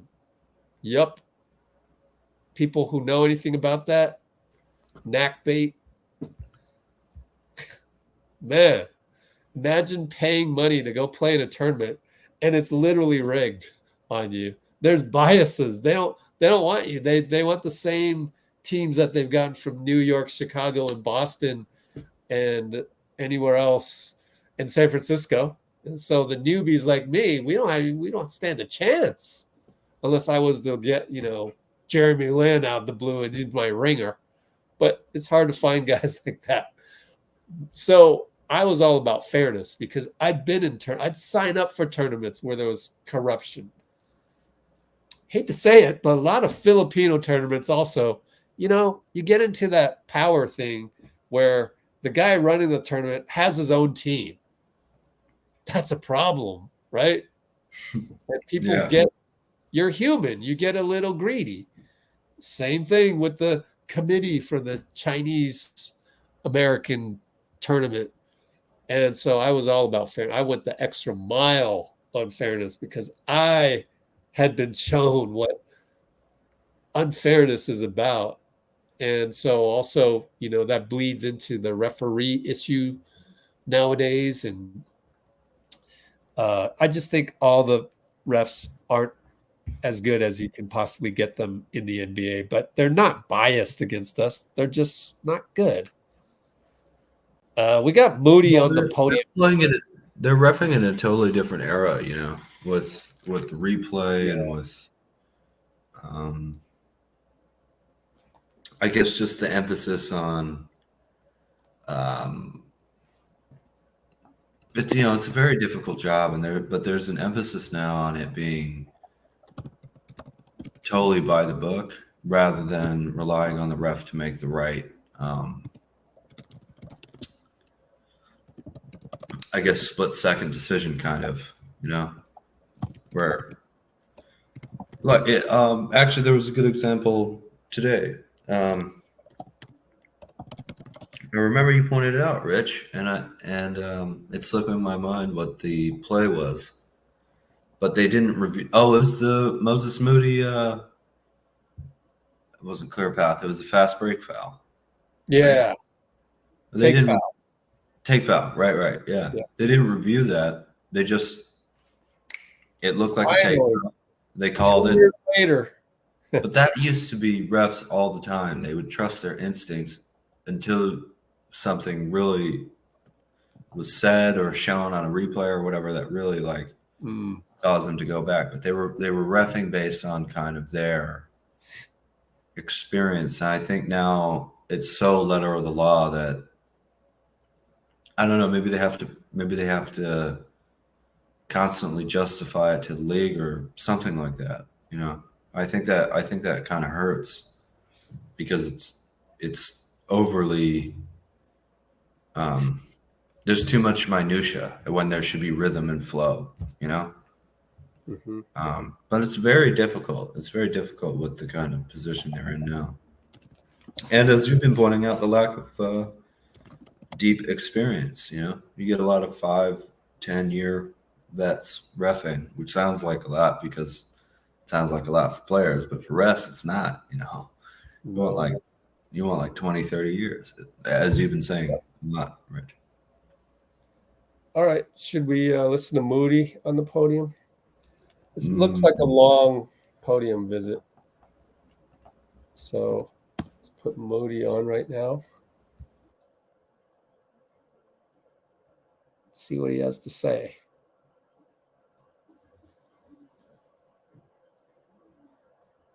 I was talking about how he feels that from here on out, or at least for the time being, rotations, lineups, everything is going to be from a night-to-night basis, just depending on who's playing well and what you guys need. I mean, everyone always talks about it, like you just stay ready. But at the same time, is that difficult to find any continuity, any real connection when everything is a bit fragmented, especially a quarter through the way of the season? Yeah, I mean, that's kind of the way it always is, you know, even if you do have a set rotation, anything can happen any night. So, I mean, yeah, it makes sense. I mean, you see the situation, you see everybody playing well, so that's kind of how it goes. Hi, Moses. Jonathan was just in here and was discussing just how, you know, sometimes he doesn't know when he'll be in the game, and then tonight he comes in with I think 4:45 maybe left in the third, and he said it's part of the job of the young guys to stay ready and do that and bring energy. And how much pride do all of you kind of take in doing that, not knowing what each night will look like? Yeah, you know, no situation is going to be perfect the way that you think about it, the way you want it to be. So, I mean, everybody's given an opportunity. We're out in the NBA, so it's opportunity after opportunity. So you go out there every night and use that whenever that happens, however many minutes you get, whatever the opportunity is that night. But just don't take for granted that it's an opportunity every night. Where it could be difficult to deal with the differences in consistency with lineups, it also seems to kind of, especially here, help you guys when, for you being in the Sacramento game late and giving a spark to the team. Tonight, it was JK. Does that at all, I guess the perspective side of that, the brighter side of it not being consistent, is it kind of a boost to know that one of the younger guys is about to come off the bench and possibly give us a big spark? Because that has seemed to be consistent throughout the season. Mm-hmm. I mean, it's a hard thing to do, like, in being in that situation. It feels like you're back against the wall or whatever. Like you don't know what's going on, what's next or whatever. But it's an opportunity. You know, that's oftentimes when you do your best, or when you're the most focused, most locked in, when you do feel and when you are in that space. So that could be part of it. Just capitalizing on opportunity. And I guess, like I said, it's a difficult thing to do. So it's always commendable when the player does.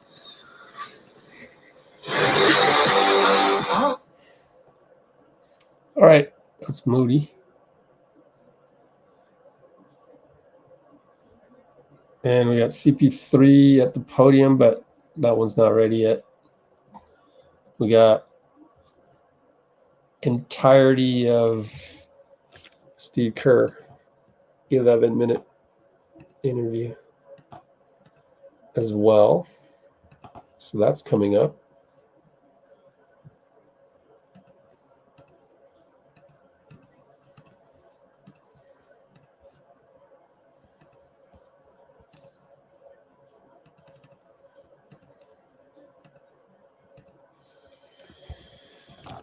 Okay.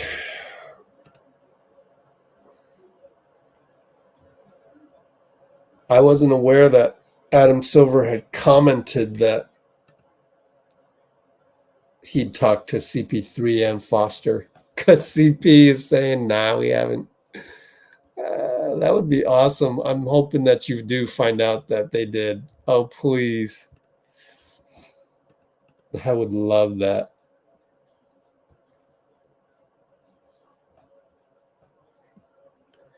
Ain't nobody called me. Yep. It's a different sound, isn't it? Talked about it on the broadcast, actually. If you were there today. All right, so I can figure out some things here.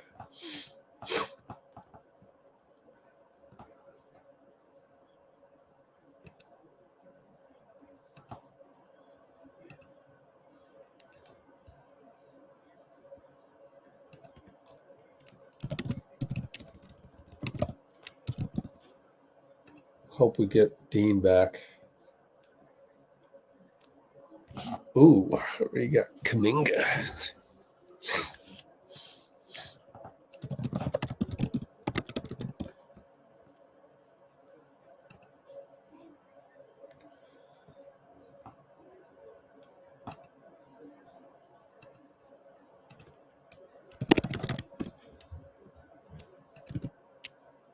All right. Got Kuminga.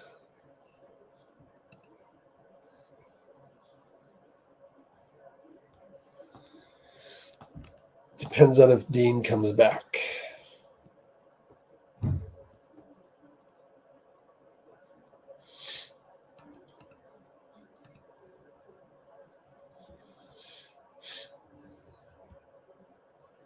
There he is. There it is. We have to move the starting lineup around game to game. Puzzle hasn't fit.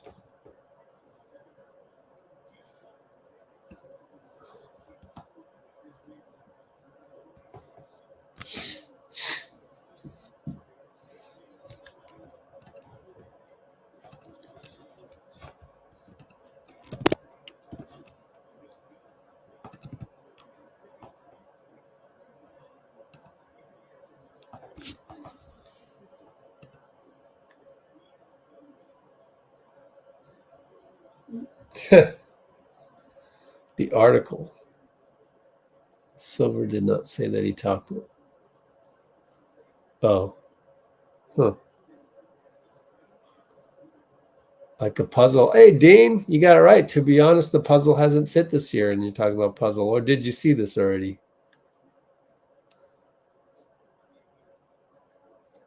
Our style of play. Yeah, and also the teams that we've been playing against. Don't forget that. Right? The schedule has been very skewed. Very skewed lately. The whole season. So, them's the breaks.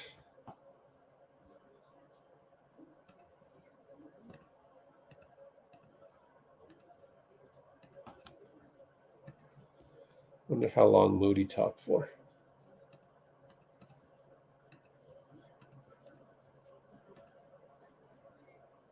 All right, we're going to get Dean back or no? Dean, where'd you go? Look at Patrick McCaw.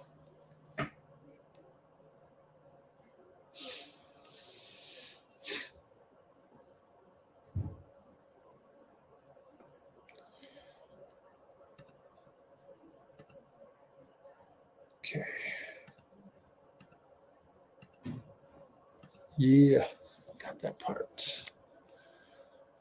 Okay.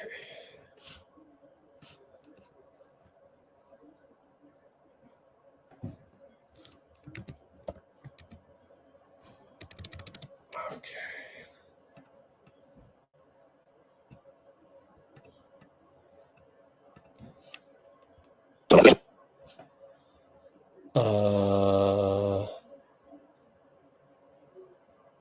Slide left.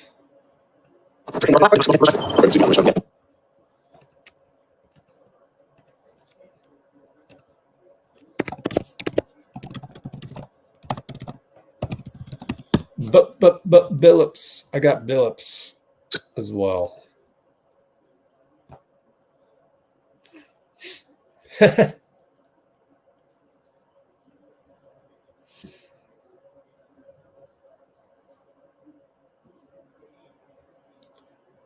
Yep. JK's in a better position. I mean, winning championships should always be the better position. And plus, you're the heir apparent. You're the heir apparent to the franchise. If you want to be, the franchise here, don't worry about it. Just a matter of time. Just a matter of time. I mean, how much longer can the core go? 3 more years? 4 max? So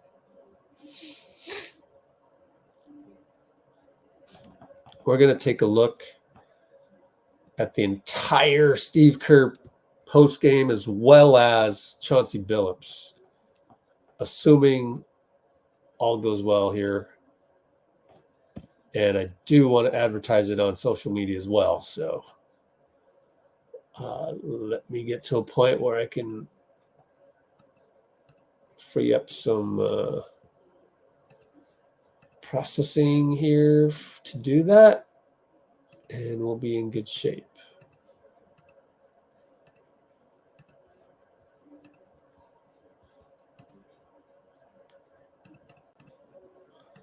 All right. Publish that. Okay. The puzzle hasn't fit this year. Yeah, I'm going to have to take a good look at some of those tweets. Let's go ahead and play Steve Kerr post game along with oh, hey Dean, sorry. What's up, Rich? You want to say anything? Because we were going to go with Steve Kerr 12 minutes or 11 minutes. And Billups. Yeah. I've been up for a while doing schoolwork. Okay. I'm pretty tired. So I think I'm going to say, let's go Warriors. Thank you for having me on, Rich. I'll be here in the rest of the chat, listening to the coaches. And you're the best, man. We got the win. Let's go. I love how you're glitching. That's awesome. I know. It's crazy. I don't know what's going on. Got to keep that. So I got to record that. But anyways, have a good one, Bruce, as well. And have a good one, Zap. And have a good one, Dean. Take care, man. Easy. All right. Bye. And we will share a screen of Steve Kerr post game. And I actually want to listen to some of this or all of this, really. So let's put it on full blast. And let's get this going. All right. Let me advertise this. My bad. Entire Kerr post game video now on. And this is going to occur at about the 4:22:30 mark. Okay, cool. Let's set this up. Ready?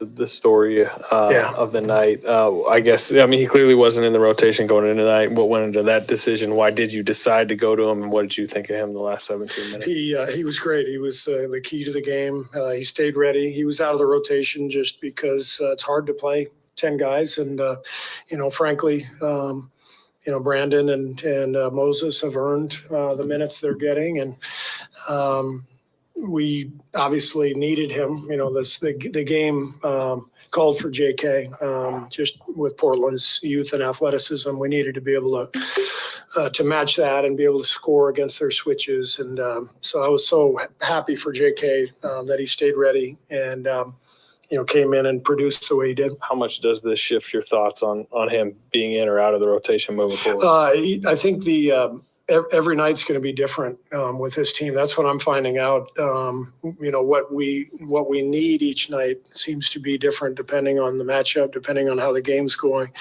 and so it's hard to predict what's going to happen each night. It's also hard to play 10 or 11 guys. So I don't think we know. I think I said it to you guys last week. I mean, we have a deep team, deep roster, but we don't have roster clarity in terms of, who's going to play every single night. And so everybody's just got to stay ready. And I'm really proud of JK that he did that. And he was really the reason we won. Steve, how would you describe what you saw before late third quarter and into the fourth? Well, I thought Portland was fantastic defensively. We couldn't get anything going in the first half. They had ball pressure on every single guy who touched the ball. So they took us out of all of our stuff. At one point I looked, we had 12 assists and 15 turnovers, mid-third, late third. That's not like us. So I give Portland the credit. They have a young, hungry team, and they controlled most of the game. And then obviously Steph took over, and then Jonathan really changed the game.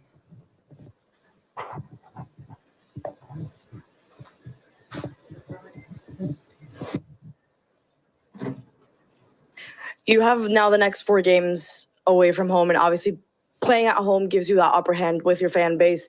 It hypes up your guys. How are you guys planning on going away basically for the next 4 games and trying to keep this momentum going, keep the wins before coming back? It's really just about the process and our goals each game, our focus. We're really focusing on defending without fouling so that the game can keep going, which plays into our favor, and then taking care of the ball. And Portland forced us into a lot of turnovers tonight, but we did a better job the fourth quarter of taking care of it and executing. So when we go out on the road, those are the things we focus on, and we're playing really good teams, so it's going to be a difficult trip. Steve, it feels like these athletic teams have given you problems all year. Do you feel like when you go against a team going in now, you kind of know we got to play our athletic lineup or whatever the case may be? I mean, I think that's a great point, and we talk about it every day. I've really been patient and hoping to get our first unit, from the last couple of years into a good groove. It's just easier to play and to coach when everybody knows exactly where they fit in.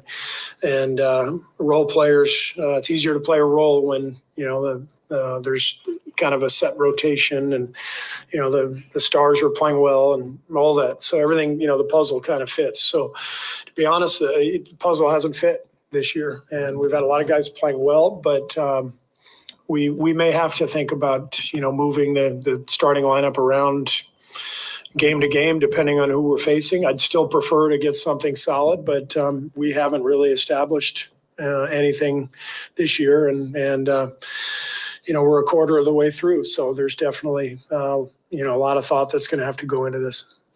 Steve, I believe that you guys had 15 turnovers, 12 assists, first 3 quarters, but then 8 assists, only 2 turnovers that final fourth quarter. What really tightened up over the final 12 minutes? I thought Jonathan loosened the game up with his scoring inside. They were switching everything, and they've got a lot of really long, strong athletes. And so the first 3 quarters we were having to deal with that athleticism and pressure. And when JK came in, it loosened up the pressure because he was able to get to the rim and score.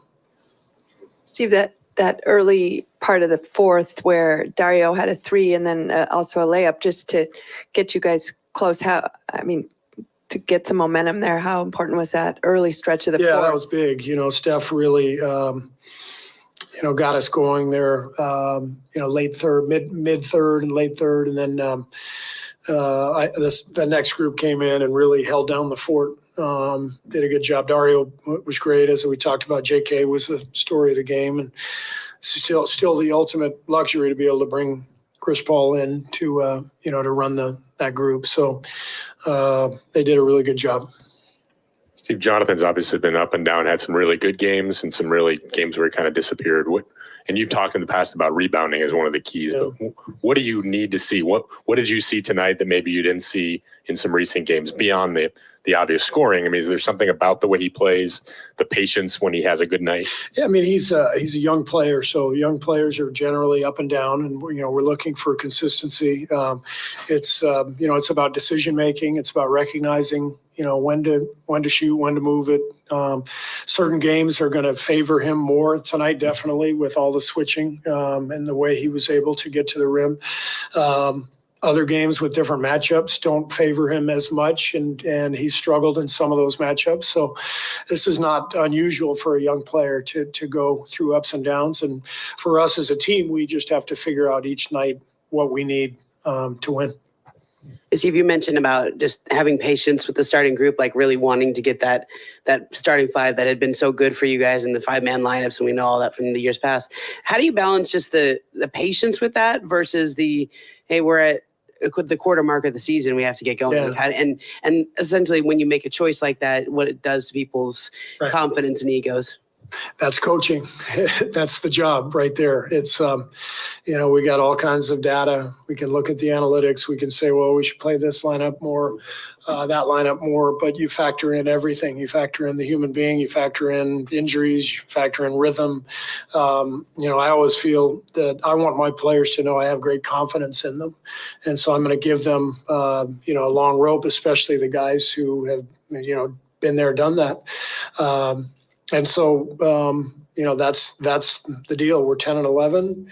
We got to keep going and see where this season goes. But, we have not found any clarity yet in the question you're answering. So I'm trying to keep my guys going, keep them confident, give everybody a chance, and hopefully things become more clear as we go. You were down, I think, 6 with like 5:30 left or so, and you went to that timeout, and it seemed like that was the point you kind of had to choose your closing lineup tonight. Why did you go with the kind of the 5 you decided? Well, JK was playing great, and he was guarding Simons, so we wanted to stay with him, and then Steph, Klay, Draymond, Wiggs. It just felt like we needed those guys out there. I mean, obviously. Steph's an automatic, but I thought Draymond was playing great, and we needed, Wiggs' athleticism, and I always have confidence that Klay's going to make a shot, and he did. He made a big 3, and so every night, like I said, every night's going to be a little different, and we don't know who's going to close, but we got to figure it out as a coaching staff every game to game. Full circle back to Slater's first question, but JK didn't check in until pretty late in the third quarter. So I'm just curious, why was it in that moment of the game you decided that you guys needed to look at something a little bit different? Just the nature of the game, the switching, the athleticism that Portland has. We were struggling with their pressure, and we weren't scoring around the basket. So just the way they were playing, it seemed like a good game for JK to get out there and, with the switching, be able to get the ball near the rim and go up and score the way, maybe other guys couldn't. So that was the decision. And then his defense was really good on Simons. So he played well, and we just stayed with him. Like checking in that late into the game, was trying to see if everyone else would kind of work their way out of it, or was it something? It's like I said, it's hard to play 10 people. When you're trying to get guys rhythm, it's kind of 9 is a way to try to get everybody rhythm. And he was just the odd man out to start the game, but he did what every young player has to learn to do, which is stay ready and make the most of your opportunity. And he did that. Beyond putting Kuminga in at that point, did that timeout feel sort of urgent or desperate? I mean, you had fallen down 11, 4:45 to go in the third quarter. Did it sort of feel like to you that, okay, if we don't put something together now, you're running out of time? Yeah, I guess? It felt like, it was an obvious timeout to take. We were reeling. And so it wasn't, I didn't give some great speech in there. It was, it was more just, this is where you take a timeout and get everybody settled and remind them, it's 3 or 4 possessions. That's all. So we needed to buckle down defensively and rebound. We did a much better job rebounding in the second half. I don't think they had one offensive board in the second half. They had 11 in the first. So, the NBA game is so long. There's so much time. You have to play well for so long to win. But by the same token, if you're playing poorly, there's always a lot of time to get back in it, and that's what tonight felt like. Thanks. All right, Coach, just to start off, just your thoughts on the game. Obviously, hard fought, had a lead for much of it. Weren't able to hold them off in the fourth. Played a great game. I'm proud. I'm happy for us. We played a really good game. Came up short. Just got a little unlucky at the end, We got a chance. Tumani gets the rebound. He's falling out of bounds, and it's just unlucky, man. We have a chance right there to really keep pressing along. We've been in transition trying to attack their retreating defense, which we've been great at all night.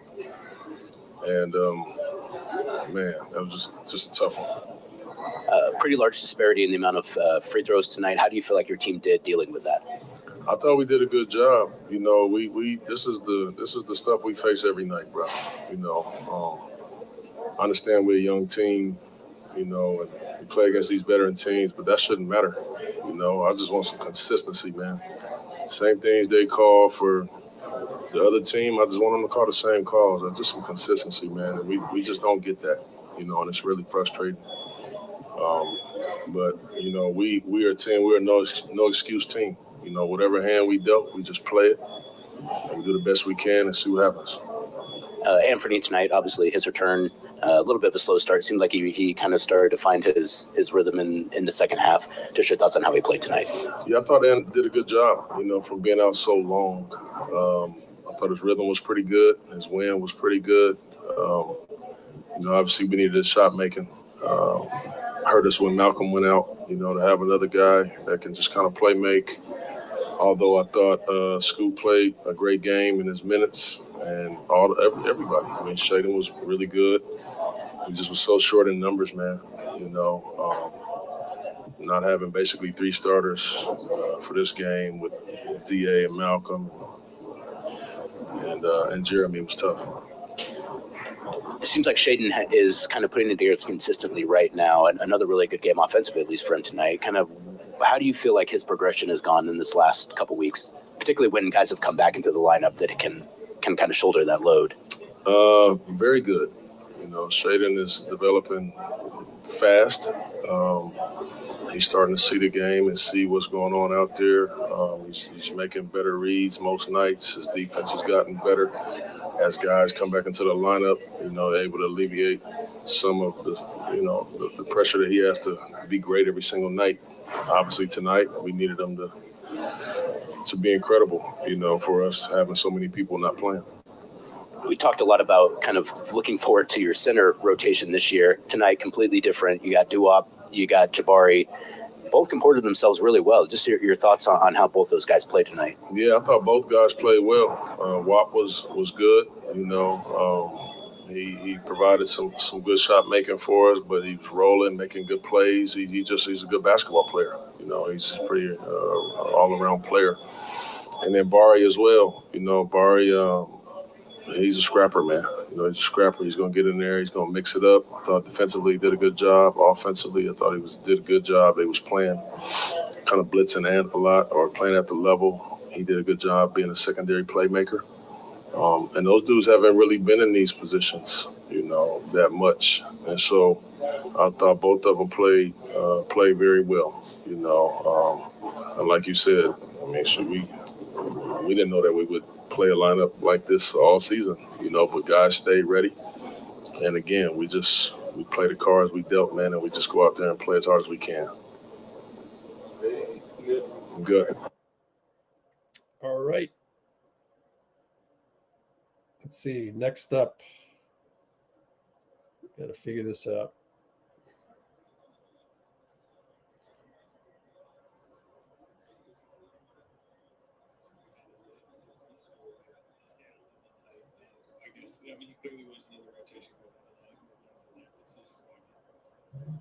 Okay, let's see. What else do we got here? Check.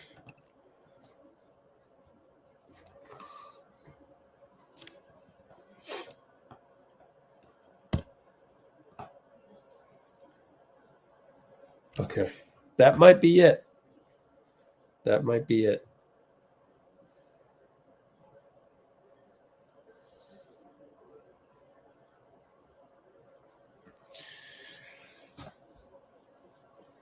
Okay, might call it a night.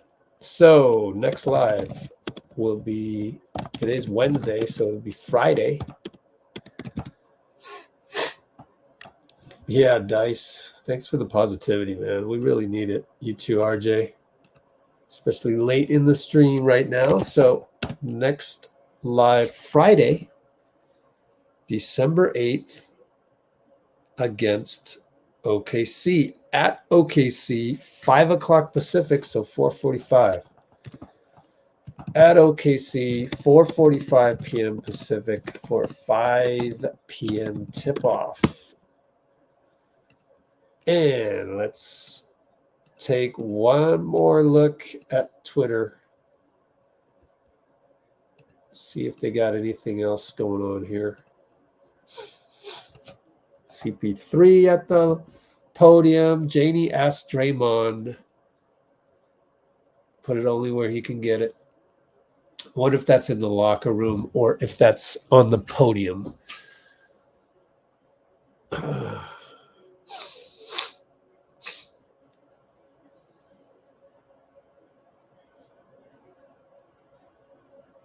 Yeah. Twitter coaches.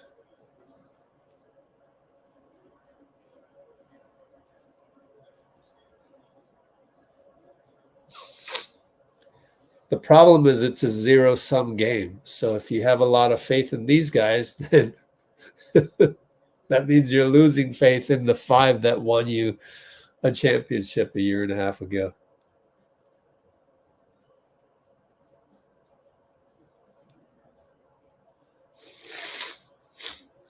And that's pretty much it. So we can call it a night, and we can go to Just Us. Hey, it's in Portland. Pretty cool, huh? All